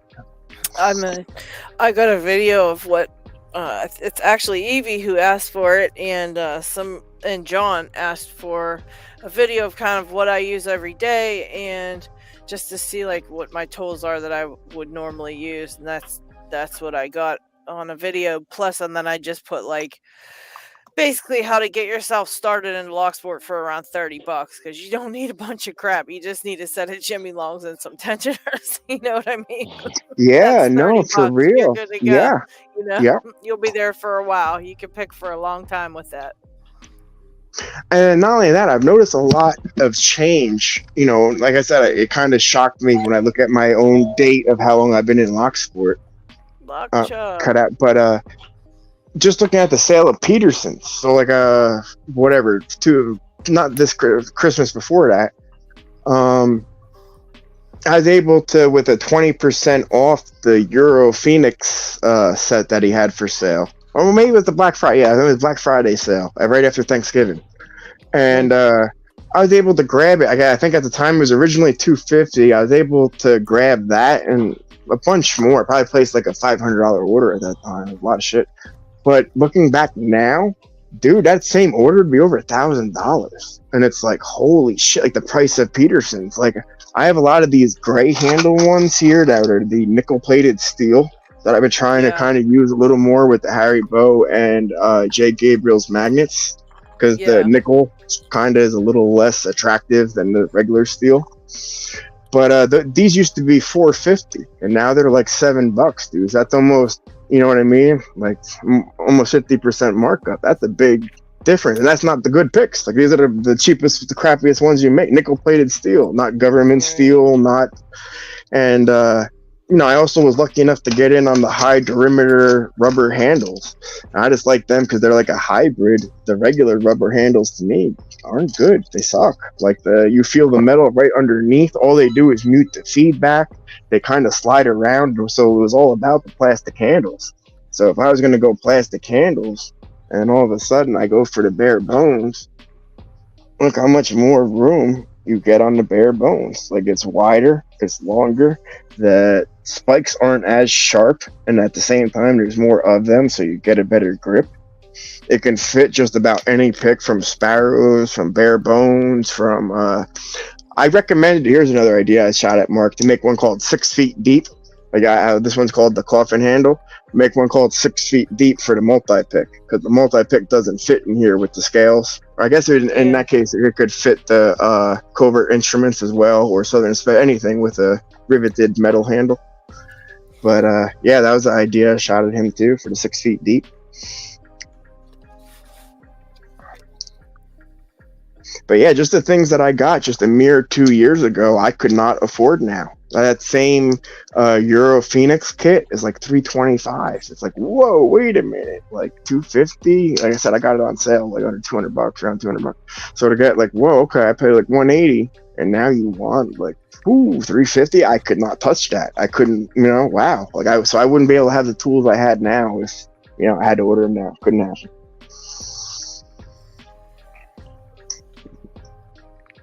And then for the I said I was making a tribute to Lock Noob videos coming up, and one of them is for the monkey's paws. So yeah, love that. This one I consider the master monkey, and this is one that I carved myself. And all I did, I'm by no means a picksmith, no offense, picksmith, but I just dropped the shank, and if you see, it's really skinny. So I just deepened the hook, and then I made it so the only problem I ever had with the monkey's paw, and it's not a problem with the monkey's paw, it's with all picks, kind of from sparrows, is that I would occasionally overlift the front one or two. Like I said, I'm a hand picker, so I don't always go in there exactly level. So I'd occasionally overlift the front pin because of the way that it was made. But once I shaved the whole shank down, I mean, it to me, this is the way all, monkey paws should be made. So I show the 12 that's available by Sparrows, and then I show mine, on top of it. And to me, I would take mine just because of, the reasons I said. For me, it really cuts down on the oversetting. And for me, that's the whole point of having the notch in a way, is that the notch prevents the oversetting. So your pin's able. I love that little notch on there. I picked everything up to my one red belt lock with a monkey paw. That was the only one I ever used. It's able to lift the pin, and at the same time, it doesn't overlift it, so you're able. It just kind of like holds the core open for a second, or holds the shear line open for a second, so it doesn't overset, and you get the open. That's what I like about it, or at least that's the way I feel. Very cool design. Yeah, I do like that for sure.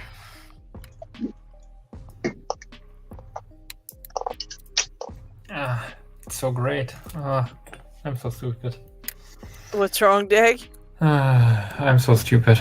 I picked so long nothing with sliders or with finger pins inside, and I was like, why I can't rotate this pin? Hey, I can't. LockHeat, do you want to do one more sticker giveaway before you sign out? What? I don't know if LockChuck's going to be able to do it. I have one more that I can do. LockChuck can do it. He should be. LockChuck can do it? Okay. Yeah, go ahead, Dig. Yeah, thank you, LockHeat. I appreciate you hosting. Yeah, goodbye, LockHeat. No problem. Oh, you heading out right now, for taking over, by the way. Yeah, I saw it in chat. Yeah, he wrote it right now. Oh, okay. Well, have a good night. Thank you for running us tonight. For being the glue. And thanks for LockChuck for sticking for the rest of the evening. Yeah. All right. Have a good night. Good night. See you guys next week. Take care, LockHeat.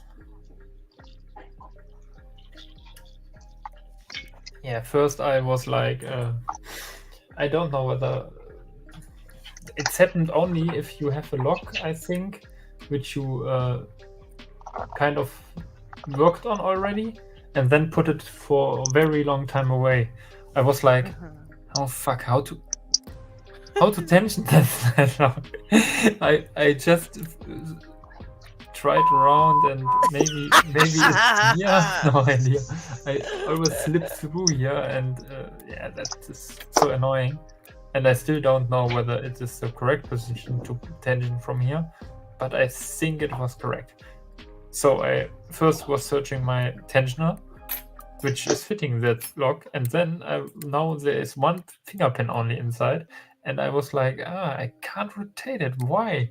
And now I looked inside with light, and I found out I was picking, around the finger pin there is the warding from the pockets of the finger pins. Right. And I was like, having the flag exactly between these wardings and was pushing front and back, and I was like, why is there 5 of these protrusions there? It should be only 1, and why can't I turn it? And the fingerprint is way more up. It's here up here, and there isn't the warding, so you can actually hear it. Hey, have a good night, Marky. Thanks for joining me. Oh, take care, buddy. Take care. Maybe you can hear that, the clicky. Yeah. Yeah, there is the fingerprint, not so deep. I was picking way too deep. So I was picking the warding.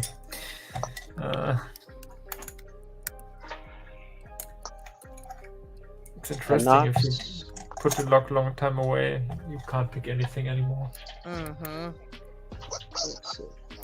Yeah, you gotta stay in practice. It's tough when you're trying to learn new stuff, but you know you still have to remember the old stuff. But it's hard to remember that you still should try the old stuff again. Yeah, it was like I wanted to pick stuff I don't deal as long as on these black belt locks, and wanted to get rid of some stuff like my Picklock 98 Pro, and I still have to record these. I kind of picked those on video like 6 times, but first it was always like on picking time.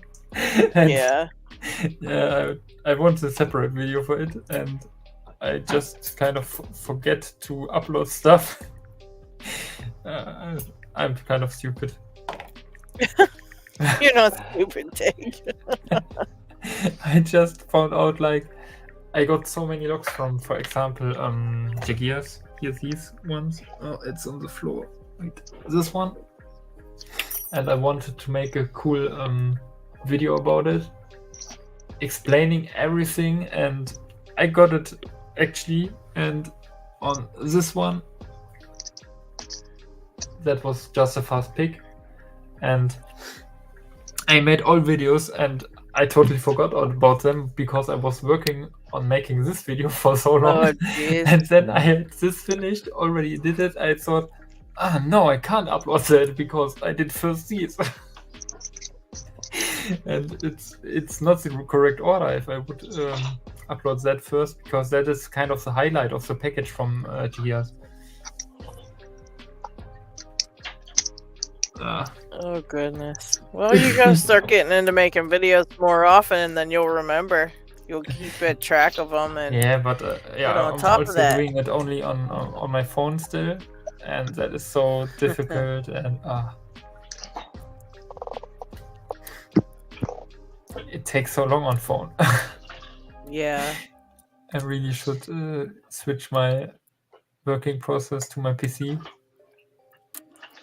Yeah, that's what you use for picking time, isn't it? Yeah, sure. Yeah. I have a PC which is totally capable of doing that, all stuff like video editing and so on. Yeah. And I just didn't yet. The program I use isn't. You can't kind of do everything right away. It's not. How it's called?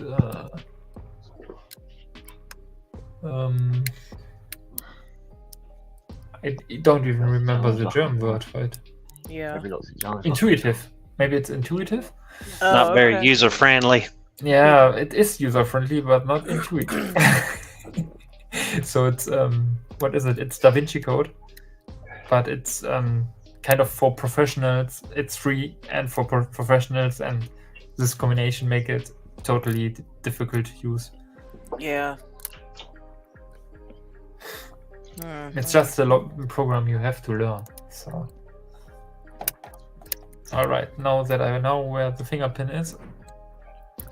Yeah, Derek looking for a case. They have a. Yeah, I love the Sparrows competition case, man. It holds much bigger handles, so like I could put in those the handles I just showed by like Lockpicking Dev, like those fit in the case, or like the bare bones handles and stuff, like those fit in the case. Here, I'll show you a second.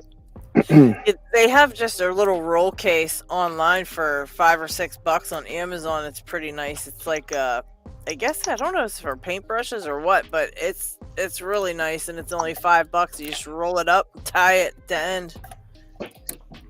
I just love the kickstand action on that. I think that's really cool. Of if I was to set up, like for example, when I first started staying at my girlfriend's house, and my Sparrows pouches in my book bag, sure, but I don't really like bust them out and set up, so to speak. Where this is a very convenient to just have, I had a backup vise over there and had whatever, and just was able to make a little kickstand, pick tray, so to speak. I don't know. It's real convenient. It's kind of like a portable pick stand, basically. Yeah, exactly. Yep. Yeah, that's the one off Amazon. Yeah, like the roll. That's pretty nice. That's what I have. I roll mine up like that and just. I had the Sparrows one, but I didn't like the pouches in the Sparrows one. It was like I wanted to put a pick in, and it like leans out. It's like so big. Yeah, some are big, some are small. It's funny. And I didn't care for that too much because what I wanted in it kind of didn't fit good. So I mean, I'm sure that other things would fit great, if you had the things that were good for that. But mine was just really stupid. And I was like, no, I'm not. I think I gave mine away to LockHeat. Whenever I did a giveaway, I gave it away, and LockHeat ended up with it. So, what do you guys think of Sparrow's Marketplace? Have anybody really checked that out as far as Lock Noob and Killimaroo's personal lock picks up there? Oh no, I didn't know that was a thing. What is it? Oh, they sold out real quick. Lock Noob had 2 picks up there. I tried to grab the first one. I just messaged him through Discord, and I wanted a message back being that it was handmade from him and not just like a mold he made that Sparrows is mass producing. You know what I mean? And by the time he responded, yes, it's handmade by me, it's all good, it was already sold. So Lock Noob had 2, they sold out real fast. And then Killimaroo had 2, they sold out real fast. And then somebody was just added the last couple days. I can't remember off the top of my head. Knowing the lock support community, they sold out real fast. But here's something that I guess this is an exclusive. I hope he doesn't get mad at me for showing this. But this is one he had. I thought it was for sale. I didn't make him a number offer, but I asked him, what he wanted. And then at the end of the day, he just said, I think I'm going to go through Sparrows. But look at this thing. So it's partial tang, but I mean, I love the whole, I'm a big fan of red and black, so the way that kind of looks silver with black, I just really like the job on that. So his other ones, it was like $89 for the pick 1. I think it was like $100 and something for the pick 2, and then Killimaroo's are a bit more expensive. I think custom picks are cool, but if I can't pick with it, I have no use for that. I really can't. Here's another one just to put custom it on a one that he had. That's close to the one that was called Lock Noob number 2. It's very close to that, as it had the similar middle molding. That's pretty nice. But again, I want to say that one was the one that was over the $100, or right about $100 mark. Jeez, oh man.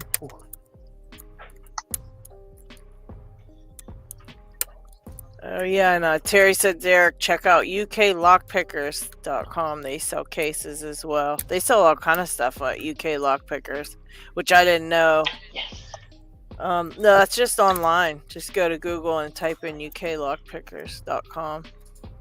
Pretty sure it's right there. Yeah, that's where I got my Dangerfield practice from. Yeah, they got some cool stuff on that.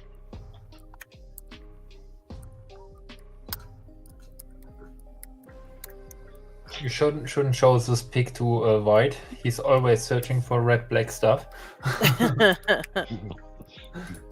Maybe he bought it. Could be. He made black belt, so I know he's not watching or on here, but congratulations to White. Yes. And Clementine. Clementine made it too. Yeah. I can't pronounce his name because there's an F inside of there. Yeah, I don't know how to really it's pronounce Clementine or Clementina or what? There were actually pretty much black belts lately. Yeah, there was, huh? Really crazy, like each day. Mm-hmm. It was like, yeah. Yeah, it was one after another.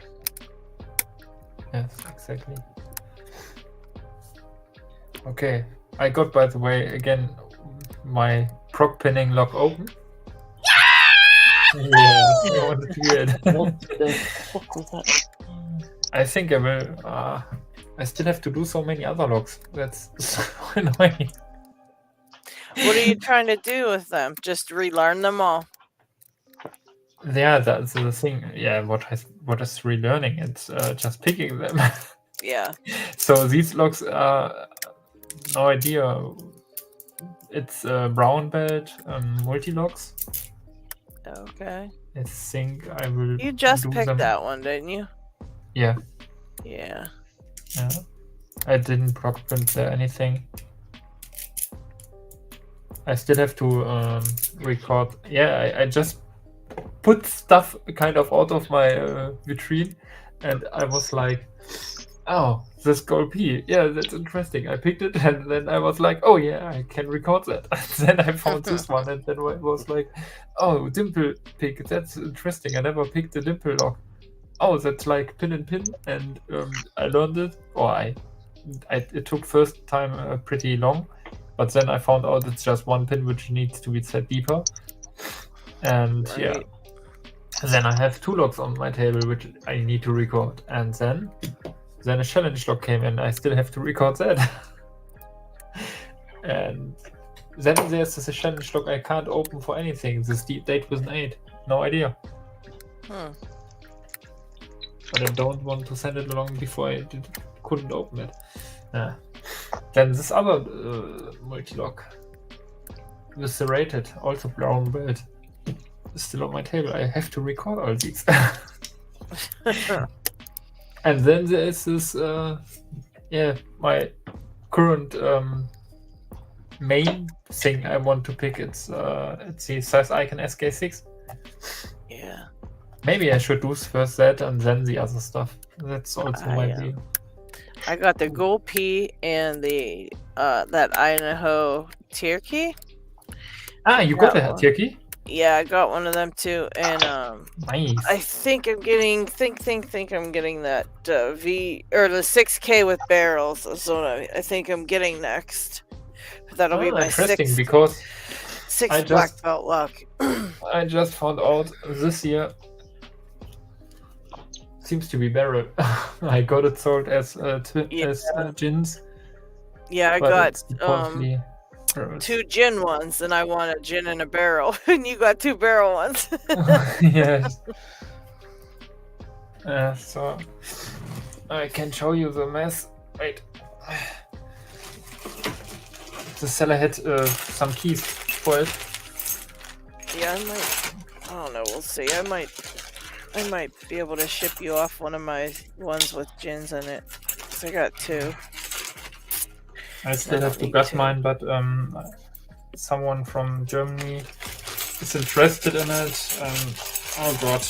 Oh, that reminds me. Yeah, if anybody has a couple Master Lock 140s that they're not particularly attached to. You did ask me about that. Shoot, let me look in my drawer right now while we're talking about that. Master 140. I wanted to find mine to show it, just to show what's messing me up over there. Let's see. I thought this says 150D. That's what it says on it. I got mine already. Okay.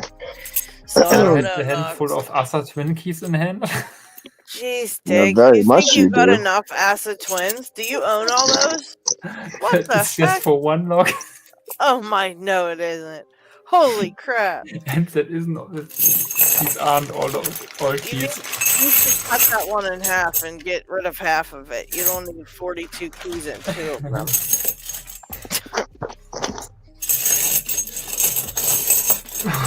That's ridiculous. Well, you know what? Those keys that come in handy because sometimes people need keys for some reason. They could pin it to that, can't they? Could be, yeah. Picksmith would know. I don't know. That. Yeah, I was kind of hoping Picksmith was still. I didn't realize I forgot he had departed.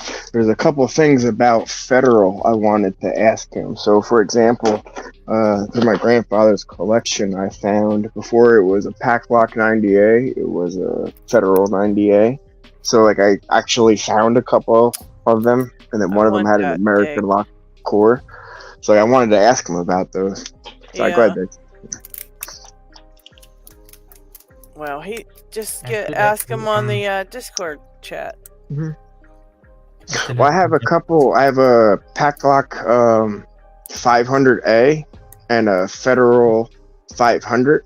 However, they don't have the same like Packlock style way to keep them in, meaning the retaining screw and cap. Where they have it, it's like a kick cylinder holder, so it's something that goes on top of the kick cylinder, and then through the shackle it screws directly into the cylinder, I guess, or the cylinder cover. So it's a little different. Yeah, I don't know how to get around it. Yeah, Picksmith would probably know about that.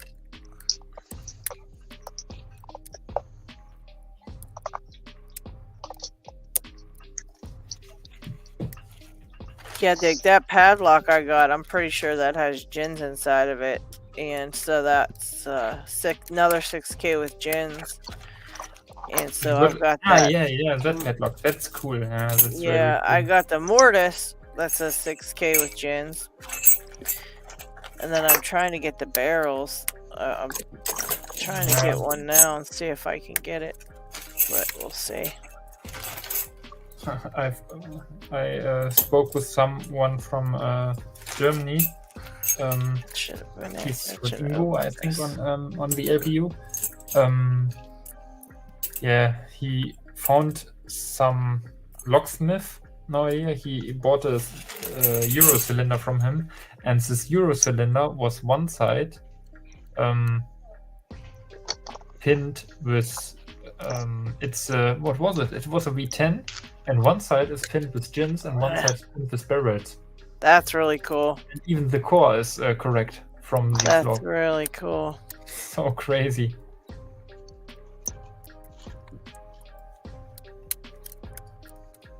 Never seen something like that. But yeah. Oh wow.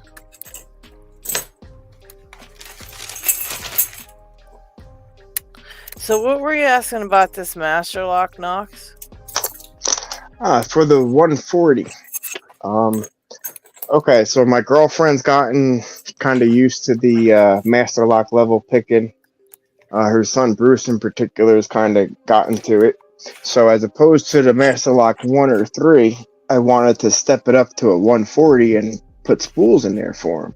However, the one I have, the front pin, the gatekeeper there, drops real low, and it's super easy to overset. Like, this is honestly like sitting in my naughty bucket for a long time. Like, it's just one of those locks that, although the 140 may be, I think it's a yellow belt lock, just the learning of the spools and the way that the bitting is, it's a particular bitch.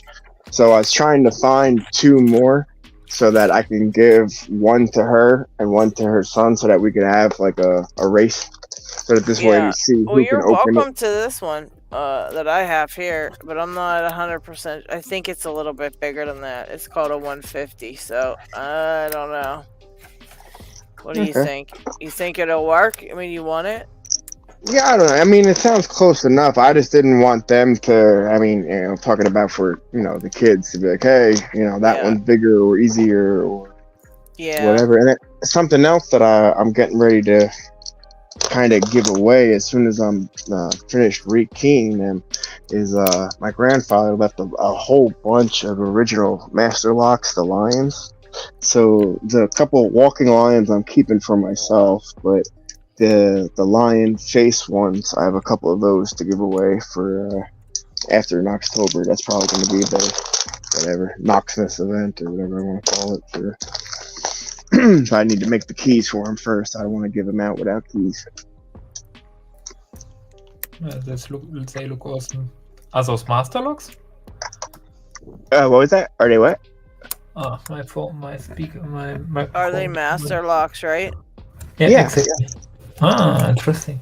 I think I Yeah, saw it the somewhere that these that master lock had a line on the padlock. yeah, that's the original patented one. Like pre-patented is the walking line. That guy right there. Actually, I have That's two very of them. Hold on. Very, very cool.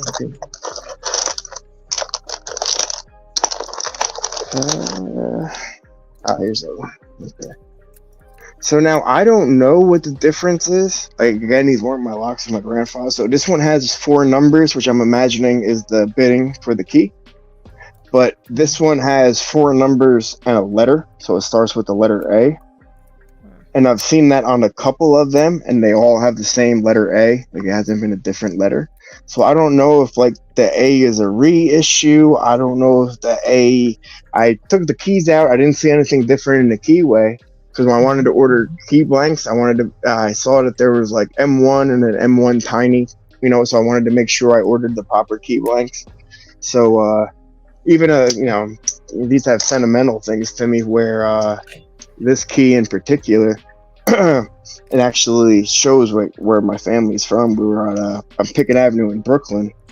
Let's see if I can get. So I was walking with my grandfather. Again, I didn't know that lock sport was a thing or that whatever it was, and he would go there just to look at things. And I'd wait outside the shop, and I wasn't really too interested at the time.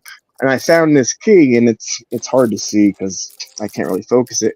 But it had the whole Milwaukee thing on there, but it has a stamp on there from the Applegate locksmith service, and then it has the address of it for Pickett Avenue. So Pickett Avenue is in Brooklyn, where my family's from. It's where Italian. So Pickett Avenue was the avenue off of the main road that they live. So I remember the walk I was with my grandfather when I found this key. So they go, put that in your pocket. That's that'll be worth money. You want to, whatever. So I didn't pay much attention to it at the time. I let it go, and I guess in my whatever childhood, let it go. My grandfather grabbed it. So when I was cleaning up things around, I found it, and I remember finally like, oh my God, that's the key I found when I was, whatever, single digits. Now here I am 40 years later, there's that key, and it's like, wow, Right. like that was, this is real, a moment there. It's just a multi-generational thing. It's real cool, Very neat.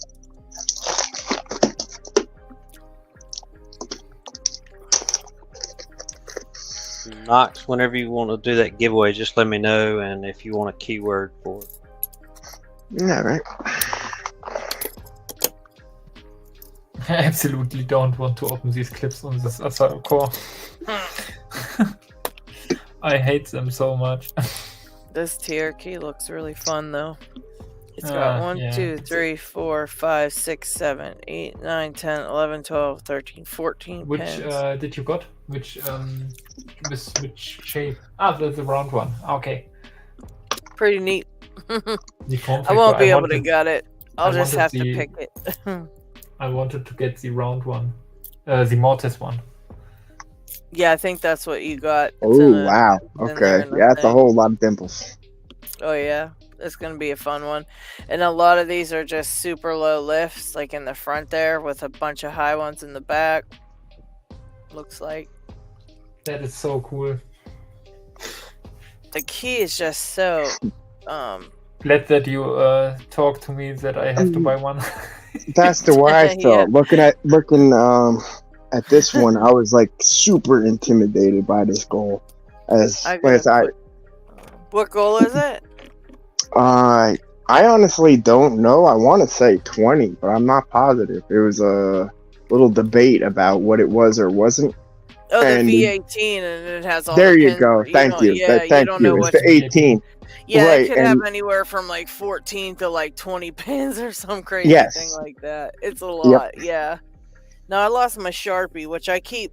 It's always in a safe place because I use it all the time, so it's really safe right now. But it's just not where I ever put it. So this is going to be a really fun time. But continue, Knox. I just had to voice that out loud because I'm such no, an of course. idiot. I'm Do you know so how many pins? stupid. Seeing Trucker tackle these goals And I mean, I'm just looking at my key, and it's like, my God, just looking at the dimples on the side of the key. I'm not even talking about the main routes up and down. Trucker did You the gotta goal engage- S. He did the other goals. Now his goals were pin tumblers. He hasn't gotten to this one yet. Oh, he hasn't. Okay. Yeah, that's a black belt lock. Yeah, that's a black lock, and I that think that it's one's depending on how many pins. Well, yeah, if it has 14, it's black belt 1, and then I think if it's 18 and up is black belt 2 or something. Yeah, I think so. Yeah, and those marks now, all those marks are not pins. Some of those are to fool you. Yeah. Oh, okay. So some of those are just false duds. Okay. Yeah, you gotta measure it out and know the pin, like how far between each pin, and then you can actually like mark your pick or something. But yeah, those I was keys gonna on those say, are my God, I ridiculous. tried to use the Lock Noob community set to just poke around in there, and I could not overset more than one pin. Like, I couldn't turn one any direction without messing with more than one pin. I had much better luck with this one. Yeah, it takes a lot to get used to. You might have to practice for a It takes a good while. tiny flag. I had a much bigger flag, so I didn't realize. I mean, with that tight of space, you really have no wiggle room. Yeah, truckers gotten up to the brown belt goal. What is this, P? And that's the one I'm in. That's in my vice today. Is the goal P? Gotcha. And yeah, I've opened it like 14 times on accident, and never On purpose. accident? Yeah, and never on purpose. So you tell me what's going on with that. Like over and over again, I'm like, oops, oh look, it's open. And then when I'm like, okay, now I'm really gonna focus and try to do this, I can't do it. But then if I just sit here and talk to you guys, it's like, bloop, open. I wonder how many pins a goal can fit, because Greenish said to me this one is full pinned and it has 19 pins. Nice. So I don't know whether it can be 20 then. There's at least 2 of the slots when it's fully pinned will have ball bearings. To the sides here, the front. Yeah. No, it'll be in the pin slots. Like there, you'll go to gut it, and you'll pull out a spring and a ball bearing. There has to be at least there's at least 2 ball bearings in it. Yeah. So it's probably 18 regular pins and then 2 ball bearings. Let's see, what is it? I try to focus inside the log. Because there's I think it's 3 7 sets and of 7 right? and 6. Yeah, I think you're right. Yeah, I think that's what it is. 7 on the sides and 6 up top. Yeah, and 1 on each side is a ball bearing. So yeah, you would have it all full of regular pins, and then look how evil it is. Let's put that up big. Hold on, let me put you up big, Diggs. You got him. Look at all them pins in there. Yeah. Look at that, Knox. Wow, yeah, I am looking That's what's in there. Yeah, you're playing left, right, center with that, baby. Wow. The 2 in the bottom on each side are the warding, if you will. All day, left, right, center, left, right, center. Wow, how? Yeah, them 2 little bumps at the bottom's warding pieces. Oh, those aren't pins on the left and right side? Do you only have the top? That's a only the top, left and right. See how there's 2 rows on each side? Right, okay. That bottom 2 are just warding for the keys. Oh, I got you. you. There's a groove in it. The things are so evil. Yeah. Ooh. I had the progressive pin. I did one side. Oh my God, dude, I couldn't even imagine taking that apart constantly to add and oof. Wow, God bless you, dude. That's tastes beyond my skill set. I lost 3, what are they? Oh, D9s? man. Yeah. I lost 3 D9 worth of that's what I'm talking pins. about. I had to gut all them to get the pin or the springs back. Yeah, just to keep it functional. Yeah. I did Yep, the I same did thing. too. Them springs on those are pure evil. You've never dealt with a bad spring until you've dealt with one of them. They are so tiny. I couldn't even pick it up with my hands, because as soon as my hands pinched it, it was like it shot across the room. It was insane. I think I bought 3 of them all together just to get one picked because I just kept needing parts. No, I don't want to have a lock for picking. That's exactly how it happens. I have a lock in hand and think like, oh, I really want to try it, and then I put it in my vise and play around with it, and I want to go to get this open, and so I will think like, okay, I put it up for next. And that is how my list gets longer and longer. Yeah, I don't take out any of my black belt locks unless I'm gonna pick one, because I just, I would have a whole pile of them here going, no, not this one. Nope, not this one. Nope. Yeah, exactly. My next one, I want to try that one, the 6K with barrels, I think. And then you could try that one too, Lock Chuck, if you want, because it'll be better than that one with gins that I sent you. I've actually got one of both, so Oh, do you? Okay. Yeah. Whenever I get back to pin tumblers or pin tumblers. Bricked it. Is that what it says? And then bricked it? Yeah, I'm trying to get one right now off of Adam to see. Oh no, Harry. Yeah, Harry's commenting the thing. I can't read it too good. My eyes on the thing. Put It it looks on the like big I screen if you can. picked a West 917, 20 pins, then bricked it. Oof. Oh man. What'd you do, Harry? Just turn it too far, or? Squiggle dork. It's true. You saw me pick barrels. You know I can get them picked real easily. I just need to get the stupid side pins picked. Squiggle dork's here. Here, I was. My V10 took me, I think it was like 18 minutes to pick. And when I was watching the video, I picked the whole top stack, the barrels, in like 1 minute. And the rest of the whole entire time was me messing with side pins for 20 minutes. I just picked side pins. It was horrifying. It was so bad. As we're talking about gutting disasters, and Squiggle Dork happens to be here, I'm a hand picker. And I'd mentioned I showed my Bosnian Bill ASA 700. And I was saying how I couldn't get that yet, and I would really like a 500 or something lighter to progressively. Squiggle Dork was nice enough to reach out. Like, hey, Knox, I got you. Here's a nice ASA, and you can work your way on it. And I threw it. What one is it? It is. Hold on, I'll tell you by the key. It is Oh, okay. Oh, I don't want that to happen again. Did the camera happen to catch that? Did you see how it slid out? All right, hopefully it doesn't. Okay. Okay. Don't do that. Don't break it. Okay. Like a Max, or what is it called? This bow, I recognize it. By the bow. Okay. What the heck? Here, by the phrase, maybe? Maximum, yes, as I said. I want to say it's 500 or 600. I'm not, or it's a 5 or 6 pin. I'm just 1, 2, 3, 4. No. What is that one, Squiggle Dork?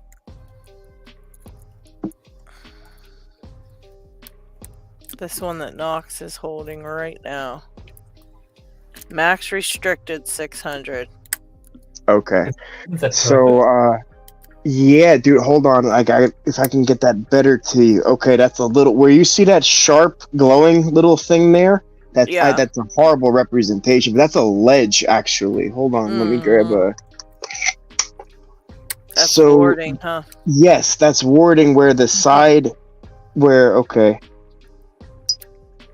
It's warding for where that side bitting is going to come into play.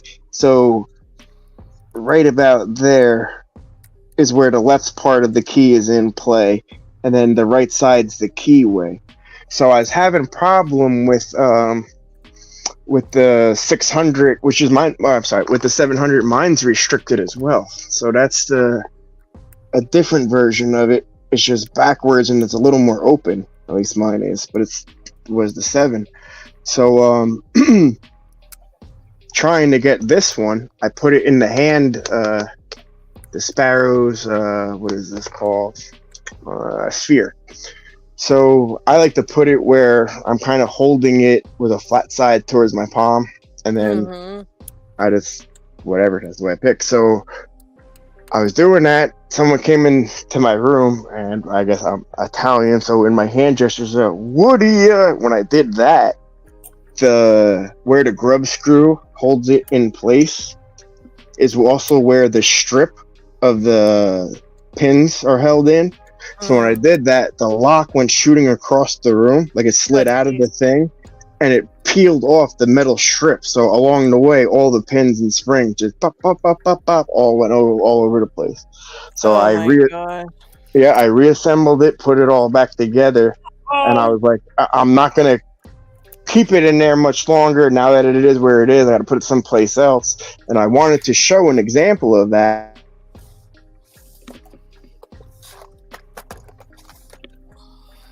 Uh-oh. Is it just me or did Knox freeze up? He froze. Uh-oh! That's bad. Yeah, all right, hold on. Coming back. See that? That's what happens. You show an error, and then you got to put on pause. The Matrix don't like it. But that metal strip right there got caught on a grub screw. And with that, all the guts went flying. Only you would have that happen, Knox. That is wild. Right? No, that's what I was like, man, are you kidding me, dude? That looks like a fun little lock. What's it got in there? Gins? No. There's, hold on. I want to say there's Christmas trees in here. Hold on. Isn't that untypical for it? Because if you kind of watched Artichoke's videos about the other twin series, you have kind of a timetable where the twin and the V10 are the only locks which was made or were made with gins. And after that, of the twin series, I don't know, is your lock a twin? Is the maximum a twin? I think it's... Oh, no, I don't know. Yes, it says maximum plus. There you go. Maximum plus on the side.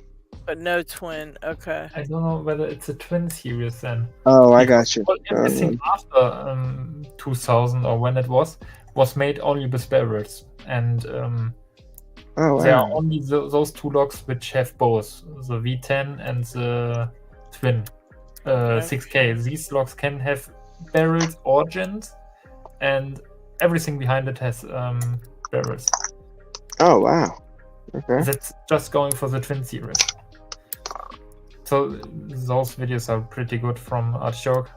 I looked them like, I watched them like, yeah. I put it back together, but I've got no luck picking it, man. Not at all. Like that, as far as all six. You might have to get off of picking in hand for these harder ones, because the actual level of accuracy that you need to pick those pins is going to be way beyond anything that you could probably even do in hand, because you've got two hands. I was thinking about that.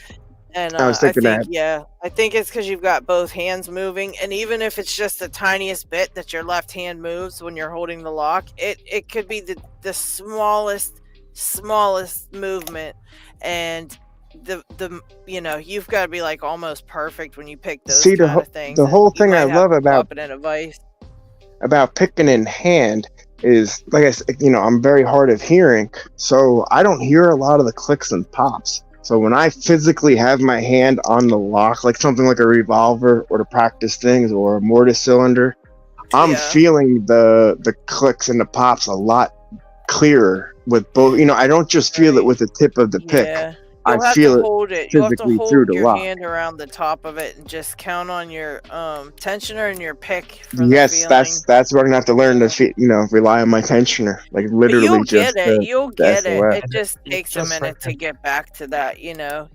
adjust. To an adjustment. Well, even Lady Locks, think about when we had the locks and loaded in March. In March, you were still dropping the top of keyway half the time, like setting and it was like, wow. Like, and so from March till now, you became a black belt. That's a hell of a stride. You know what I mean? Like, your skills, like, in 9 months just like exploded. So that was a cool thing to witness. Practice is all it is. It's just practice time, and a lot of it, people think that like that's what it is. But honestly, if we looked at our hours of practice time, you would Exactly, see yeah. exactly why. And it's just because the days, I just have more time in a day to do it than you did, you know. So I might have got 5 hours that day where you got 1 hour, you know. So if you go by days, you can't really go by days, you know. But time passes in each day. If I have a little more practice time than you, that's the only thing, you know. That's all for it sure. is, you know. And always trying to get above your level. You always try to pick one above your level. Always keep one higher than what you do and practice it. We were talking about that with pocket ones. Yeah. I think that's some of the biggest errors or mistakes someone do on the law belts who want to kind of proceed pretty fast and just kind of always training only the locks on the belt range.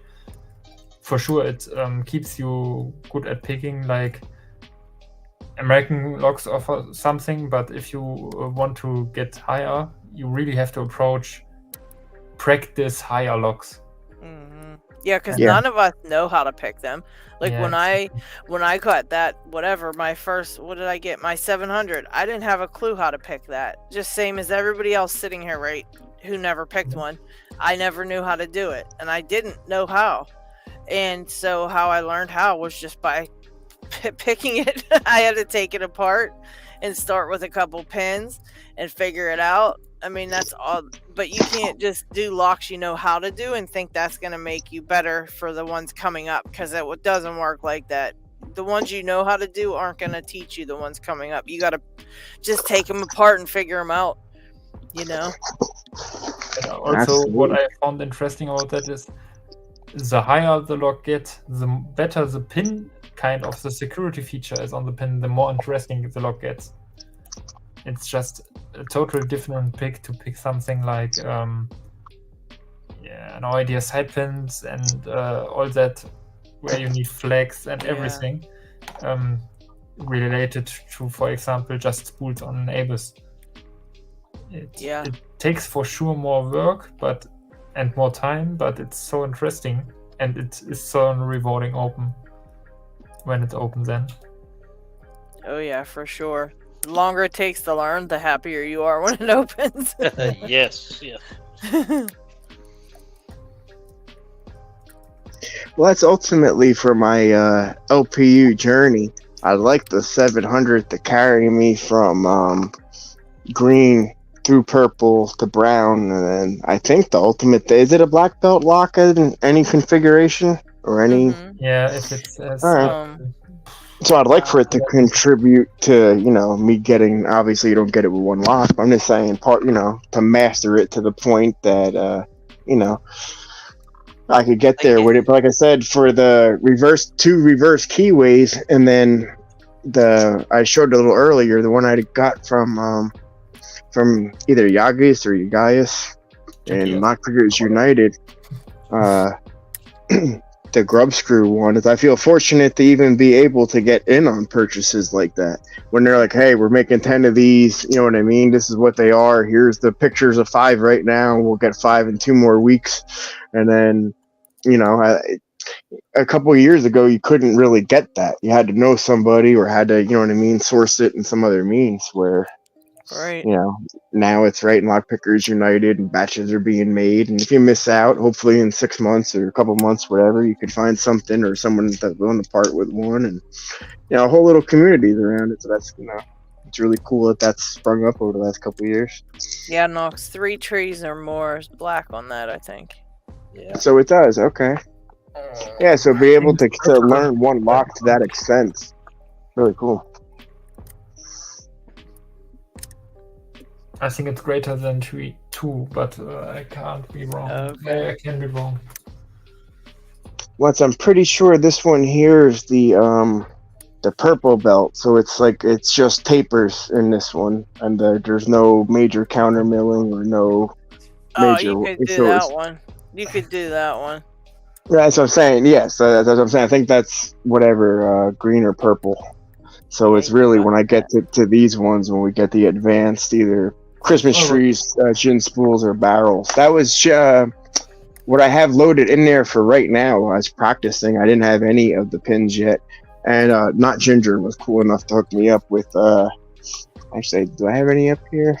The acid, the basic acid barrel. So I just threw in a variety of different ones to just feel what it was like to pick them. Yeah. And that's I've not been able to get 7 barrels for the life of me. I was able to get 3, but not 7. Yeah. 3 with other tapers, but no, not 7.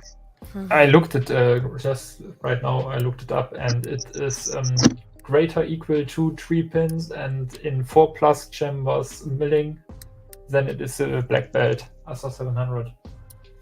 Okay. Oh, there you go. 3+ trees and 4+ chambers milling. Gotcha. Okay. Yeah, I 2+. just not 3.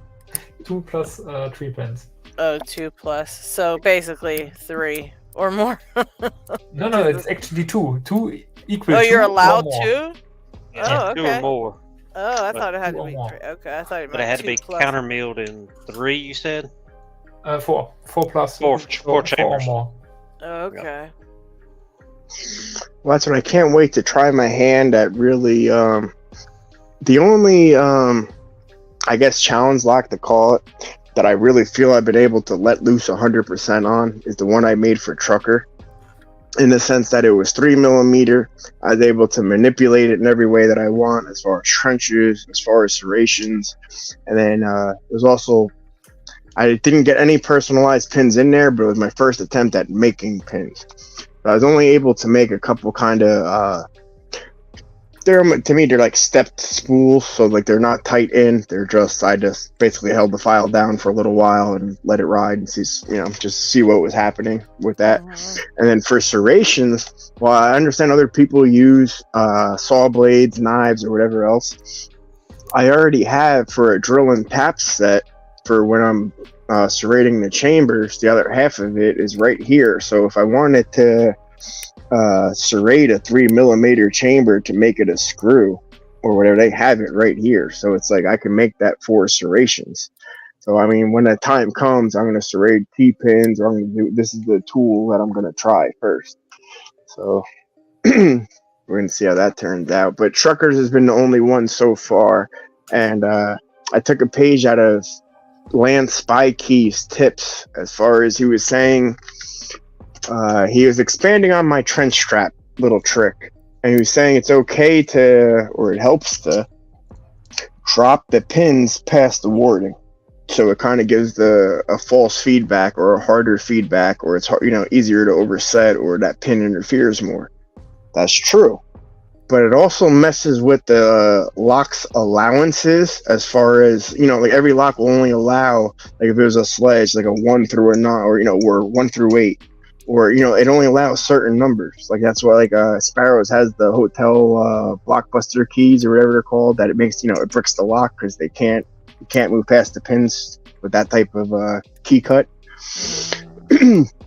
So with learning like that tolerances, I've had to learn that with these too.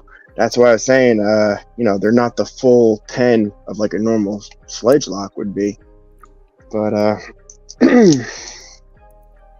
yeah, making Truckers, I dropped the warding, so I cut it down through there so that the key pin was resting on the bottom warding, and what it made was I really had to cut the front sled of the key, like the plow, like it would not lift that front key pin no matter what, and it was like, oh man, did I just pretty much ruin the lock?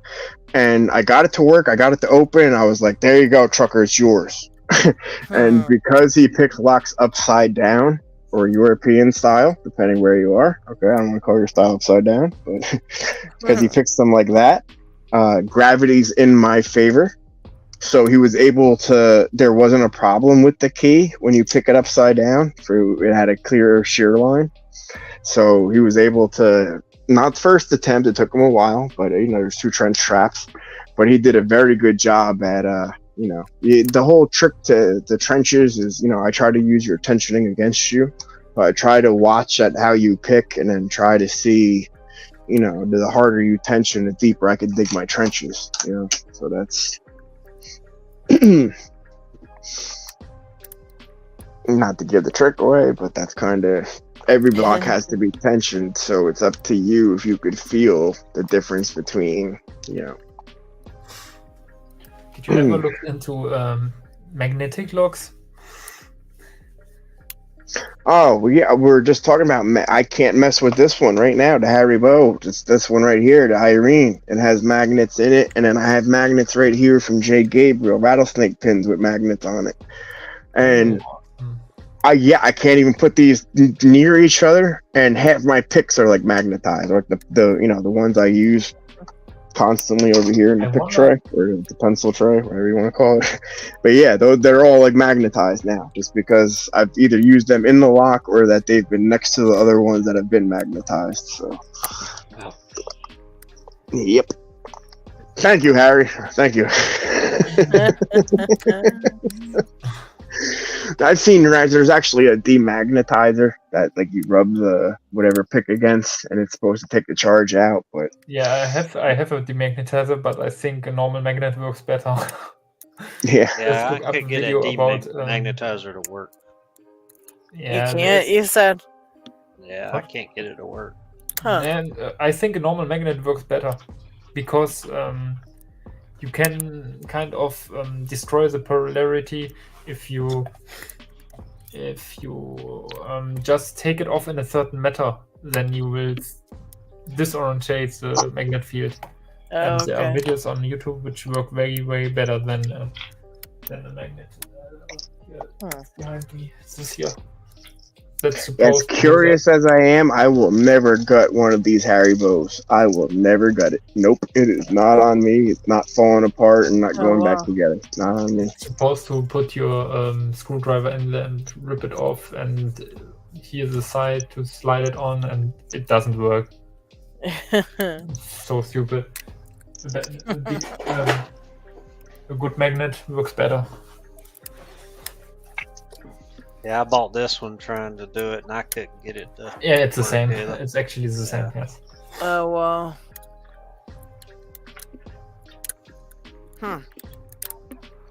Them guys, Harry Bow has to have something that he uses for demagnetizing, you would think. It's really funny if you have your tweezers magnetized. Did you get it, Evie?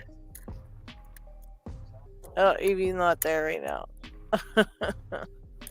I wonder on the challenge locks with magnet pins if they need to be, I say, picked in these marks. That's like magnet pins. 3 rattlesnakes and 3 magnetic rattlesnakes standing on edge on top of the pins. Yeah, but I think these magnets are Look at that, they're sideways. Look at that. shaped pins, right? Yeah, they're magnet shaped. Yeah. Watch this. Or no, they're pin shaped magnets. Yeah, right, exactly like that. Here you go. Look at that. You think you're picking that? Evie, Look at that. Battery died. Yeah, but I think these need just to be picked like normal pins. Okay. Oh, sorry, Evie. Shoot. Yeah, I'm gonna be heading off here myself in a few minutes. Yeah, then I head off also. It's already totally late. Yeah, you can't. Yeah, wow, we're rolling on 5 hours. Yeah. Yeah. But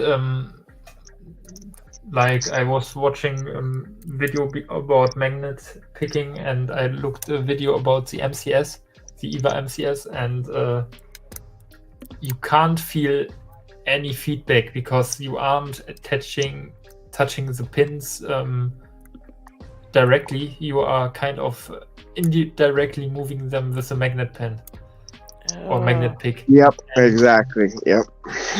Almost each video I saw, they had kind of guitar tuner which pick up the sound which makes the lock makes, and I really, I try to avoid as many additional tools I need for picking as possible, because I don't want to stick something on there to hear it better or something.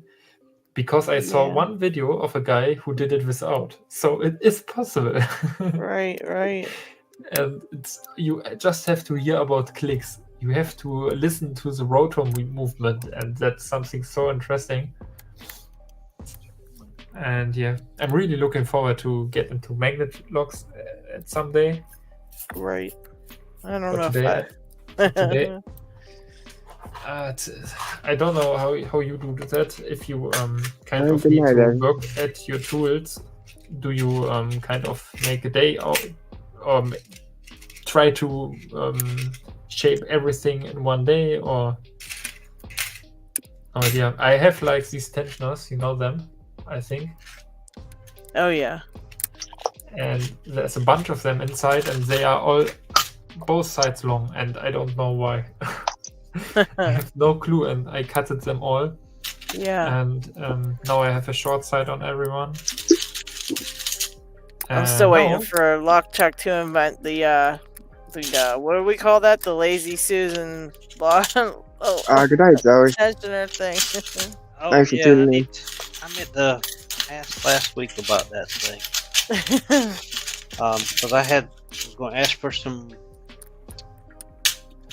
input, I guess. Okay, I'll start thinking on this, and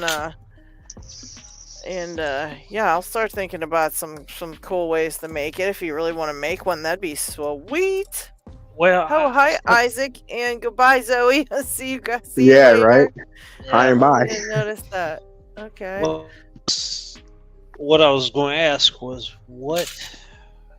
I guess how do I put that? So I started working on a redesign that Jeff and things had sent me, and I was trying to figure out if I wanted to do like a tower one or just like one cup version. Yeah. So I don't know if I can get it to come up, but it may take a minute. I'll show you what I had designed, but I haven't printed it yet. Yeah. I didn't want to Oh yeah, don't waste the stuff on filament it. until I thought about it. Right. Yeah, I'd love to see it. I'd love to see what you got. And text them on Discord, and I'll check it out. And we can figure out what to try. So I think that'd be so cool. And while you bring it up, I was going to ask. I heard you earlier mention that the vise, you can't get it to go back far enough. Well, it goes back far. It's just a little bit of an adjustment to pick like this, because I think Paracentric said it too. It's just tipped a little too far forward.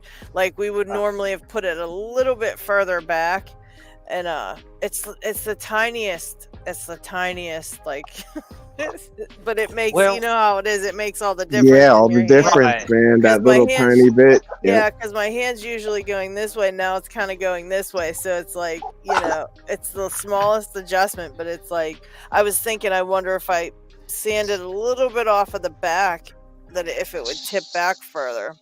So what I'm wondering is if I take the ball, you know how at the top of the ball it starts transitioning into the shaft part, is to not have that transition there. Just take that hump out and let it and shrink the shaft, because that would probably work.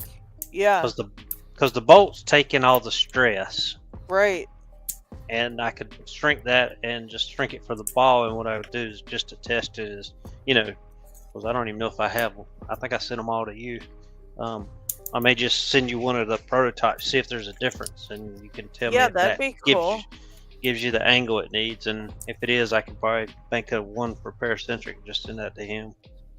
Yeah, because it's almost there. It's like almost there. It's so close, but that little tiny like movement change like makes an adjustment, and so it is harder to pick that way. But I'm doing it like I did it, because I wanted to do it. Because if you're picking, it's always straight up and down. You can't tilt it anyways. You know what I mean? So I want to be able to do that. So it's fine for that.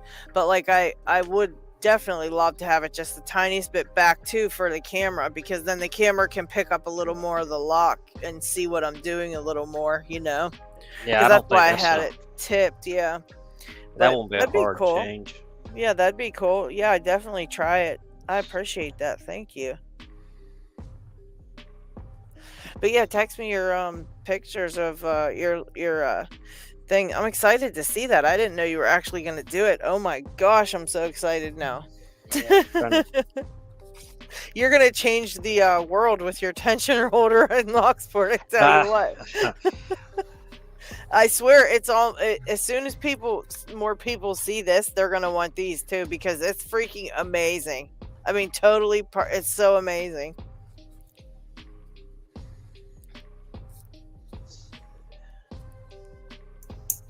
It's so much nicer. It's so lightweight and everything. Oh my gosh. I'm glad you like it. Like I said, if you see any issues, like does it won't tilt enough, let me know and I'll try to work on, any of that. Yeah, that was all the things that I noticed. Everything else is perfect. And I didn't really mind the tilt because I thought, you know what, you're going to have to pick up and down anyway. So just I mean, when you're doing that 5-hour pick session, you want to be comfortable. Right. Yeah, and plus I want to get it little bit of a better tilt for the camera too, because it's really hard to see from my camera angle. Up here is where I usually keep my camera, so when it's tilted just a little further, you can actually still see the lock. That was kind of. But yeah, I'd love to try it. So sure, if you want to do me one, I'd be super happy for that. Very cool. Van Spikey had a very cool 3D printed table attachment vise. So it was able to attach to anything, but it was 3D printed. I haven't heard or seen anything from LSK in a minute. Yeah, he haven't seen nothing either. I think he's been just living life for a while there. He had some stuff come up last I heard, but that was a while back, so who knows anymore. Have a good one, Terry. Oh, good night, Terry. Good night, Terry. Yeah, I'll definitely be answering that. Definitely. Yeah, I just gotta make a sketch. Yeah, Chris had a nap. That's true. Chris did have a nap.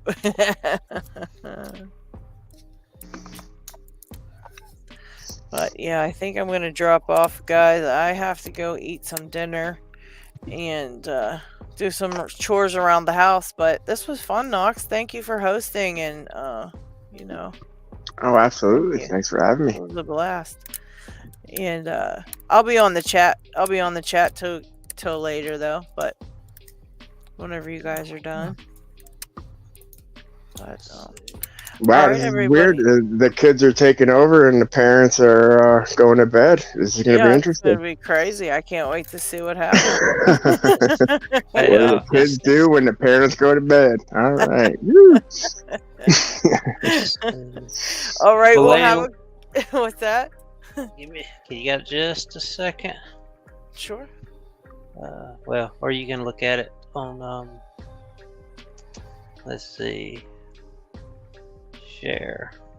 I don't know if is that coming across. Now I got why it just I said. Where did it go? Interesting. Did that? Oh, I know what I got to do. I gotta add the stage. Oh, there I see something. Oh wow. Oh man, that's great. So let's see.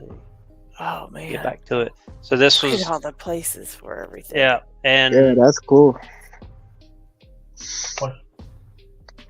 But this was off of somebody else's kind of design, and there was a place in the center that didn't spin.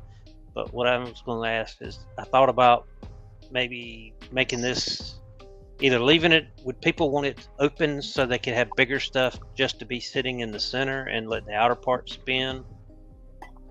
And are there any different other type of tensioners that would need different slots? Because I figured the circles would be for, you know, your typical, I guess what you call L shape, and like the yeah, those little skinny ones, the straighter ones. yeah, like the windshield wiper insert kind of that are only one-ended, Right. And then the outer slots I'm trying to make for like the Z bars, the heavy bars, and stuff like that. Yeah, that'd be great. Yeah, I don't think I know of any other ones that would. So that's kind of what I was thinking. And what I want to do is, I haven't done it yet, but I was going to kind of cut it a little bit of an angle at the top. And okay. And whether I do the inside, I don't know, maybe do a couple different options on the inside. If I make it solid or something, then what I'll do is I'll make the base just a little ball bearing that spins from the bottom. Oh man, that's gonna be so cool. Oh my gosh.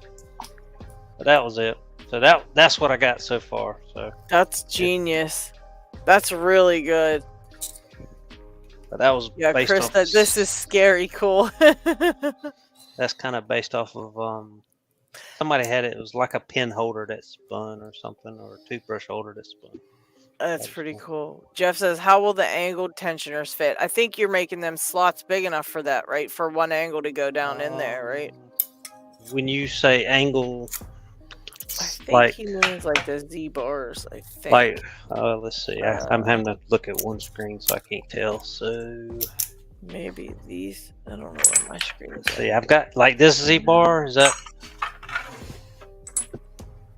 Oh, he means bent tensioners. So any bent ones. Oh, you mean like those kind. I guess they would just stick out and kind of hang like over. the Chris Capoon. Oh, the you're talking about like the ergonomic or whatever. Yeah, the ergo tensioners. Yeah, that's what I was wondering about the center part.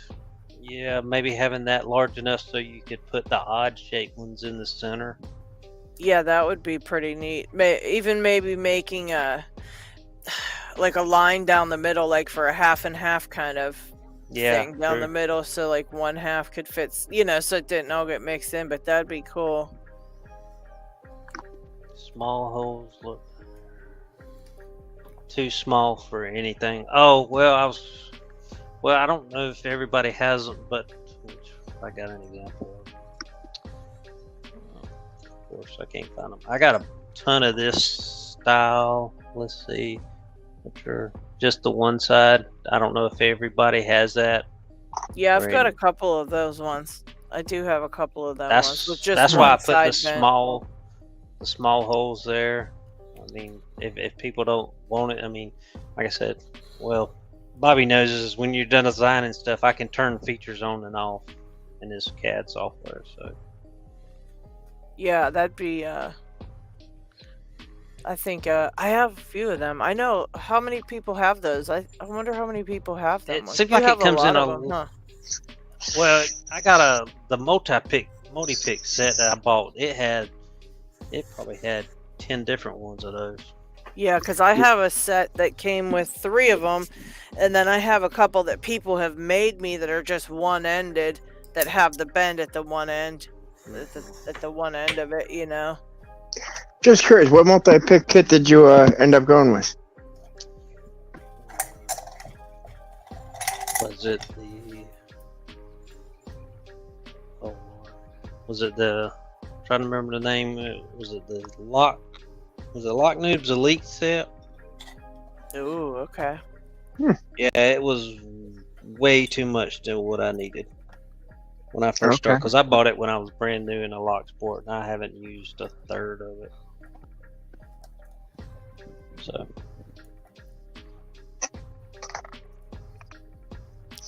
Jeff wants to know how tall would the whole thing be? Oh, let's see. He just had a windshield wiper blade insert with one end not bent, so it was straight. That's what he was showing. Like the one end was just a straight end, so that would kind of go down in the holes or whatever. So the slots right now, I've got them at 60 millimeters deep, and the holes depth is information there to there. Not including the base right now, it's 75 millimeters tall. Let's see, and the diameter. Let's see.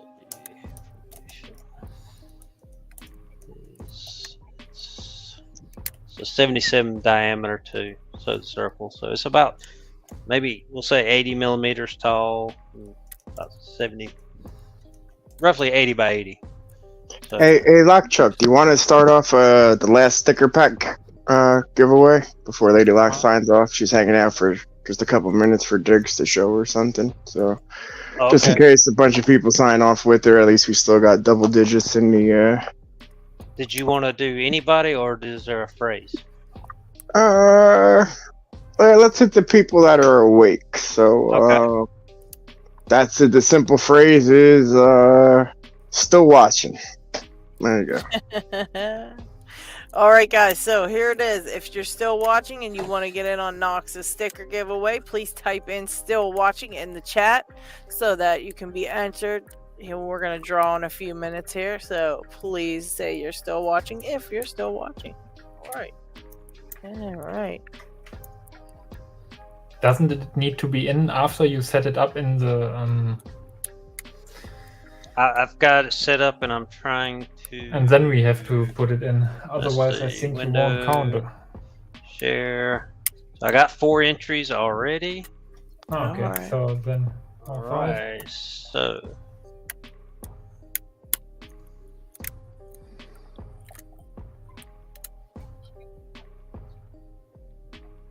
So still watching. Let's see, 1, 2, 3, 4, 5, 6, 7. I see 7 people's typed it. So yeah, like Jeff and things, try typing it again because, like he said, it. Well, yeah, I think. Oh, I might need a minute to like settle the count. I see exactly what you're saying. I see 7, 8, 9 names, but I see. Well, only 2 also I digits. see uppercase letters and people saying "still watching." Some people have uppercase letters, so it's not matching his on there. So make sure you type it all lowercase "still watching."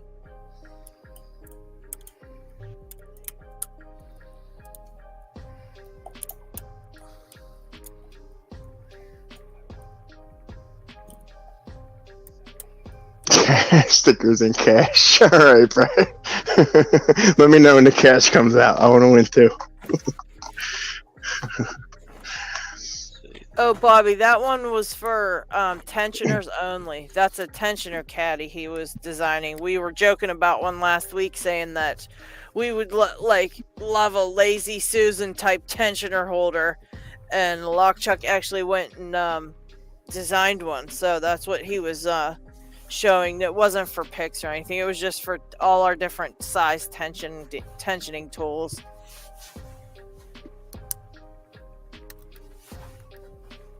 Because I ended up using my pick holder for my tensioners because I was like, oh yeah, for sure. Yeah, tensioner. You go through more tensioners.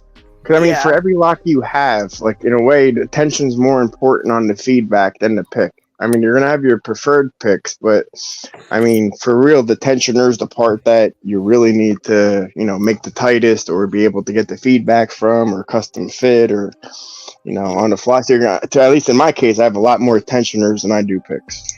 Well, I figure this. I can use this one pick on about 10 locks, but I can't use this one tensioner. You know what I mean? Exactly. I can only use the one. I can only use the one for the one lock, and then I need another one for another lock, and.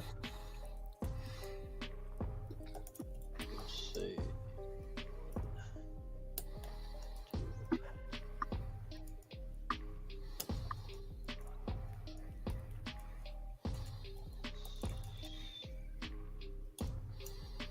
Oh, Derek says his 45 millimeter lock's giving him issues. He's opened it several times and now he can't.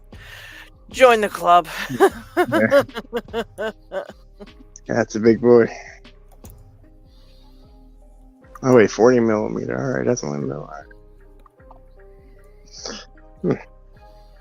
Yeah, I mean, Bobby, that's what the bigger slots will hopefully will fit the 2-sided ones, as long as they're not the ergo turners or ergo tensioners.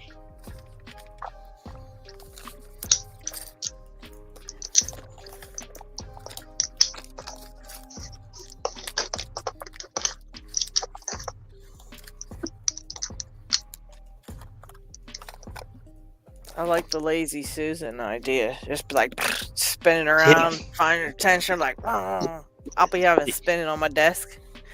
Yeah, till you spin it too fast and they'll fly out. Yeah, I'll be mad.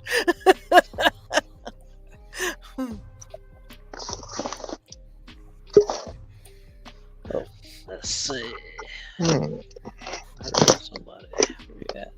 Yeah, Derek, I've been working on this lock. Like I said, I got it open about 10 times on accident. And when I purposely tried to do it, I really can't do it. So I have a really hard time with it.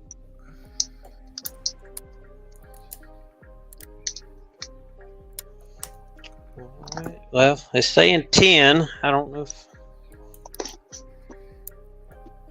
And I see Harry just popped up on there too. I don't know if that would be 11. We'll give it a minute and see if it goes up to 11.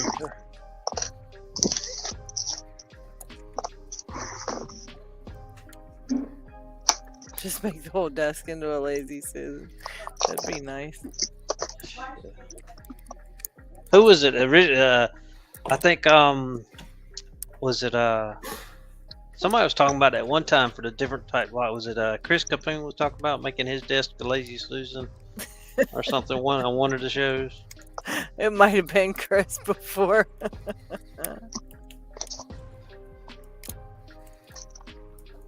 Oh shoot, that'd be cool. Bobby says if you ever want to collaborate on a design lock, Chuck, just let him know. Oh yeah, appreciate it. And maybe you guys can work on my lazy Susan desk, huh? Yeah. Can you collaborate on me for that? Yeah, any of my stuff, once I get it finalized, I try to put it on Thingiverse for the files for people to use. Well, it didn't go up to 11. Let me see.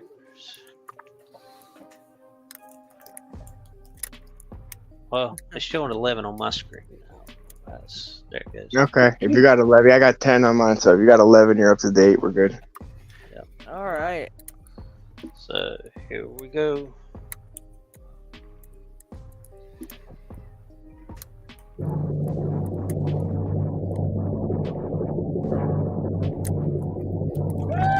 Ooh, Brett Sox win. All right, Brett. Nice. Hit me up at the locks for Knox at Gmail, and I'll get them to you. And I don't know, Knox, if you want, I don't know if it's alright with Brett to save you on the shipping. I am getting ready to send him a package of other stickers and stuff, so I don't know if that would save you some. You can send it to me and I'll get it to him. No, stickers are no problem. Stickers are by themselves are just a stamp. That's fine. Okay, because that's going to the UK. Yeah, Brett Sox is in the UK. Yeah, as long as they're paper though, like I just have to pay to, paperweight, which is like another couple stamps. Once I try to throw a token or locks, then I gotta throw it. So I really gotta get this lock to LockHeat. I feel bad, like having made it in March and having a whole video of making it and having engraved it and having everything else. Like I need to get this. Well, send it over to me because I'm sending a big package out. I was gonna send. What happened was we were gonna send Diggs and LockHeat all together. So I've been slowly collecting things for LockHeat too, but then Diggs found a few locks that he might want, so he wants to do another bigger package where I just kind of collect them for him over time. But so now we're doing that part.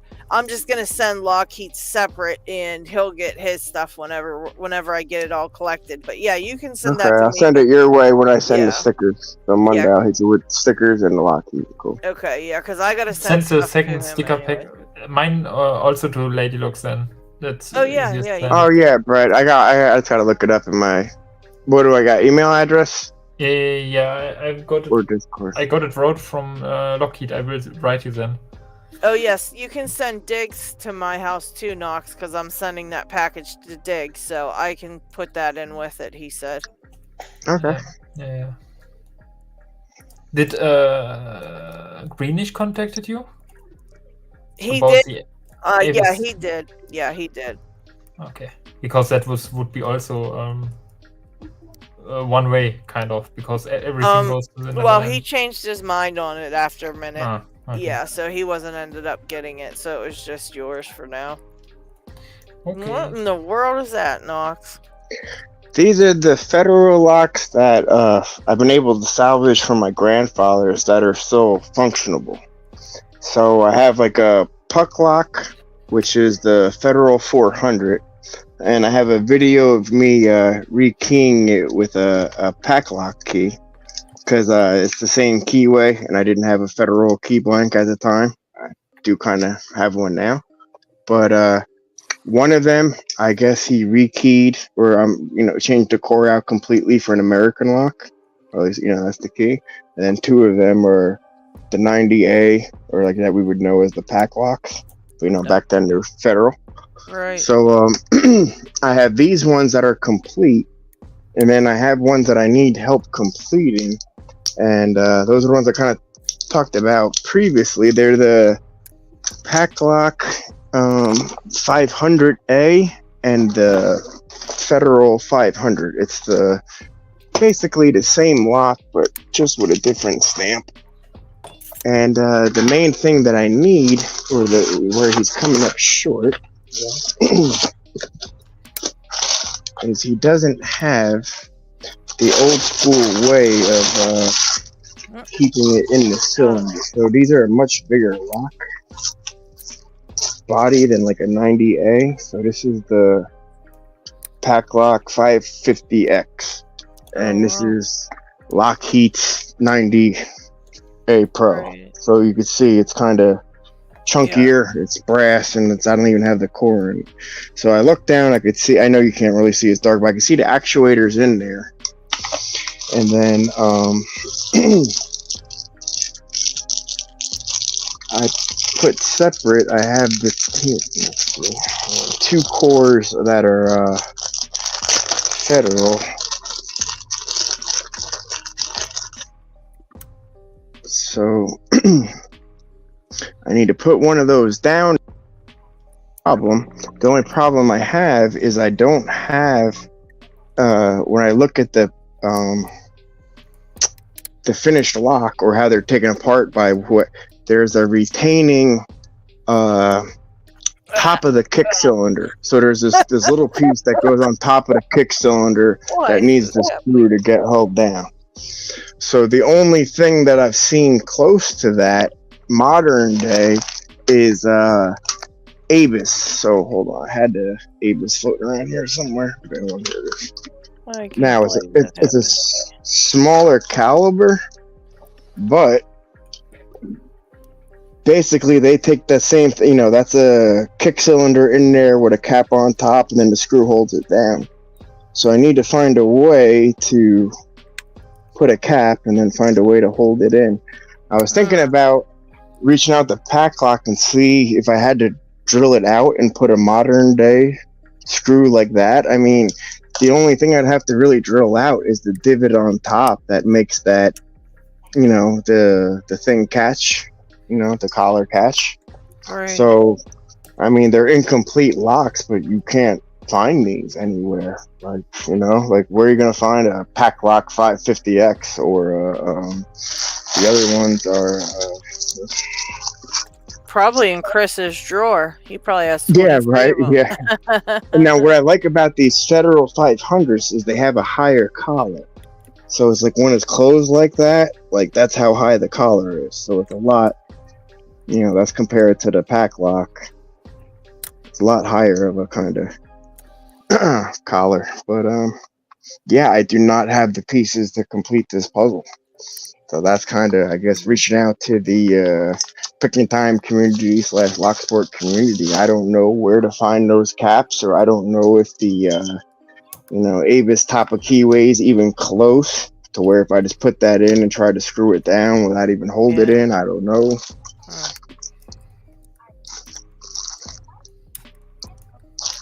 So yeah, these are the last of my grandfather's locks that I've yet to, finish. I got to make the keys for those master locks, and then if I can, assemble the pack locks and the federal, and that would be the end of pops.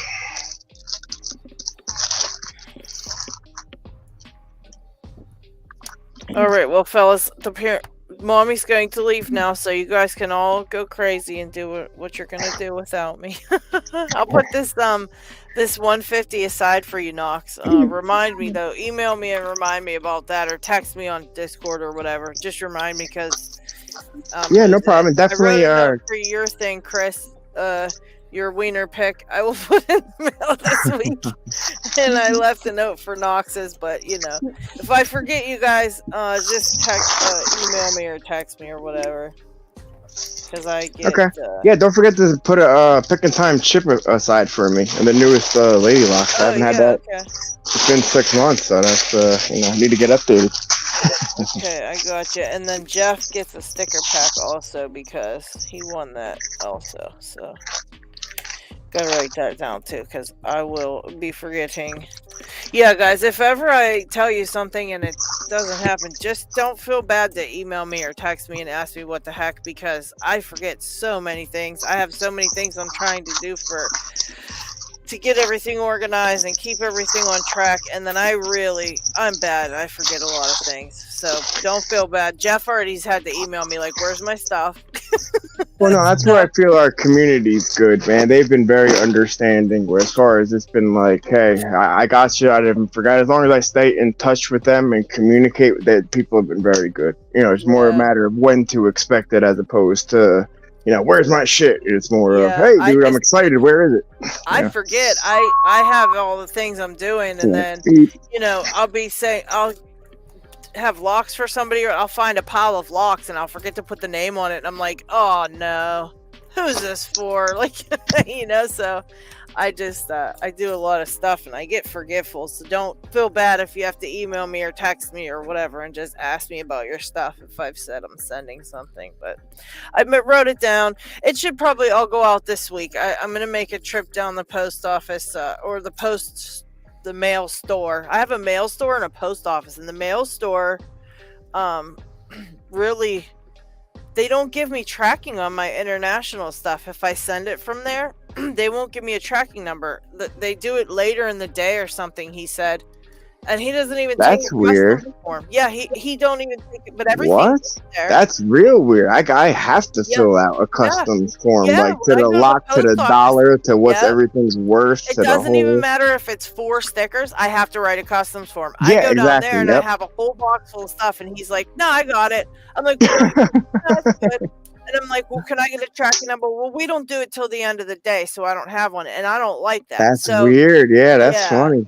And the thing is, with time, I can make it down to the post store. But like by the time I get the car and can make it down there, I can get to the postal store, the place, but it doesn't do tracking, and it's weird.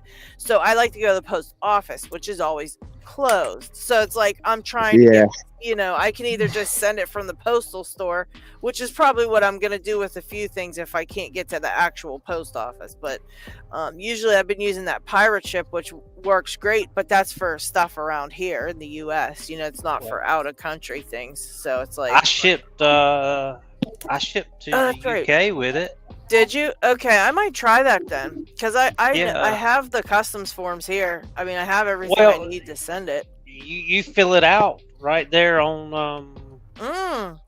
online. Okay. Yeah, because I did the search because I had to send some stuff to some flux to Harry Bow, and I filled it out and shipped it, put it right in my mailbox. But I guess really? I mean, I don't ever. I did go because I had a couple boxes that wouldn't fit in the mailbox. But so you can just put the outgoing mail in your mailbox and they'll take it, huh? Yep. Well, dang. That's what I'm gonna start doing. I didn't realize That's what Bobby Keys was kind of saying before. He's like, bro, put 2 stamps on and leave it in your mailbox. They take it, they take it. They don't do shit. It's like, I kind of want. That's what I'll do. Yeah. Harry Bow, if you're still on, you're gonna be my what do you call it? My test guinea run, pig. my trial run. Guinea pig. Yeah, because I got a package for Harry, and I keep going. Okay, I want to get to the post office and get a tracking number because I don't like, especially out of the country stuff. Come on, you can't give me tracking. And on some things I don't mind, like if it's stickers, I mean, whatever. If you don't get it, I'll send a new pack. But it's like some stuff I send that's, costs a little more than stickers, and I don't want it to get lost. So I like to have a tracking number, but this will work good. I'll do that on pirate ship. Thank you, LockChuck. Yeah, I got a scale for that and everything because of me and Dig sending stuff back and forth. I got it all here for that. Like I mailed so much stuff.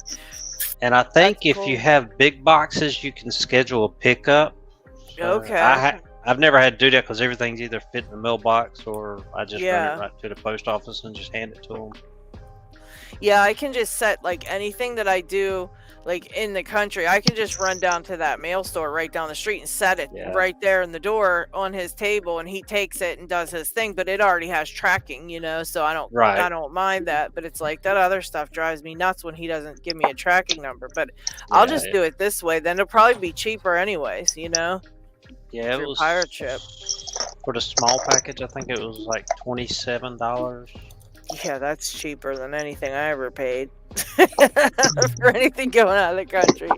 Oh my gosh. Yeah, I'm definitely gonna try it. Thank you, LockChuck. I'm definitely do that tomorrow. Then I'll get everybody's stuff ready to go and hopefully get it sent out tomorrow. So that'll work. But I'm gonna head off. Thank you, Knox, for hosting. Thank you, LockChuck, for taking over. Bye, Xander. And Dig, I'll talk to you on Discord and everything. Yeah. I'll get a hold of you on Discord too, LockChuck, about our little spinning thing.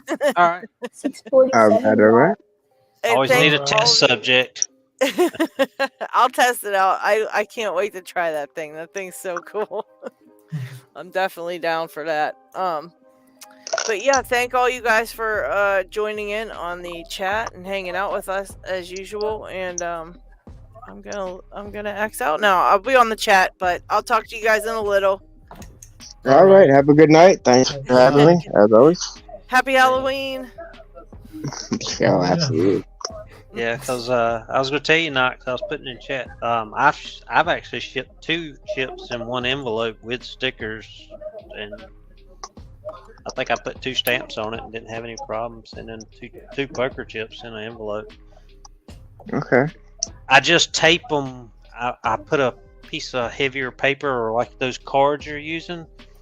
Tape the chips up high, because what that allows the machine to still be able to grab the bottom of the envelope, because it grabs the bottom and prints on the bottom of the envelope.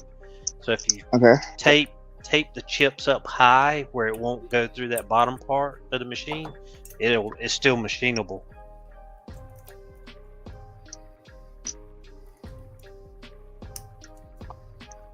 Yeah, this is what I'm showing off here is the second community pass around that I'm gonna make. Let's see. I was gonna say I normally don't show off the secret stuff until we're single digits, but we've been on 5 hours, so I could start to. All right, so after the Alice in Wonderland launches, like I said, I'm gonna make 2 sets for community, one for European and Australian, and one for North America.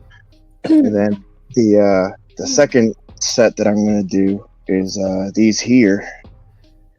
And I haven't exactly named them yet, but the theme, they're all munition pins.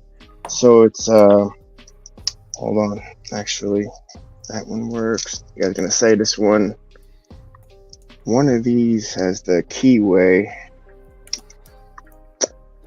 Is with the quick set. Hold on. So there's the quick set killer and then the sledgehammer. And the idea is just that it's the same chopped and screwed style as the Alice in Wonderland. Just instead of the check pins on the inside, it's the munition pins.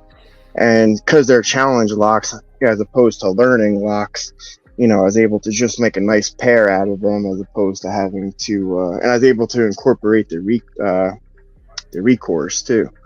So it's a little bit more challenging than the basics.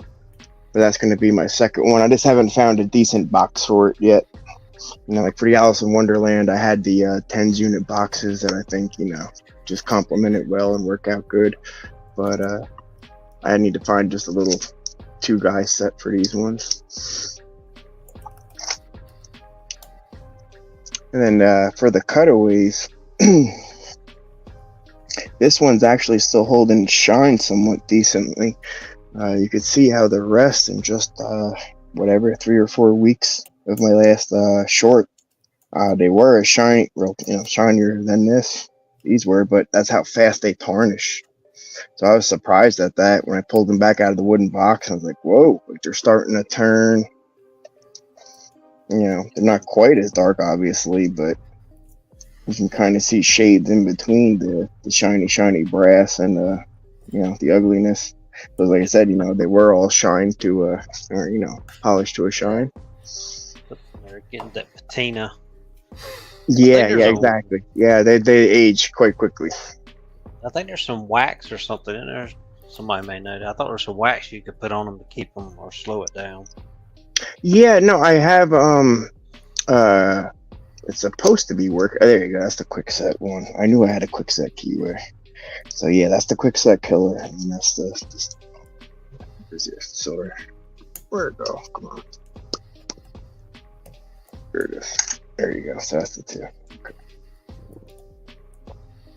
But yeah, that's the community pass around. I just need to find another box, and I don't know the exact theme. And then for the Knoxtober big giveaway, I got the dimple picks. I got a bare bones kit that I'm gonna give away, along with a femur handle. And then by then, hopefully, this is the end of October. At the end of November is when the Knoxtober giveaway is going to end. So for that month, I'm going to be releasing first Alice in Wonderland and then the 2 killers set. So at that point, you'll have 6 locks to choose from.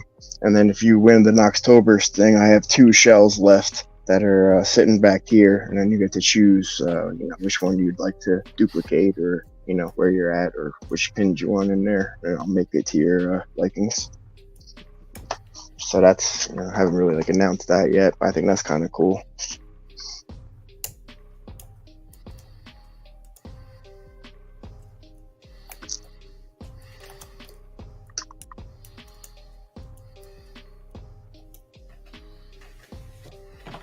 Did we lose? So I guess Xavier left. So.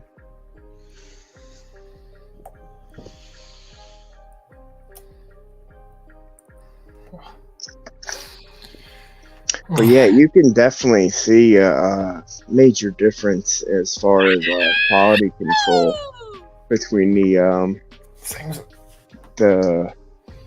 progressive ones I've ordered 2 years ago, the ones 18 months ago, a year ago, and 6 months ago. Like with each one of them, I found the pins much faster. With the filing, was able to punch them out much quicker. So to me, there was less of a protective layer. Or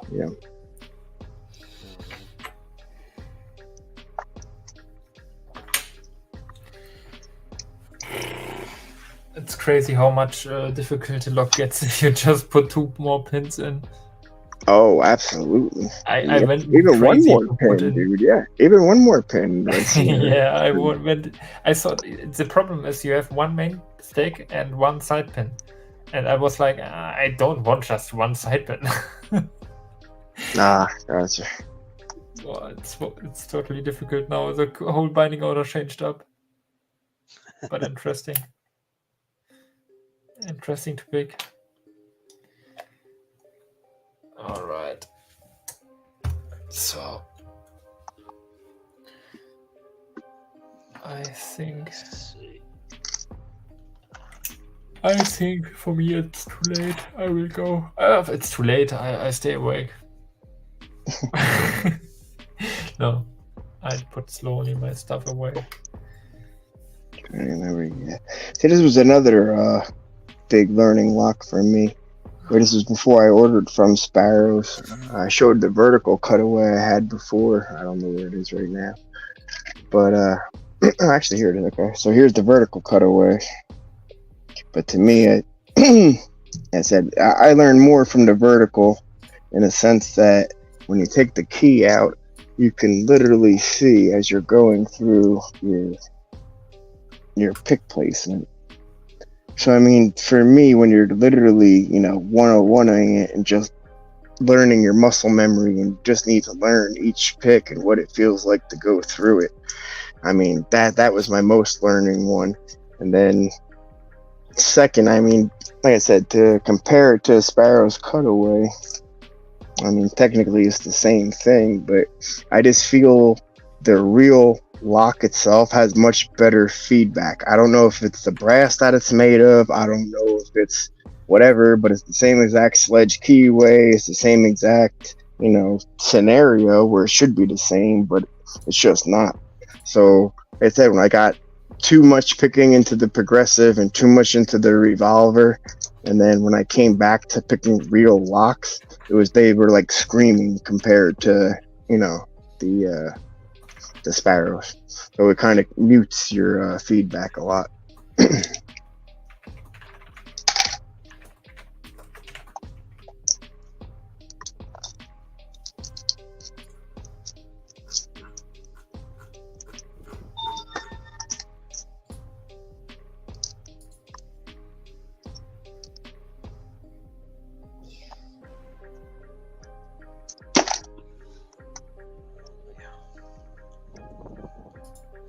I said I wanted to go. Forgot. Alright, I put some stuff away and then I can turn everything off.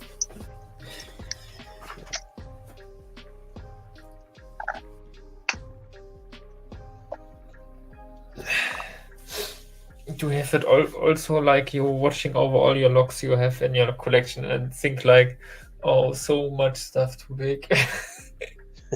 Yeah. It's so much. Was my favorite what in my collection? No, I'm just standing up and watching my vitrine and watching each layer, and in each layer are like 20 locks or so. Oh, okay. Yeah, come on, let's do a. I can lose my camera and my arm is a small rig arm, and so I can theoretically lift it up to show stuff, but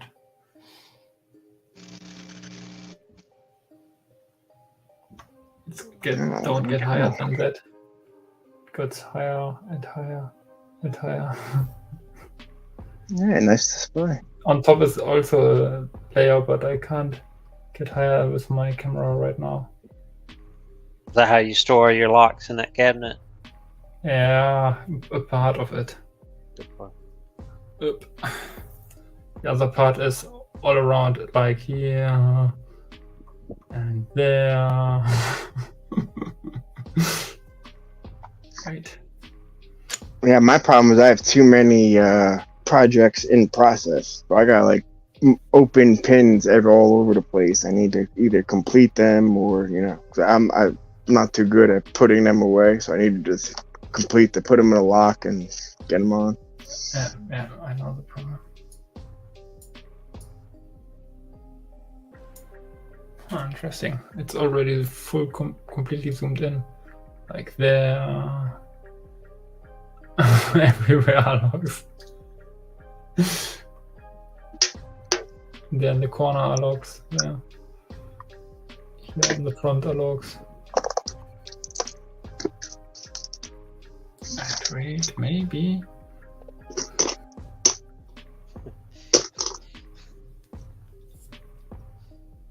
There's my pig stuff. Oop.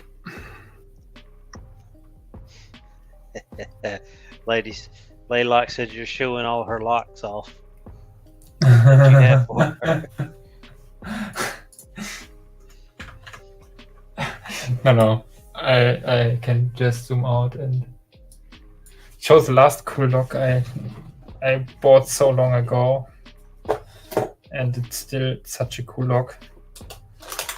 I didn't got yet to mount my shelves, and I bought so many shelves to mount stuff, and I didn't got yet to the part of mounting it.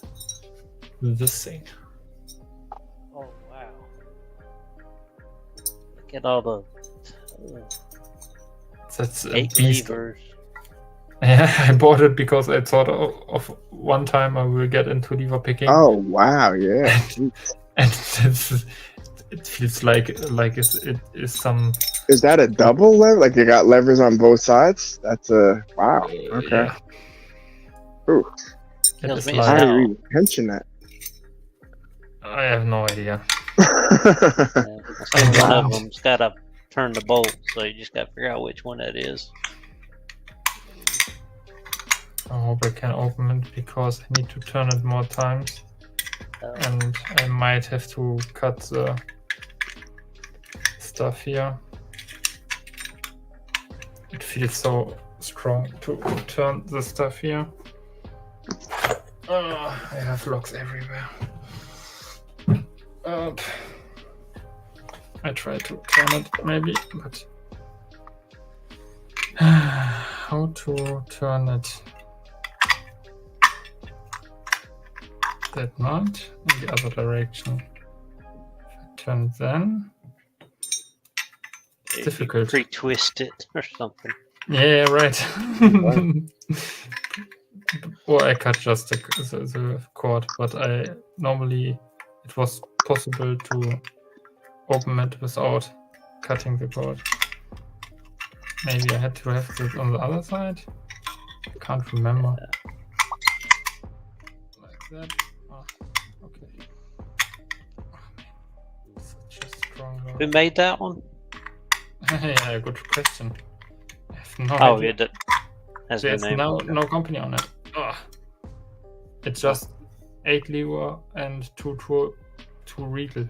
No idea. But that's only the mechanic of the lock.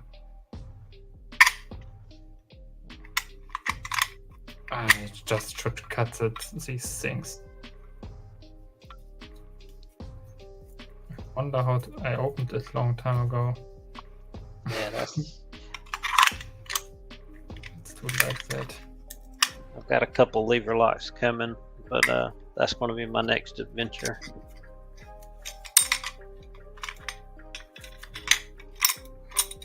I got a battleship coming, cool. but it's not as pristine as the one you have. By Oh, no God. means. Let's get it out. Uh-oh. Okay, let's do it like that.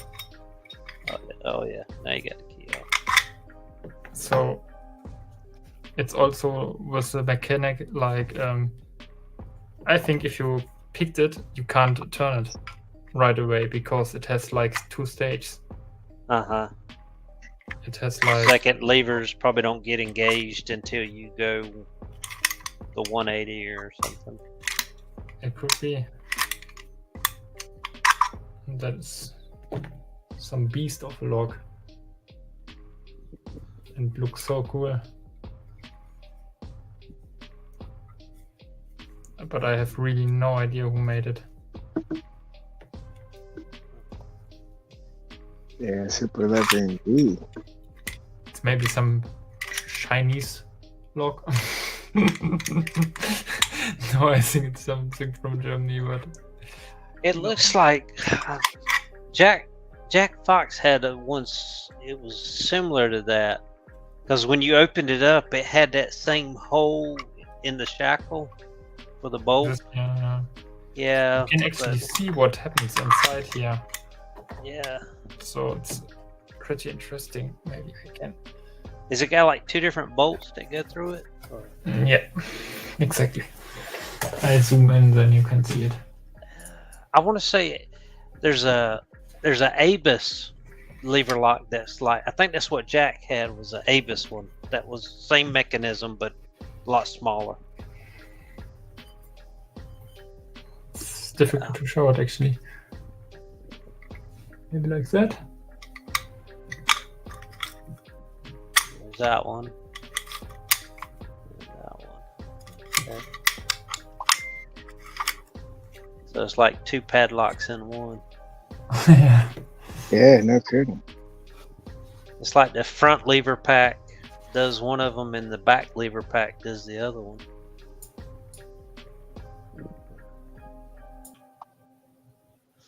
So I'm wondering if, well, I guess you'd have detention separately. Absolutely no clue. Huh.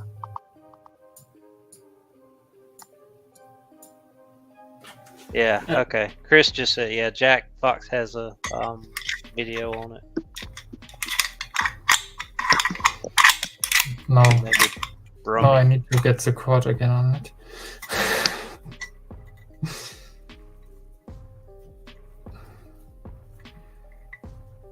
To put it away like it was.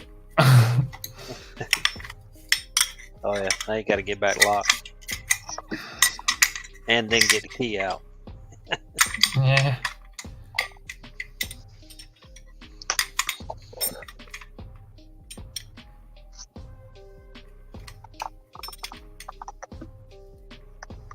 It's like like a puzzle. Like a lock. puzzle.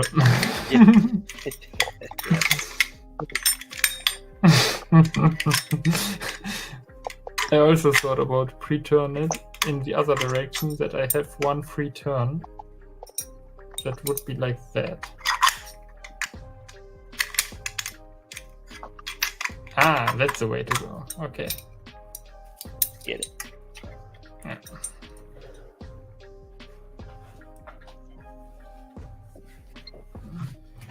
What else I have to show off?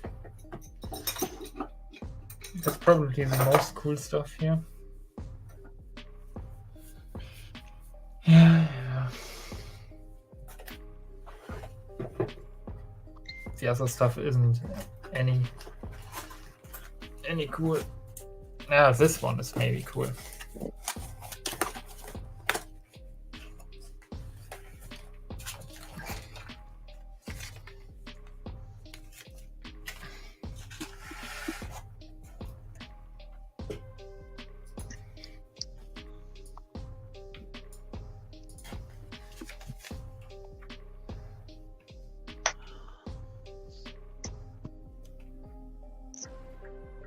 Is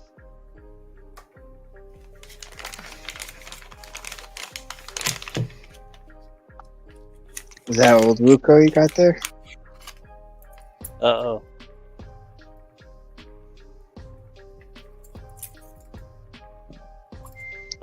Don't fade away too quick, Chris. I got a question for you in just a second.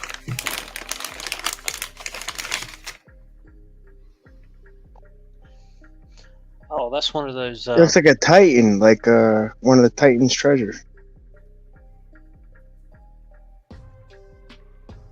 Pretty cool lock. Very cool lock.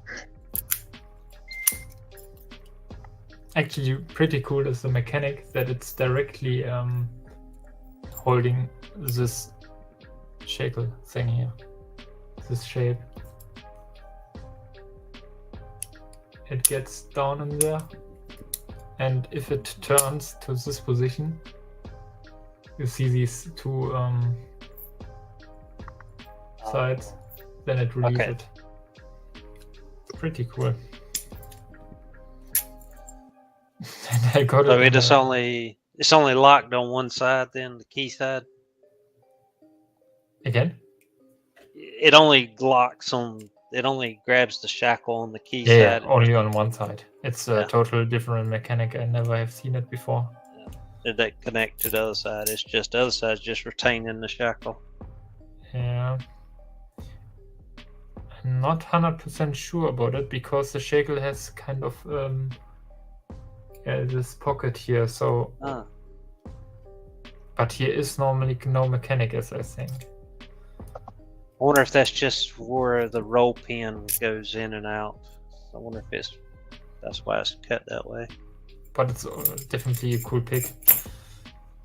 And I got also from the same, I think it was a complete lock system where I bought it from. Yeah, very cool.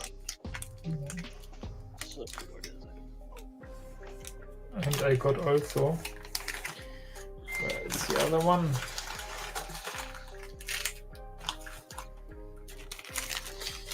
This here.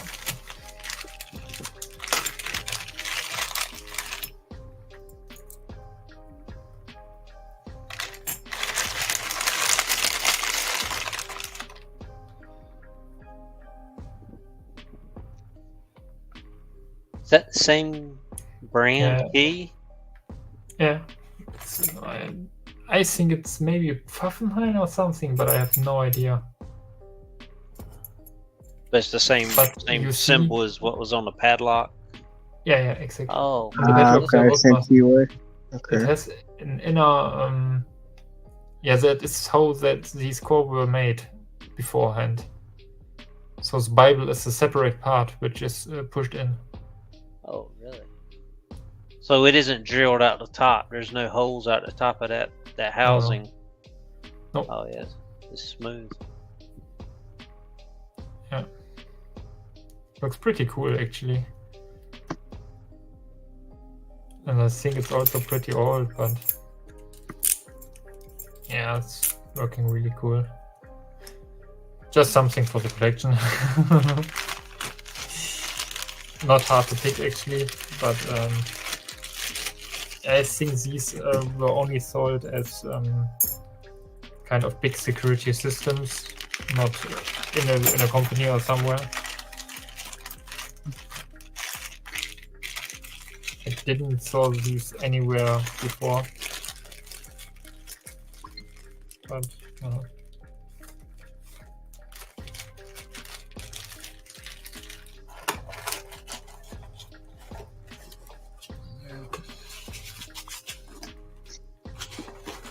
Yeah, I was trying to find different detainer locks to try to use the actual pick I bought from Sparrows, but again, the tip from this one doesn't fit. I found a bike lock or a motorcycle lock to be more particular, but the tip of the Sparrows pick just doesn't fit down the chamber. Oh, I thought that was a slider lock that you showed on this board. This one here? Yeah. No, this one. No, the keyway match. I mean, I've not seen the key, but I could see. It's hard to get the light in there proper, but I could see the hourglass in which that would fit perfectly into. It's just too big to do so. I get the tension's nice. It does everything all right. It's just it bites okay. It's just it doesn't fall into the thing. Which anchor last was that, Diggs? What's that? I was asking Diggs. He showed an anchor last. Which model was that? That's the key, the this detainer padlock, and it's the 833-3. Oh, okay.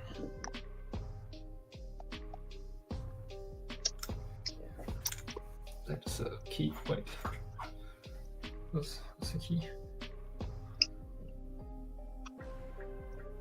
I've got one of those on the way soon. Hopefully, I can get that picked. Pretty cool lock. Yeah, very nice. Dude. That's kind of odd. The whole shackle. I don't know how to disassemble it, or is it possible to disassemble it? Yeah, there should be. Is there a hole on the side? Nope. I don't. See that? Right. Yeah, see that little hole? If you the pull shackle will be. pull the shackle out, and there should be an Allen screw. See the Allen screw down there? Exactly. And then that drill protection and the whole core will come out the bottom. That's cool. It's actually a really cool lock. I don't have, unfortunately. I still have to do my detainer pick because I think this here isn't capable to get deep enough, and it also doesn't fit from the tip. Yeah, you got to have a pretty long tensioning tip for those because of that drill protection on them. It's like so thick. Yeah, it's very thick. Oh, there you go. I got the hourglass keyway there. Yeah. Got it. So, cool. What I was going to ask Chris, if he's still listening, on his Russian double disc detainer. I got one. I'm assuming this is the similar one. Let's see. There's core 1 and core 2. Just I wondering. still have also to pick this thing. Oh, baby. It comes off. But what's weird is my disc detainer lock. Is it also like that big? I think it's so big, this padlock. Well, now I say that. The other day I could only get it in one side. Well, there, it won't go all the way in on one side. So it's like either I need to shave this down more because of, It's I know the they're same model? abloys. Yeah, it's the abloy style, but I was wondering if he had that same problem where he had to cut it down even more than the regular abloys, because this fits in every abloy classic I've had, but this one is the Russian one is just tight. It barely will go. It won't go all the way in on one side. So I was wondering if he had that problem, or if anybody else had that problem with these, because I know they're not true abloys. They're clones. So that was my question.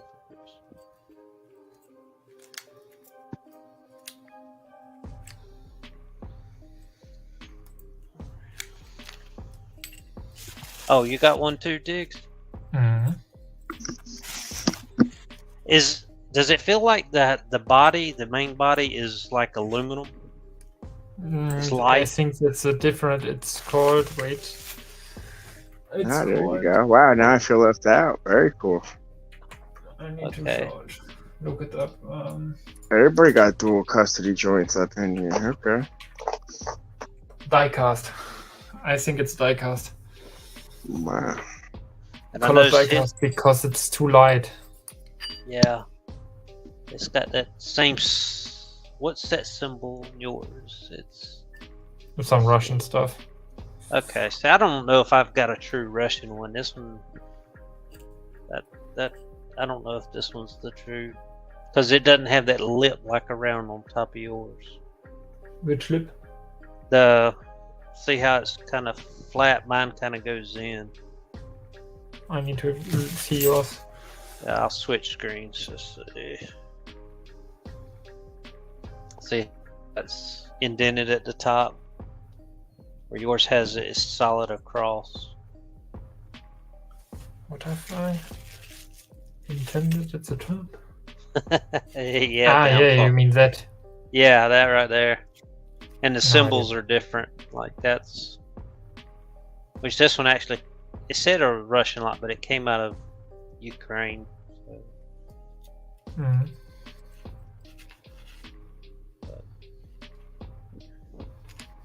And the key, what does your key look like? What does it have like? Okay, so yeah, this one's different because it's got that. The head on yours has like a pattern on it, like a knurling almost. Yeah. Yeah, these are just smooth. Yeah. So And they are stamped with 1 and 2.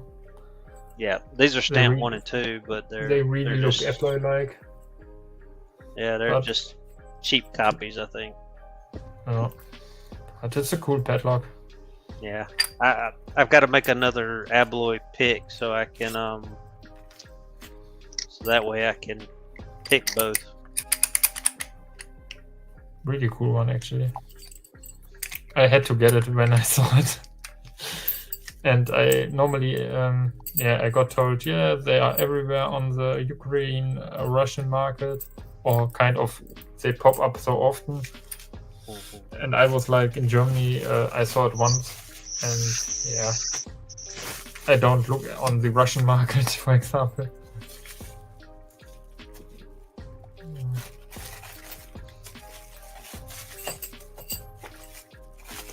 Yeah, those Russian locks keep popping up in my like eBay feeds and stuff. Like when I'm looking for just random, padlocks or whatever, they keep popping up. Yeah, they got a. That's the only. I did buy one other, but it was a non-working lock. So.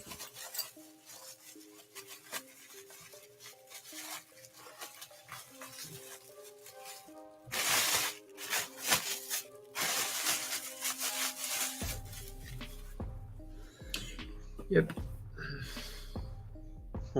Yeah. Let's see. Downfall. You're talking about mine. It was like a DD lock. Battery exploded.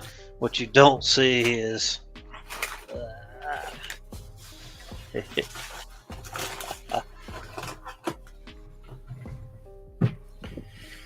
These Well, are the that's ones cool. I've got all the Yeah. screws in. So Yeah, I'd like to get dual custody myself one day. Nice.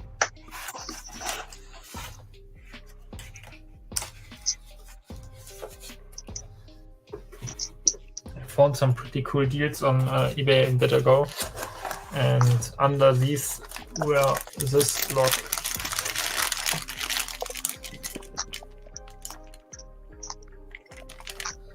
The Iseo, I think it's the R50.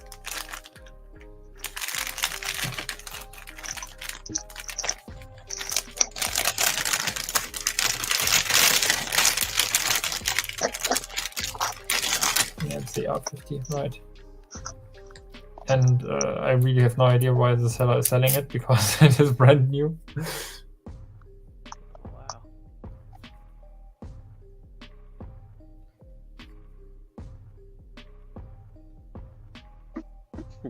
Ah, very cool. did you get a good deal on that one too? Hmm? Did you get a good deal? Yeah, definitely. The seller put it up for an auction, started at I think €1 or something, and the direct purchase price was €10.50. Oh wow! And these go normally for used, heavy used on eBay for like 40, 50, 60. Oh yeah. So you did the buy now. Yes. Yeah, it does. And it's yeah, I actually got it, yeah, just because it was so cheap, and it was also the R50. I think the R50 isn't rated yet, and it is for evaluation up on LPU, and I definitely have to pick it to give it a vote.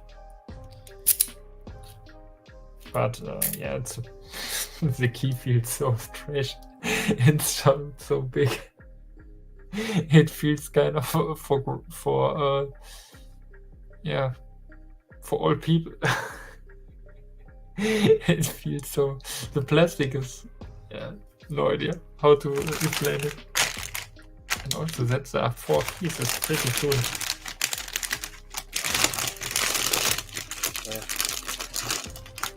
At least with these, Steve, my fingers aren't turning the same color. Also another thing, yeah, that purchase was almost the best purchase I did. Was wait, the lock is too big. Are those just 3 keys, or are those operating in a control? On those keys, are those just 3 keys that come with it, or are those operating and control keys? These keys from this lock? Yeah, from the one you just priced. So I noticed you had like 3. I just saw the blue things as you're taking them off screen. Or more? 5. 5. Oh, okay. Yeah, they're just normal keys. We don't have something like operating and control in Germany. I got you. Okay. Just the standard Euros. Need to get me some Japanese stuff where you have to kind of a change key. I don't want to throw everything in. Ah, come on, let's do it like that.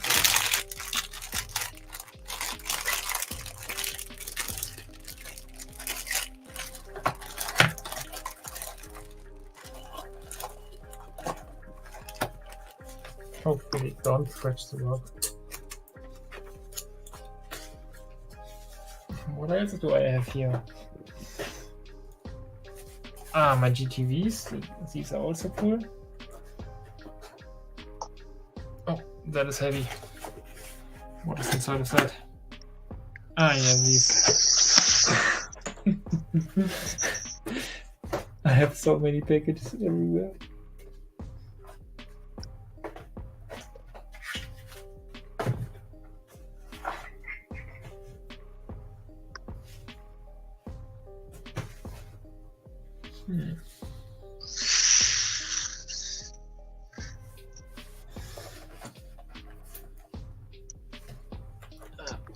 this here was also a cool purchase. Is this so? Is it? Yeah, this is.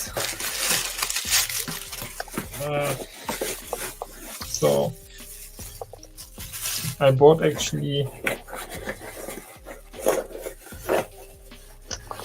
I put everything in bags. Oh lord, it came with cards. That's cool. So I got me actually this one. Just because it looks cool.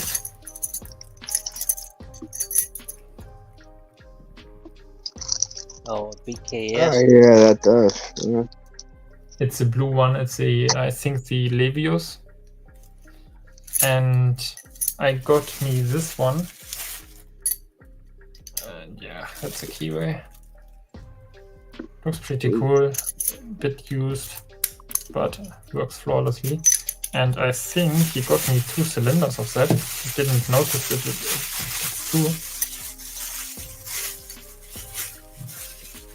2. Yeah, it was actually 2. Oh, that's heavily beaten. But it works, so...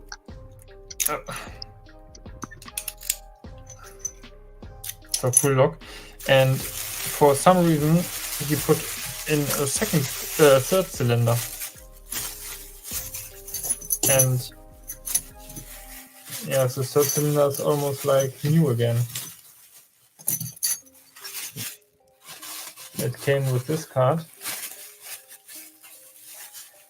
Oh, there's the BKS card also inside. Oh no, I didn't know that I have an original card from this log. Yeah, it's a Livius. And I got also this log, which is the... What does the cap say? Nothing, okay. What does the key say?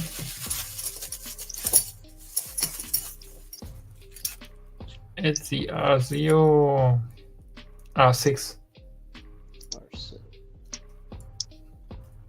So it's, I think, I have no idea. It's maybe blue, purple, something in that range. Maybe also green, no idea. Pretty cool lock.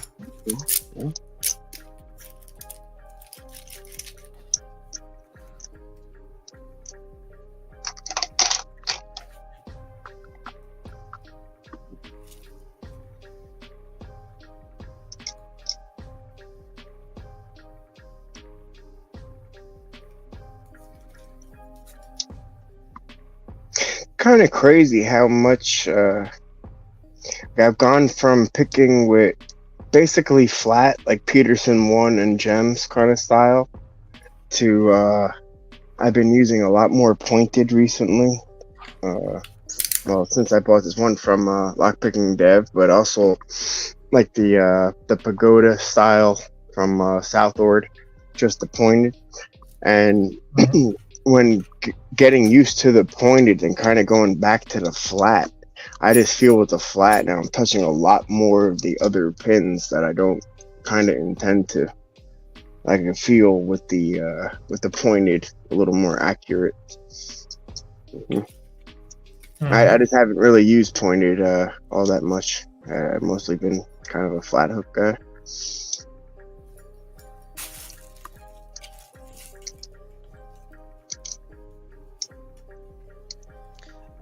Knox, when you were saying earlier, is that the only disc detainer lock you got? Was that bike clock?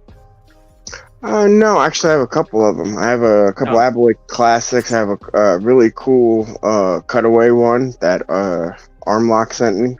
So like you could actually see the discs as you're moving them. Like it's a standard Abloy classic. It just has the side cutaway. Oh, okay, but you only got the Sparrow's pick, or do you have one? Right. Yeah, no, that's the only tip that I have, and that's the only pick that I have.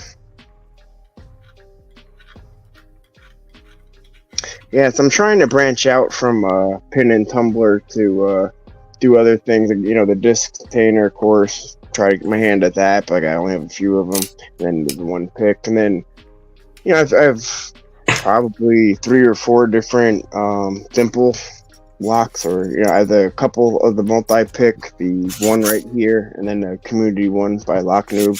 So I mean, I have a few of them, but I only have like 4 or 5 dimple locks. So I mean, a couple of them are way above, like the gold one I showed earlier. That's way above my pay grade, man. Like that's not even. That ended the guard that I won with the pick that I have. Even that one, the pin and pin, I'm turning it sometimes, and this one here, it doesn't have a flag orientation. So I turn it and the flag gets stuck up in the pin, and it's like in the pin and pin. It's like, ah, man, and it's like, so I wonder if I'm gonna get the pick out sometimes. So that's trying not to do that, but.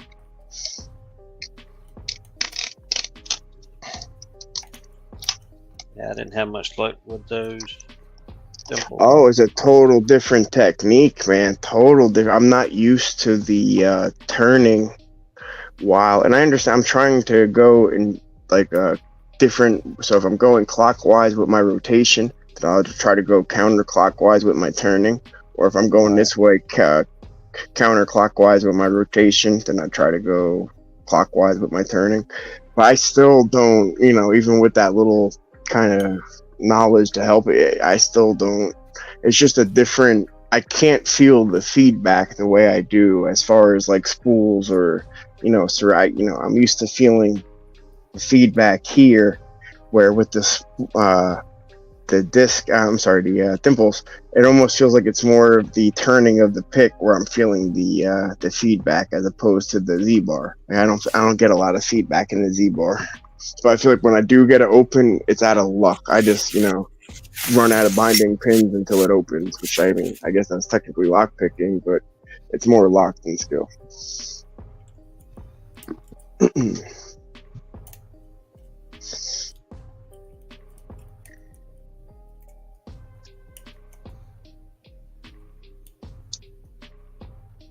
I have always the feeling that really part of dimple picking is whether your pick fits or not.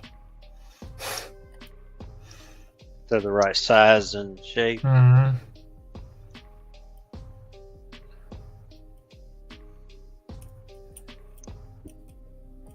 I think that here is too small, actually. Maybe take one bigger one. And that could be already too much.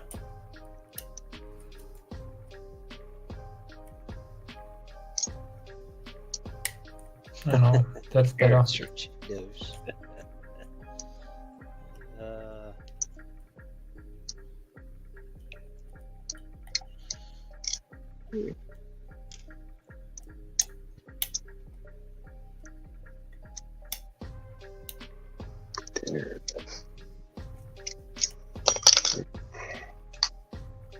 right when I find it. Originally, my plan was to sleep.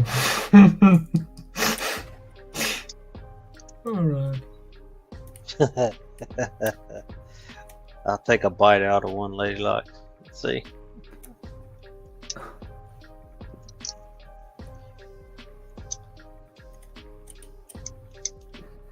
Oh, let's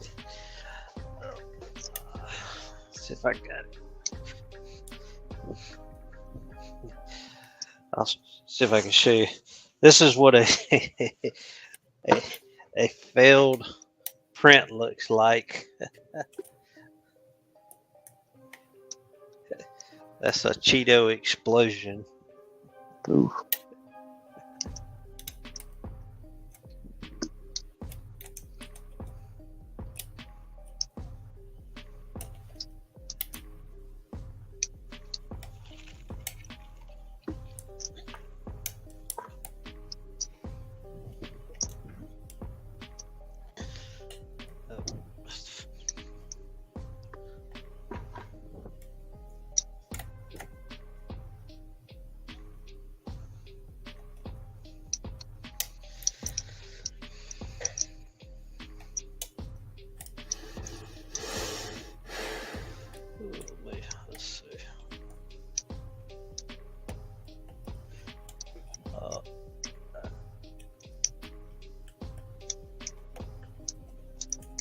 Oh, let's see. What was I printing? Lady Locks. Let's see. Oh, I was printing the bottom half of these, and I was printing 4 at a time. And what is it? It's at Vice. No, it's a distatainer pick. Okay. I just showed a while ago one that I had a print failure, and what happened is I had 4 printing at one time. Well, 2 of them came loose and slid off the board, and the printer doesn't know, and it just keeps spitting that filament out, and it becomes spaghetti.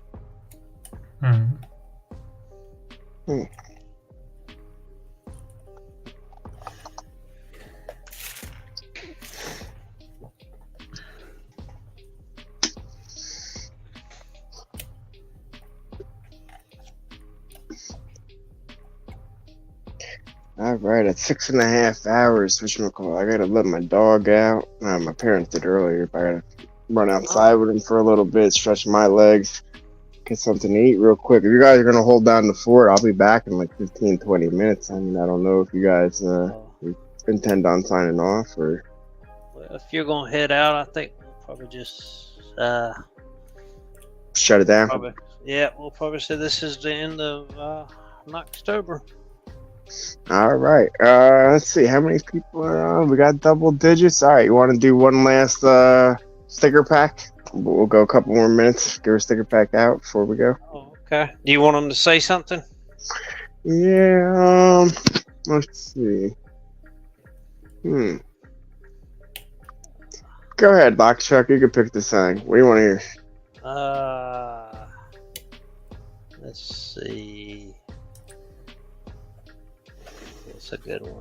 How about just Knoxtober then? There you go. That'll work.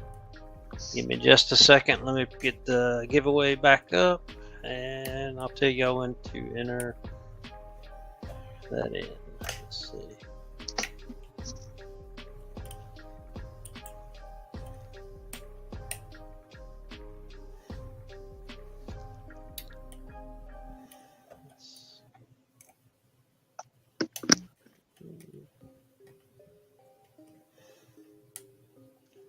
So, all lowercase, Knoxtober.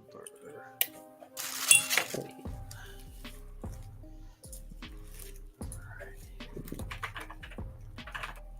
start collecting.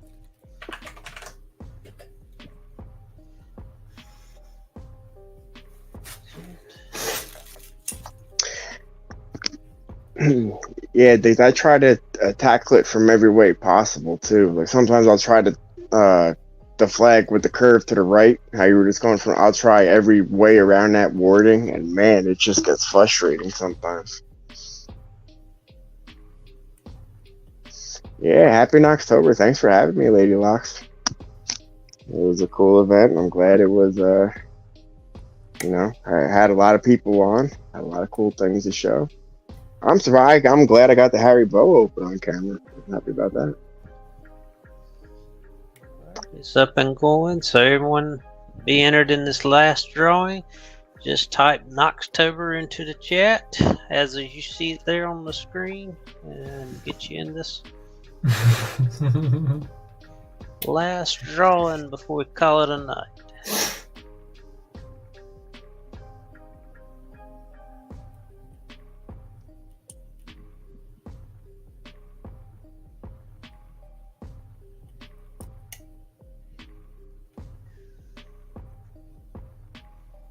I got 4.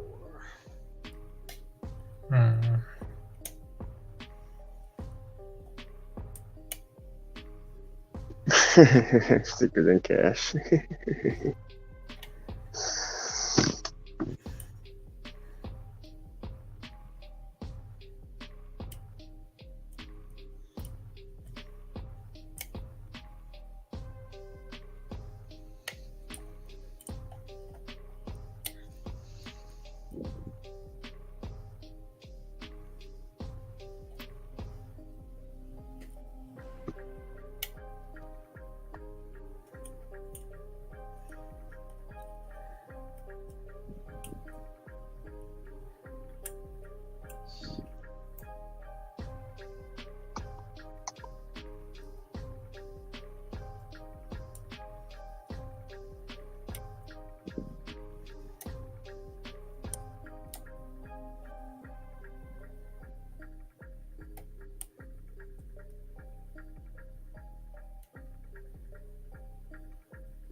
And I will give you a number for next week.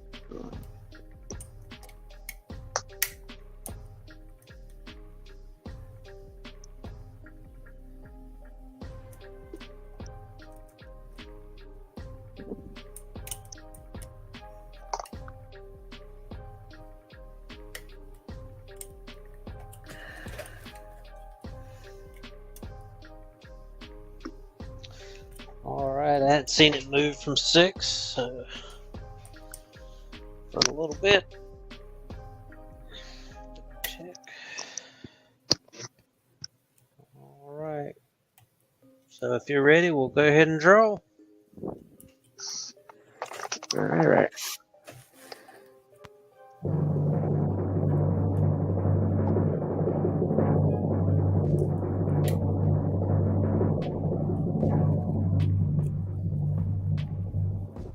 Nice. Congrats, Steve.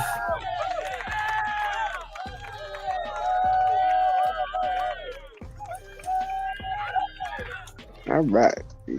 Cool. Congratulations, Steve. Good way to end it. All right.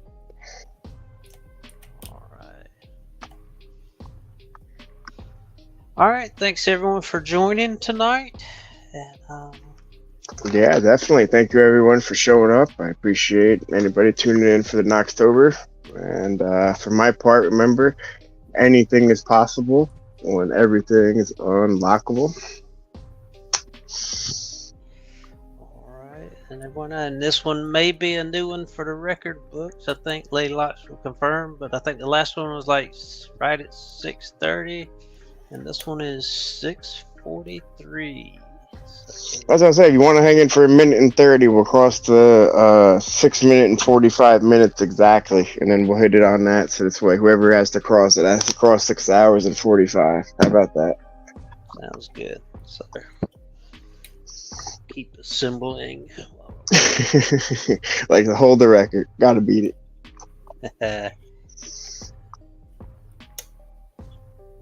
I'm sure there'll probably be some. Yeah, that's cool how it's able to transfer over, moderator style or however you want to call it from LockHeat or whoever else wants to stay on, so it doesn't necessarily hinge on one person anymore.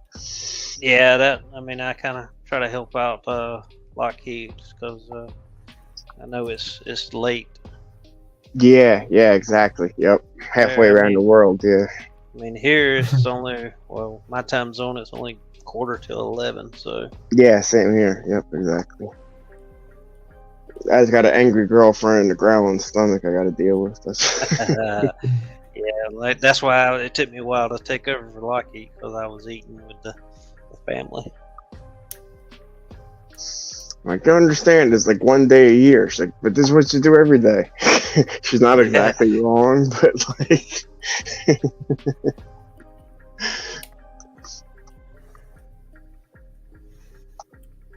So I can't exactly argue with her. Oh yeah, gotta keep her happy. Yeah, I've tried to at least. Yeah, that's what I said. Mama ain't happy, ain't nobody happy. Yeah, nobody happy. Yes, I'm trying to convince her to start her own channel. Like I say, she picks with me. She's watched enough videos that I've watched to, get the gist of it. She actually had her way of opening Baku, which surprised the shit out of me. But yeah, I've tried to convince her. She's been thinking about it. She's on the ropes, but if nothing else, she can do her belt if she wants to get into the belt. She can do that, and this community is everybody subscribed to it. They'll give her encouragement and maybe get her more involved. Yeah, that's the way I think about it. You know what I mean? I think the same way like that. Once you do it and you get a little bit of encouragement, a little bit of experience under your belt, kind of easier to kind of go forward. Yeah, because it's always like I enjoy picking time because it's fun to pick with other people and talk about stuff. That's what I said too. Everybody's super friendly. You know what I mean? So it's not like we have to worry about. You know what I mean? No one's gonna snap at you. No one's. You know what I mean? It's not. not like that. Nah. Everybody's here that I've dealt with. Everybody's here to help each other out. Maybe some friendly competition, but that's about the extent of it. So. Yeah. All right. Well, see, that's even what I wanted to do with the 140s. That's where I think she's right on the cusp of learning spools. So I wanted to have a competition between me, her, and her oldest son, Bruce. He's only 11, I think. 11, 12. So I wanted to have, he likes picking. He's in a couple videos. So I wanted to have a little, family-friendly competition between. I just don't have 3 of the 140s, and even the one I do have has a hell of a. The first pin is way of a low cut, so that's like a major gatekeeper and a quick overset for, you know what I mean, for even me to pick. So how could I expect them to, to get it on? Need is all 3 locks. Yeah, it'd be key to life or something like that. Yeah. Yeah, that kind of been looking for something like that. I wonder if you could do an American lock, but only pin up. Not do a full American lock, but just maybe do a. Yeah, make it 4 pins or something like that. Yeah, and maybe make it do a 1 serrated and the rest spools, so that way you're not really fighting. Because to me, the serrated are the one that are toughest in those. Think about that. I'll tell you, I may get in touch with you on Discord. I've got several in the pinnings. So what you can do is I can send that and the pins you would need to pin them up, so that way you could have them all keyed the same. Okay. So if I don't have your address, I think I do. If not, I'll hit you up on Discord. Yeah. As I said, just through picking time, wherever you see my thing, just reach out to me through Discord. No problem.